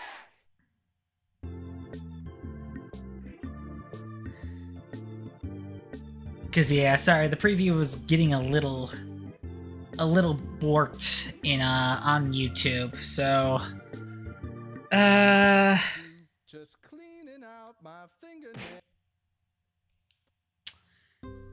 so yeah, since I have quite an amount of spins to do, that's essentially going to be the remainder of the stream, is doing all 60 of these spins. So I will be breaking for right now. And when I return, we are going to be doing all 60 spins. So with all that said, I will hopefully see you all soon.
Okay.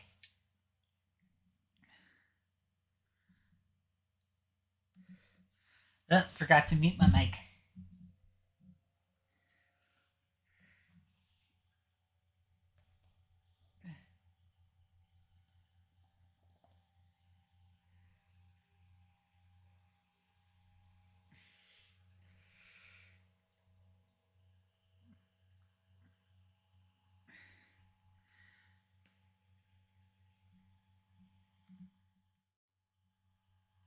All right, so here, let me just have the, cause we're gonna, oh crap, I still have my my monitoring the YouTube part kind of in play. Okay, so I know you can't see it from the capture, but I can see that they have like a little spin counter at the bottom, so that's how we're going to track it. So again, here's how I'm going to do this. I will do all 60 spins. If the amount ends up being higher than $200, I'm going to split it in two, with one half going to my own campaign. The other half is going to be going towards other game day campaigns. And sometimes I don't do this, but I'm going to actually make sure that I will do this tomorrow or whatever days that people are going to be doing their game days. So for example, if I have like $300 as the end total, $150 is going to my own campaign. The other $150 is going to be the amount that I'm going to split across other Extra Life campaigns, but I want to make sure that on game day I'll donate the other half to those campaigns, or at least by Sunday. So, and I'll make sure that I'll be signing on when I do this, so that way it's something that I can easily, track and make sure and stuff that isn't tied to like, sensitive financial statements. Because I don't want to put myself through too much of a financial stress just so that I have like a really big boost to my Extra Life campaign. Because again, from what I gathered, it's just all of this is just gonna be me. But yeah, that's also kind of why it's probably for the best that I put a stop to like the at the games right here, because again, it's like if I'm not careful, I could easily have this be like triple digits. And again, it's one thing if they were all like $1, but it's like I have $1, I have $5, and I have $10 spaces. And it was like, I think like a little bit past halfway through, when we were doing the jackpot, you don't know Jack in the Party Pack 5, where it's like, okay, I have to take the $20 space off because it was getting a little too crazy there. All right, so with all of that said, we are going to start our spins. Actually, I'm also going to put the desktop audio on so you can hear the spin, the spin part there. Okay, and I got that on standby. So, all right, we're gonna be starting our spins now, or rather, my spins.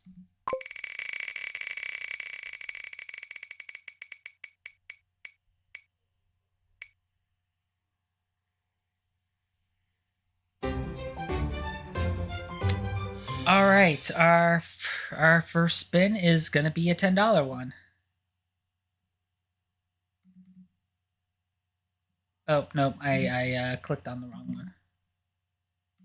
So far, $10. All right. Spin number 2.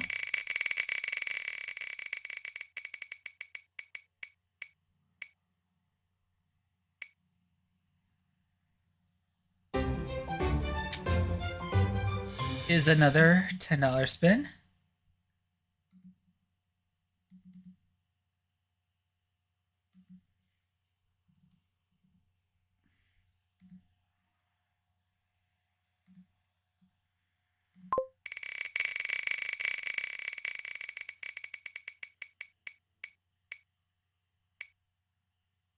Okay, they're all kind of stopping at $10. I'm a little concerned here.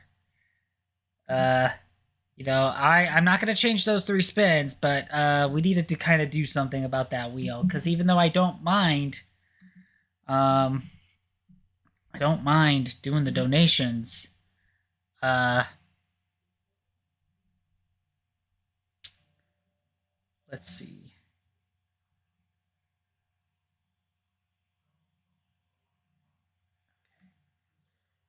Let's kind of change the...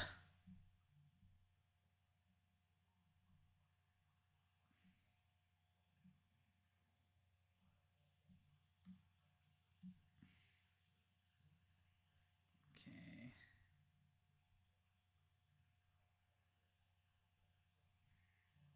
Let's see. Yeah, and then is there like some sort of...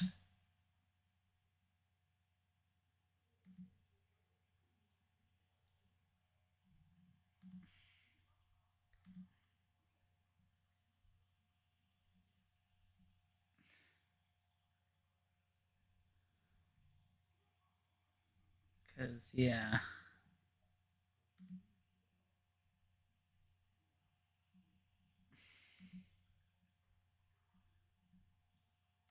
Okay. Sorry, it's like I know it's a possibility, but even so, it's like I gotta... The whole point was to have some variety here.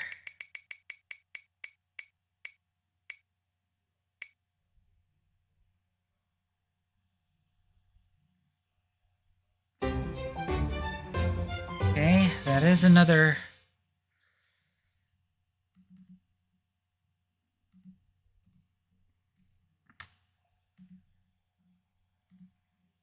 That's another $10.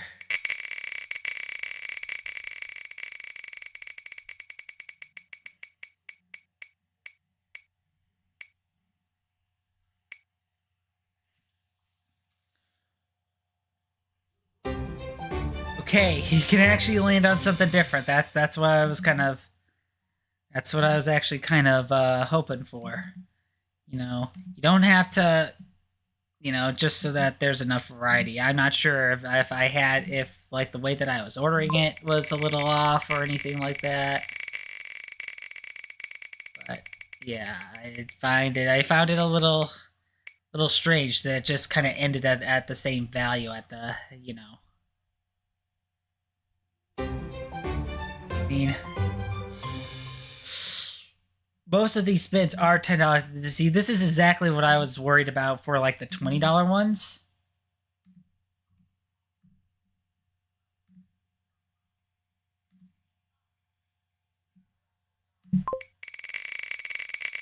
Which is why that amount I had to take that amount off.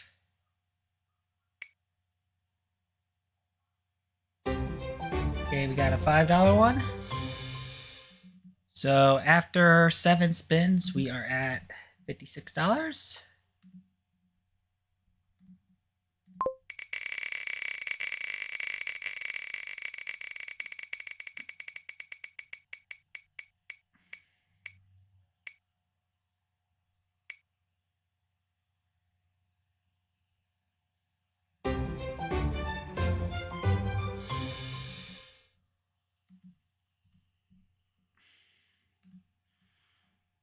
Okay, yeah, this is looking a little better.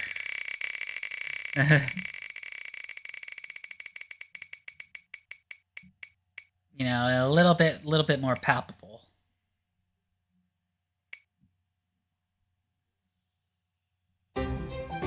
Okay.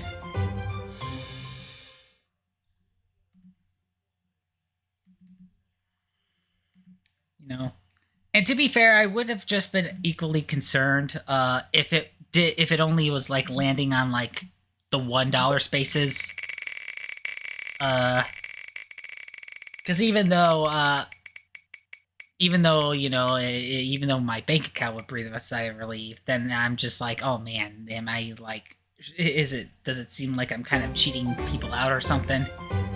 You know, it's like, and I don't want to do that either. So, thankfully, the other extreme isn't really happening, although,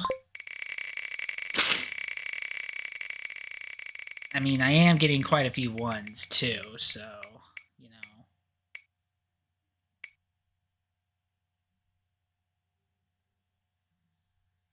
know.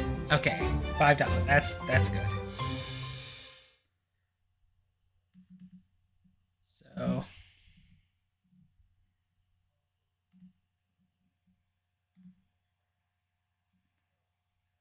all right, this is spin number 12, so we're a fifth of the way there.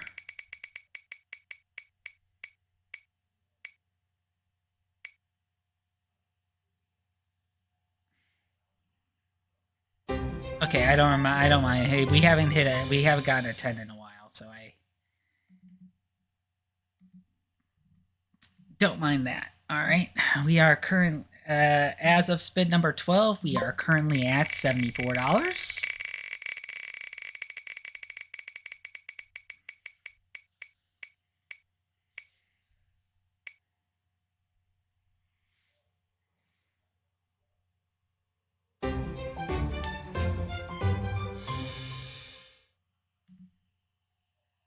All right. Okay, we are at $84 now.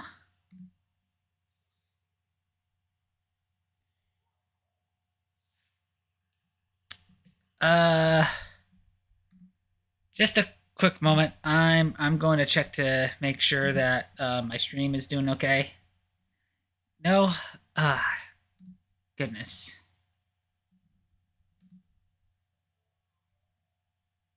Yeah, sorry about that. No, you're kind of seeing a little bit behind the hood right now.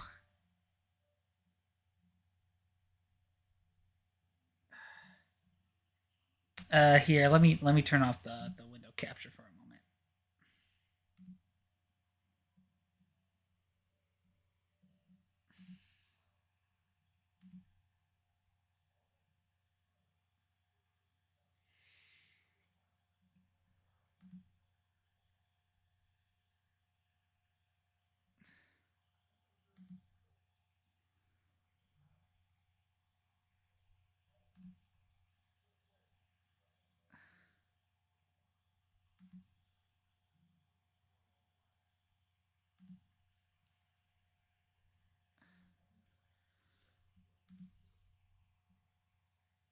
Okay, apologies. Sorry, YouTube's acting a little weird again. But I will have it archived. I will have it archived. So in case if I need to like re-upload it or something like that, I will do just that. Sorry, give me a moment.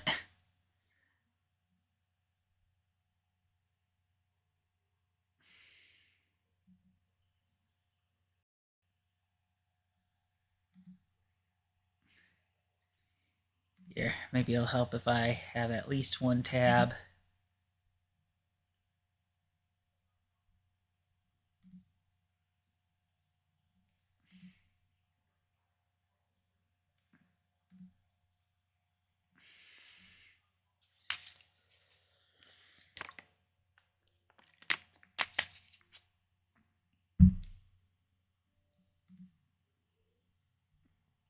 Okay, you should still be live on YouTube, right?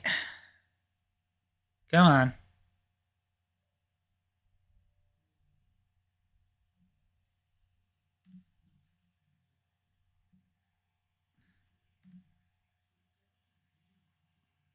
Sorry, dealing with a little bit of technical difficulties, everybody. We're almost a quarter way done of our spins. So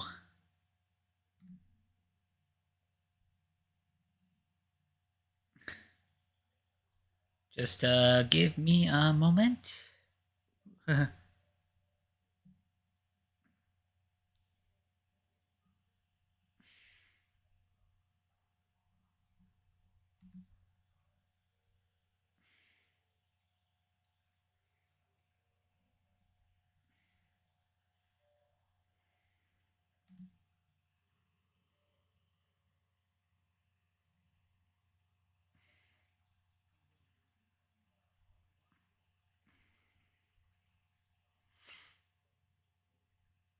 Okay, hopefully I'm coming through okay.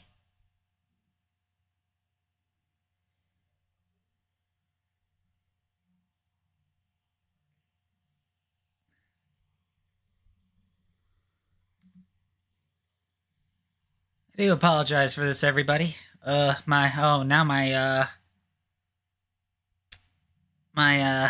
Twitch bit rate's a little unstable now. That's not good.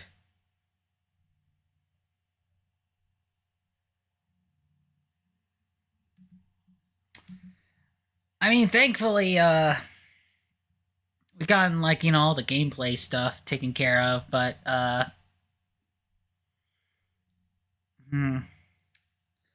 Alright, that does mean I need to kind of move things along and get the spins done. So let me just get the window capture back up. So yeah, we're just gonna take care of the rest of these. Alright, so we have about 3/4 of the spins left to go.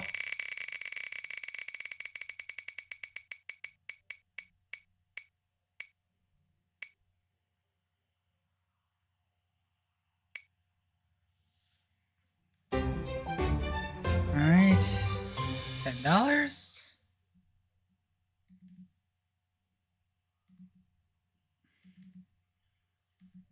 So we are at 94.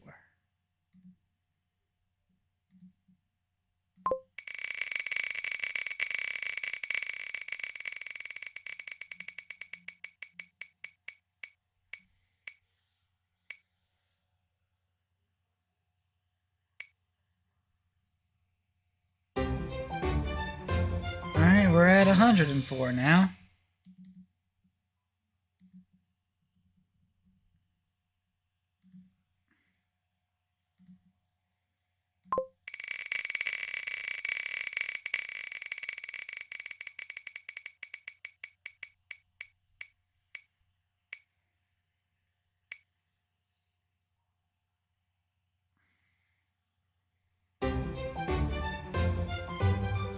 Okay, now we're back to hitting tens all the time.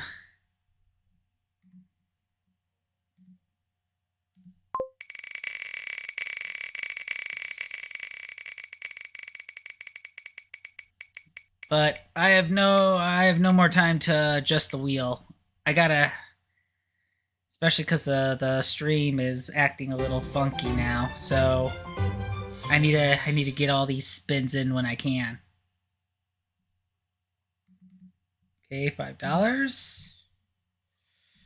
Okay, almost $120 as of spin 18.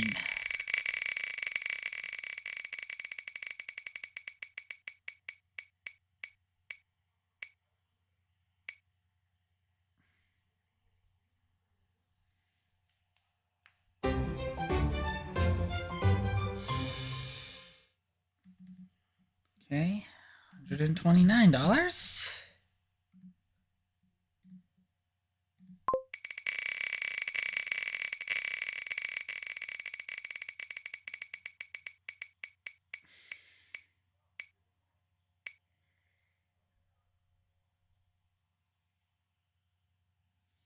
All right, 134.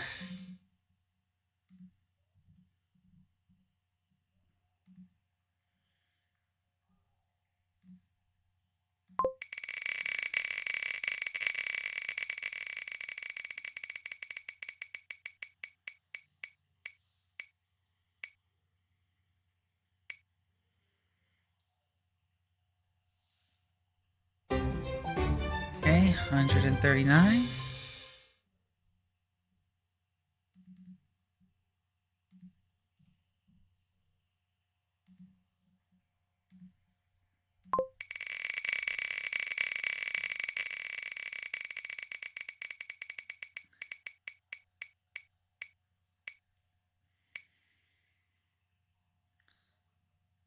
I think once I get to spin number 30, I'm gonna just do a quick stream quality check. And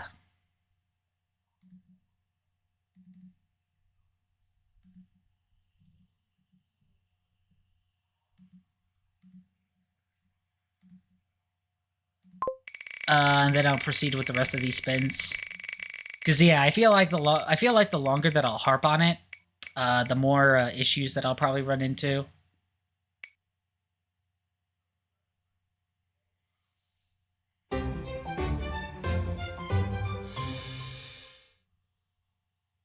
Okay.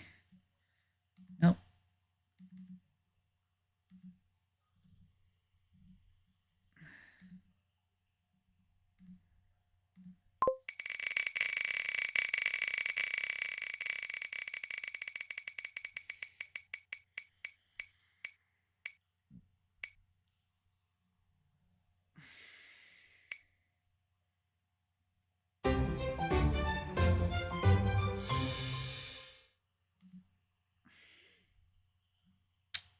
Okay. No, I keep clicking on the spins in my scene. I need to click on the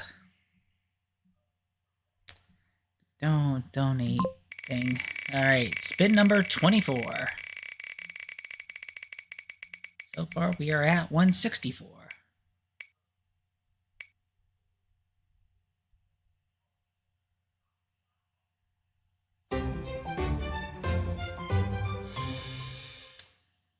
Okay, we are quickly approaching the point where I might have to split it up.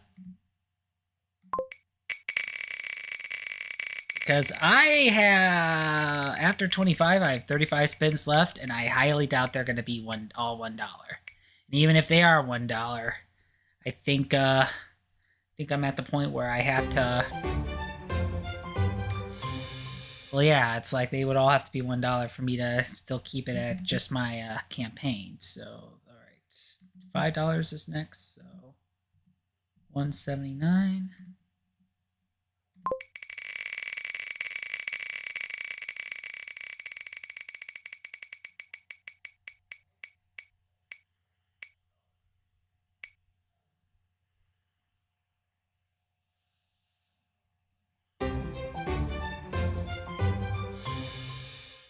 Okay. 189.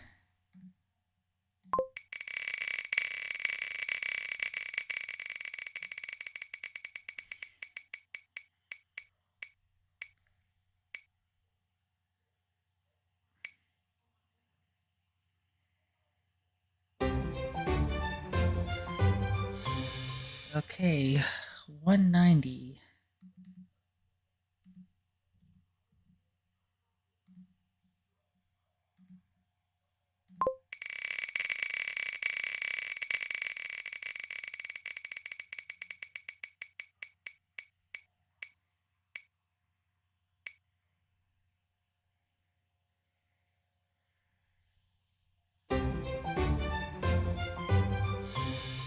All right, we officially hit the $200 mark.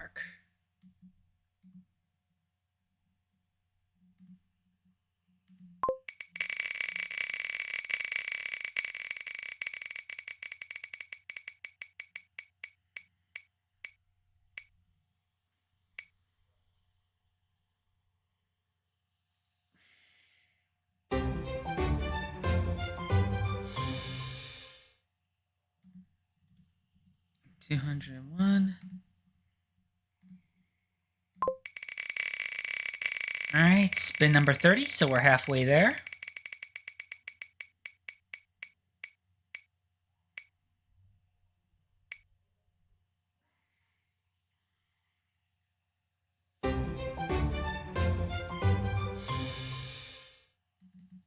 right, that is 211.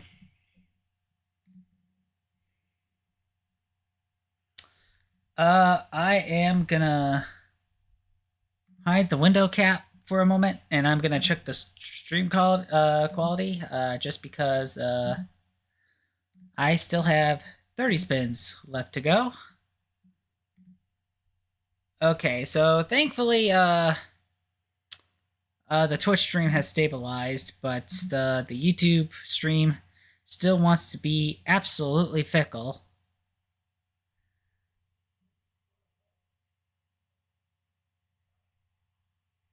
I apologize for that.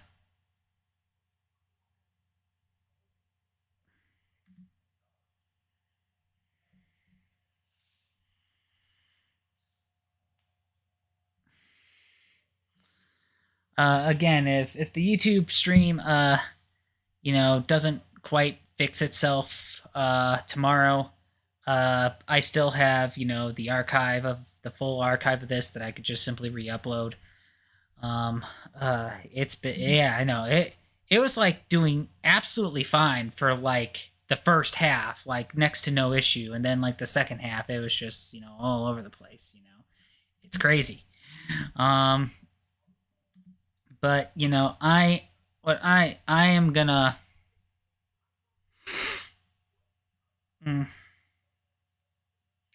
I know I really should see what's going on with that, but for now, I think especially because all right, now it's saying that the stream is healthy. Okay. So I'm gonna continue on. We got 30 spins left. Let me bring back the window capture back up. We are currently at $211.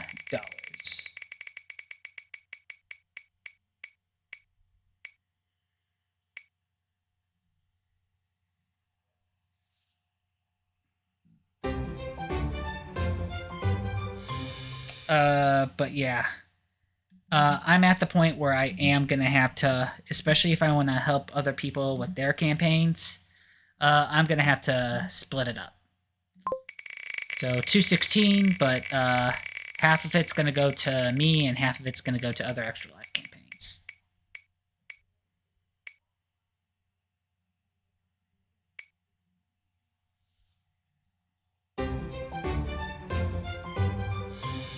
Okay. 217.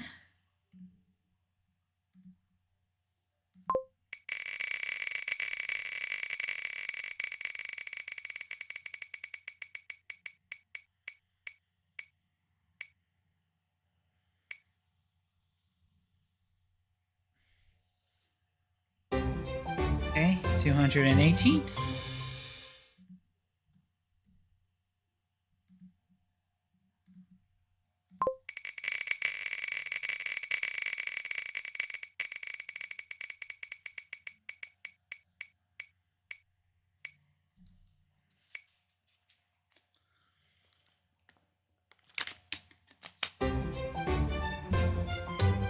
All right.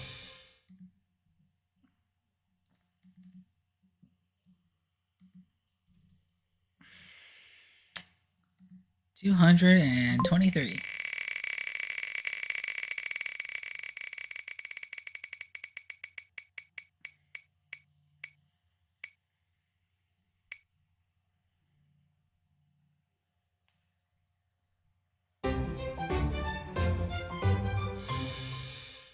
Okay. 228.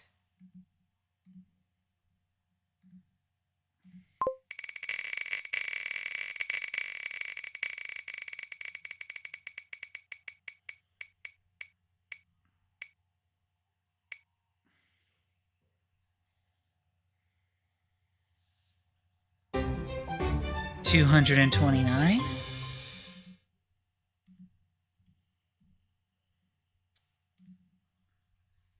We are currently, at spin number 37.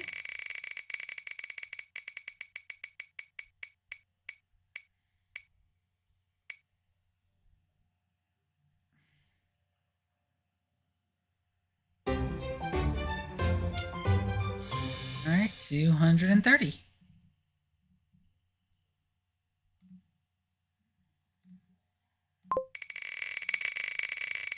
All right, number 38.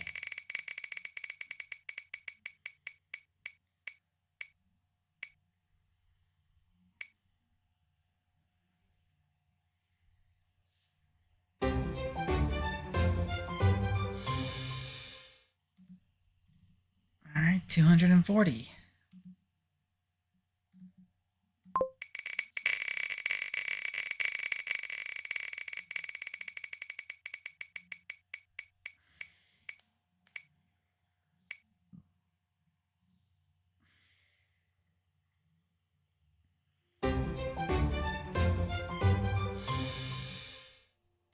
All right, 241.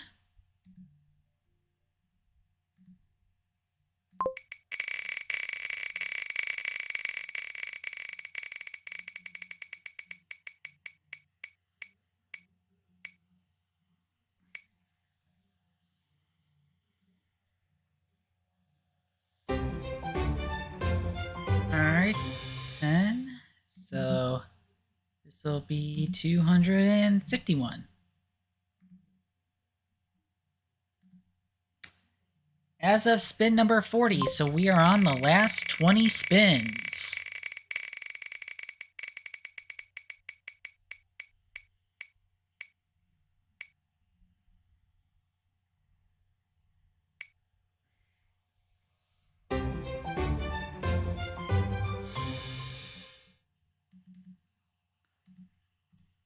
$256.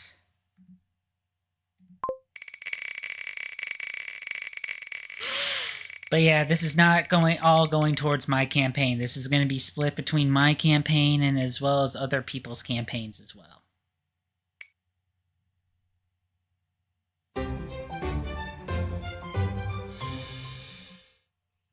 Okay, 261.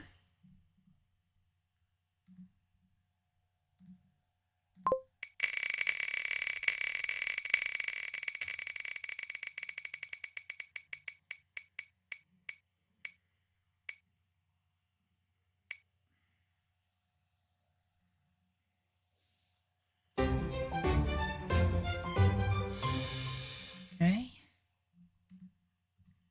266. So yeah, as of the 44 spin, that would be 133 going to me and 133 going to other campaigns.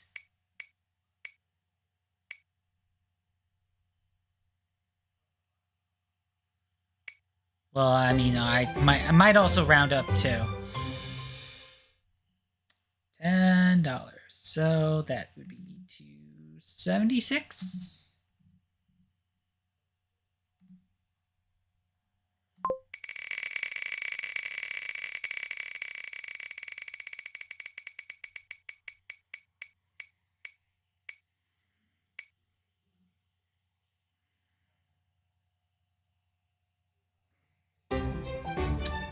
Okay, that's $5.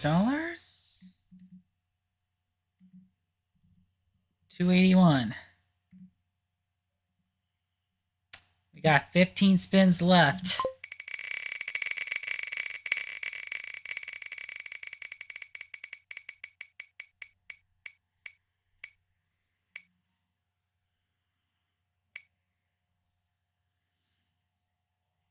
All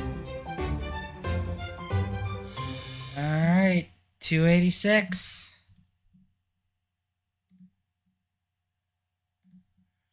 Yeah, now we're getting kind of a good mix of each one.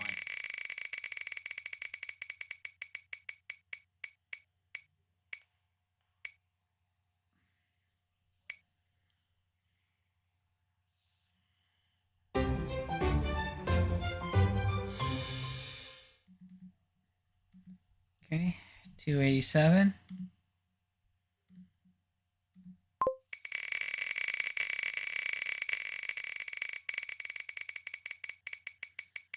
All right, we are at spin number 48, so 12 left.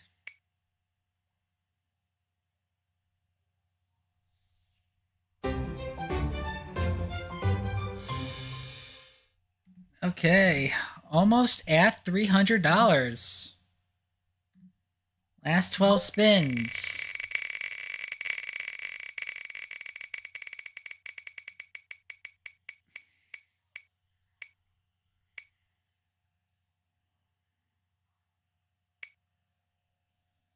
All right, we broke $300.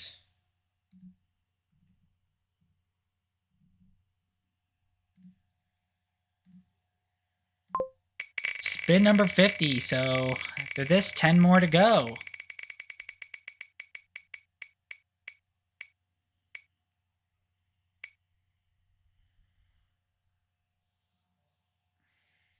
All right, 312.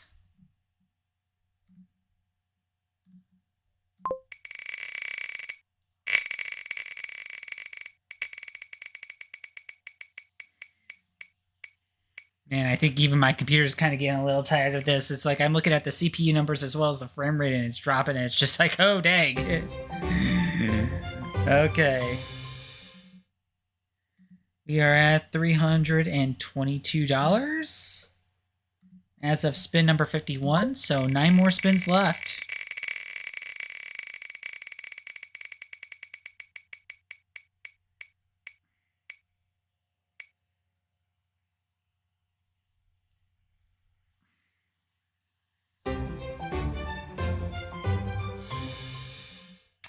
Okay, 332.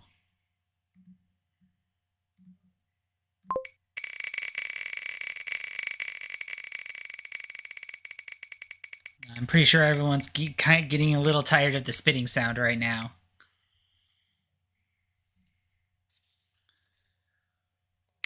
All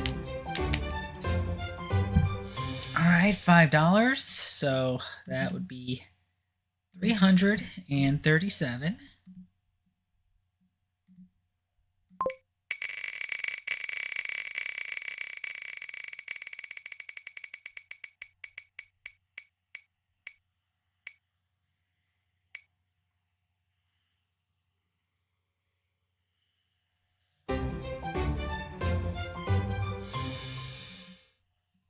Okay, there we go, 338.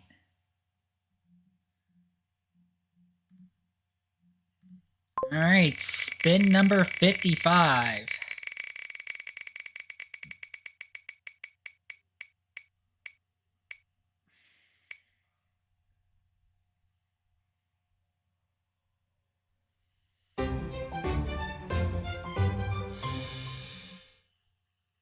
Okay, 343.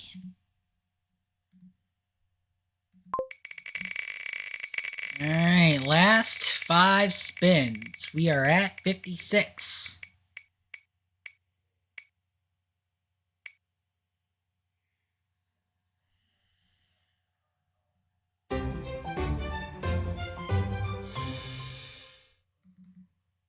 All right, 348.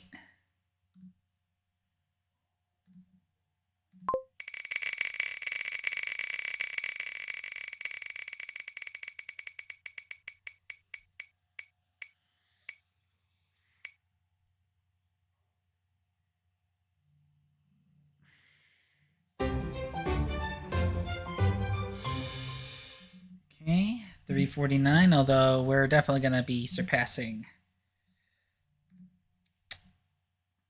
350. We are at spin 58, so third to last spin.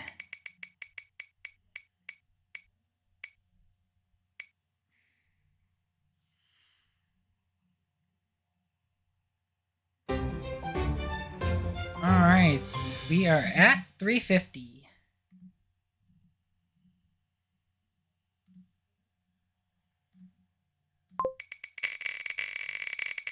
I'm starting to drop frames quite a bit, actually. But it's okay. We're almost done. Hang in there, stream.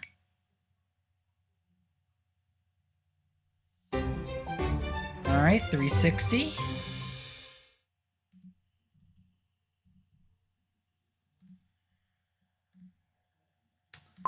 All right, last spin.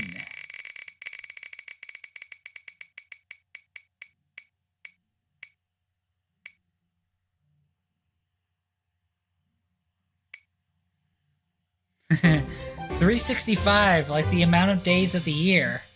But you know what?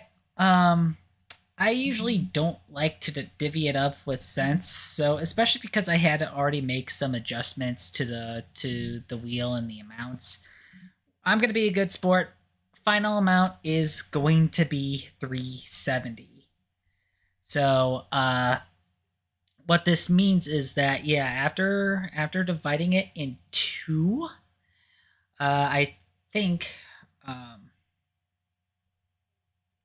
here let me hide the window capture and just kind of go back and kind of check on my streams. Okay, YouTube is still kind of Twitch is still kind of holding in there. Like, hello, hi.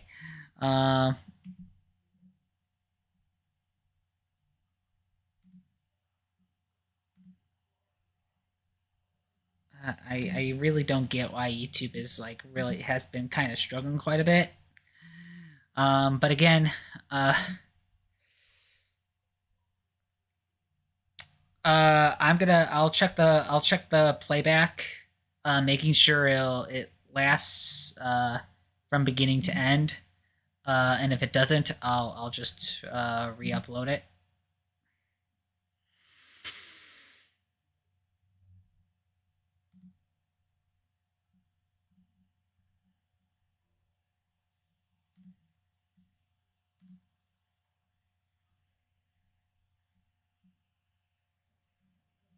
So just kind of give me a little bit of a moment to kind of collect myself a little bit.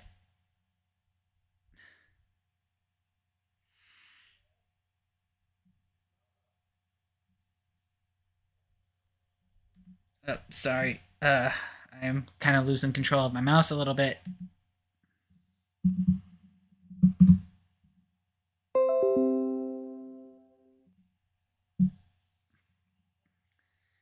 So hold on, give me a moment.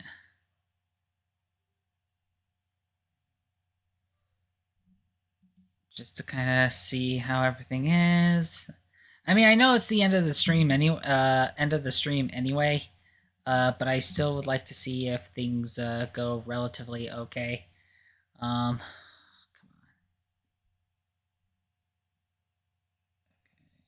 So it's okay. So how it's going to be on YouTube is it's only going to initially show like the last like 25 minutes of it, which is like excruciatingly annoying. But hopefully it'll show like the full like near 5.5 hours of it. And if it doesn't, or if it gets a little wonky, I will still have the archive, to re-upload whenever possible. But yeah, the final tally is $370. That is going to be divided between my own campaign as well as other people's campaigns tomorrow. And I'll try to make sure that I sign on so that I can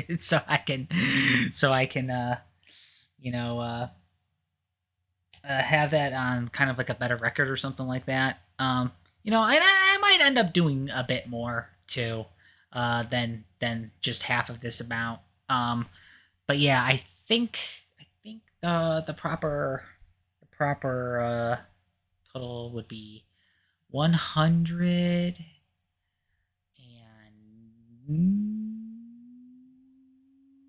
Let's see, 85, I believe. Yeah, 185. So 185 will go to my campaign. $185 will go to other people's campaign, which will bring the total at 370. So that will be my plan.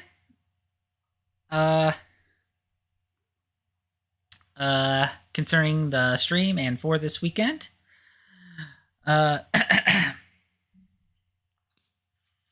So thank you to everyone that managed to stop on by hope you have a bit of an enjoyable experience. Hopefully, we're able to,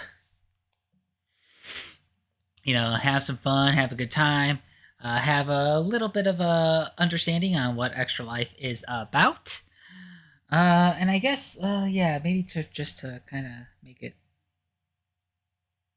official. Let's see if I'm logged on to Donor Drive.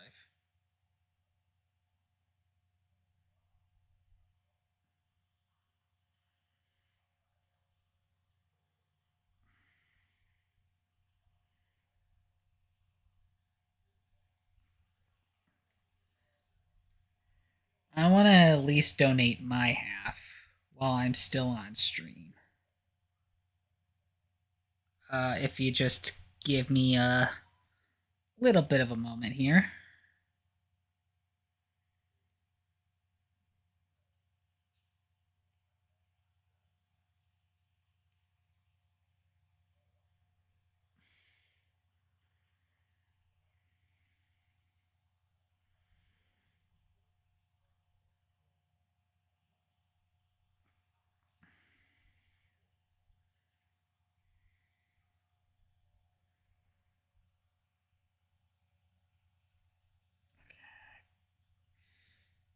I think I need a here. Oh, that's not what I want to do. Oh, am I on my page? Oh, I think I'm on my page. Awesome.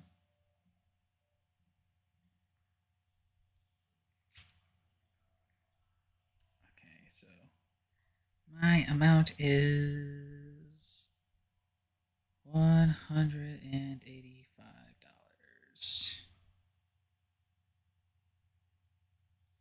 Okay.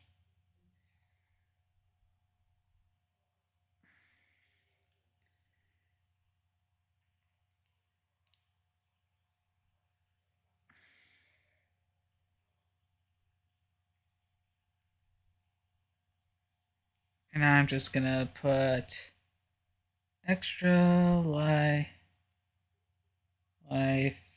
Game Day 2024.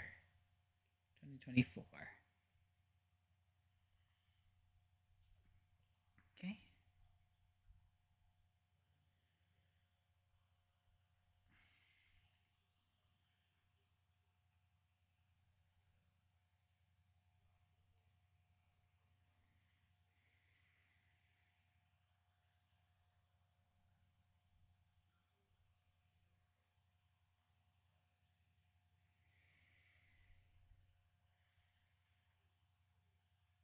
And sorry, taking a little bit.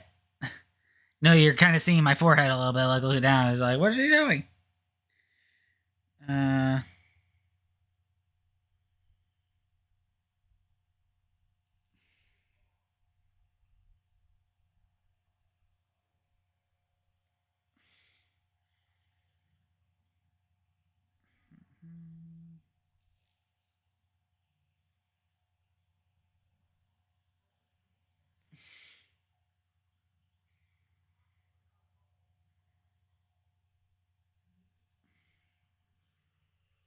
Okay, did it get it? All right, I got it. Woo!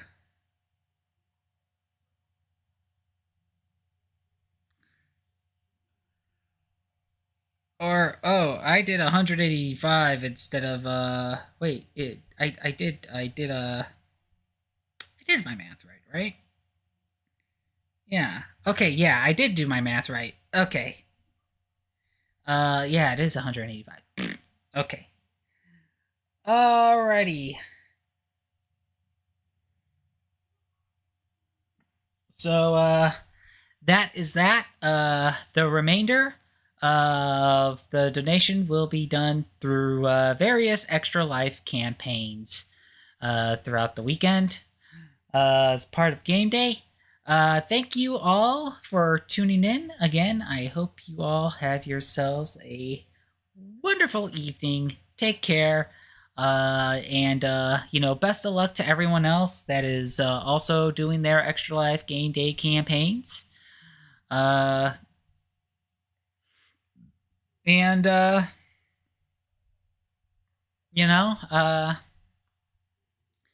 hope everything goes well. But until then, hope you all have a wonderful weekend and take care.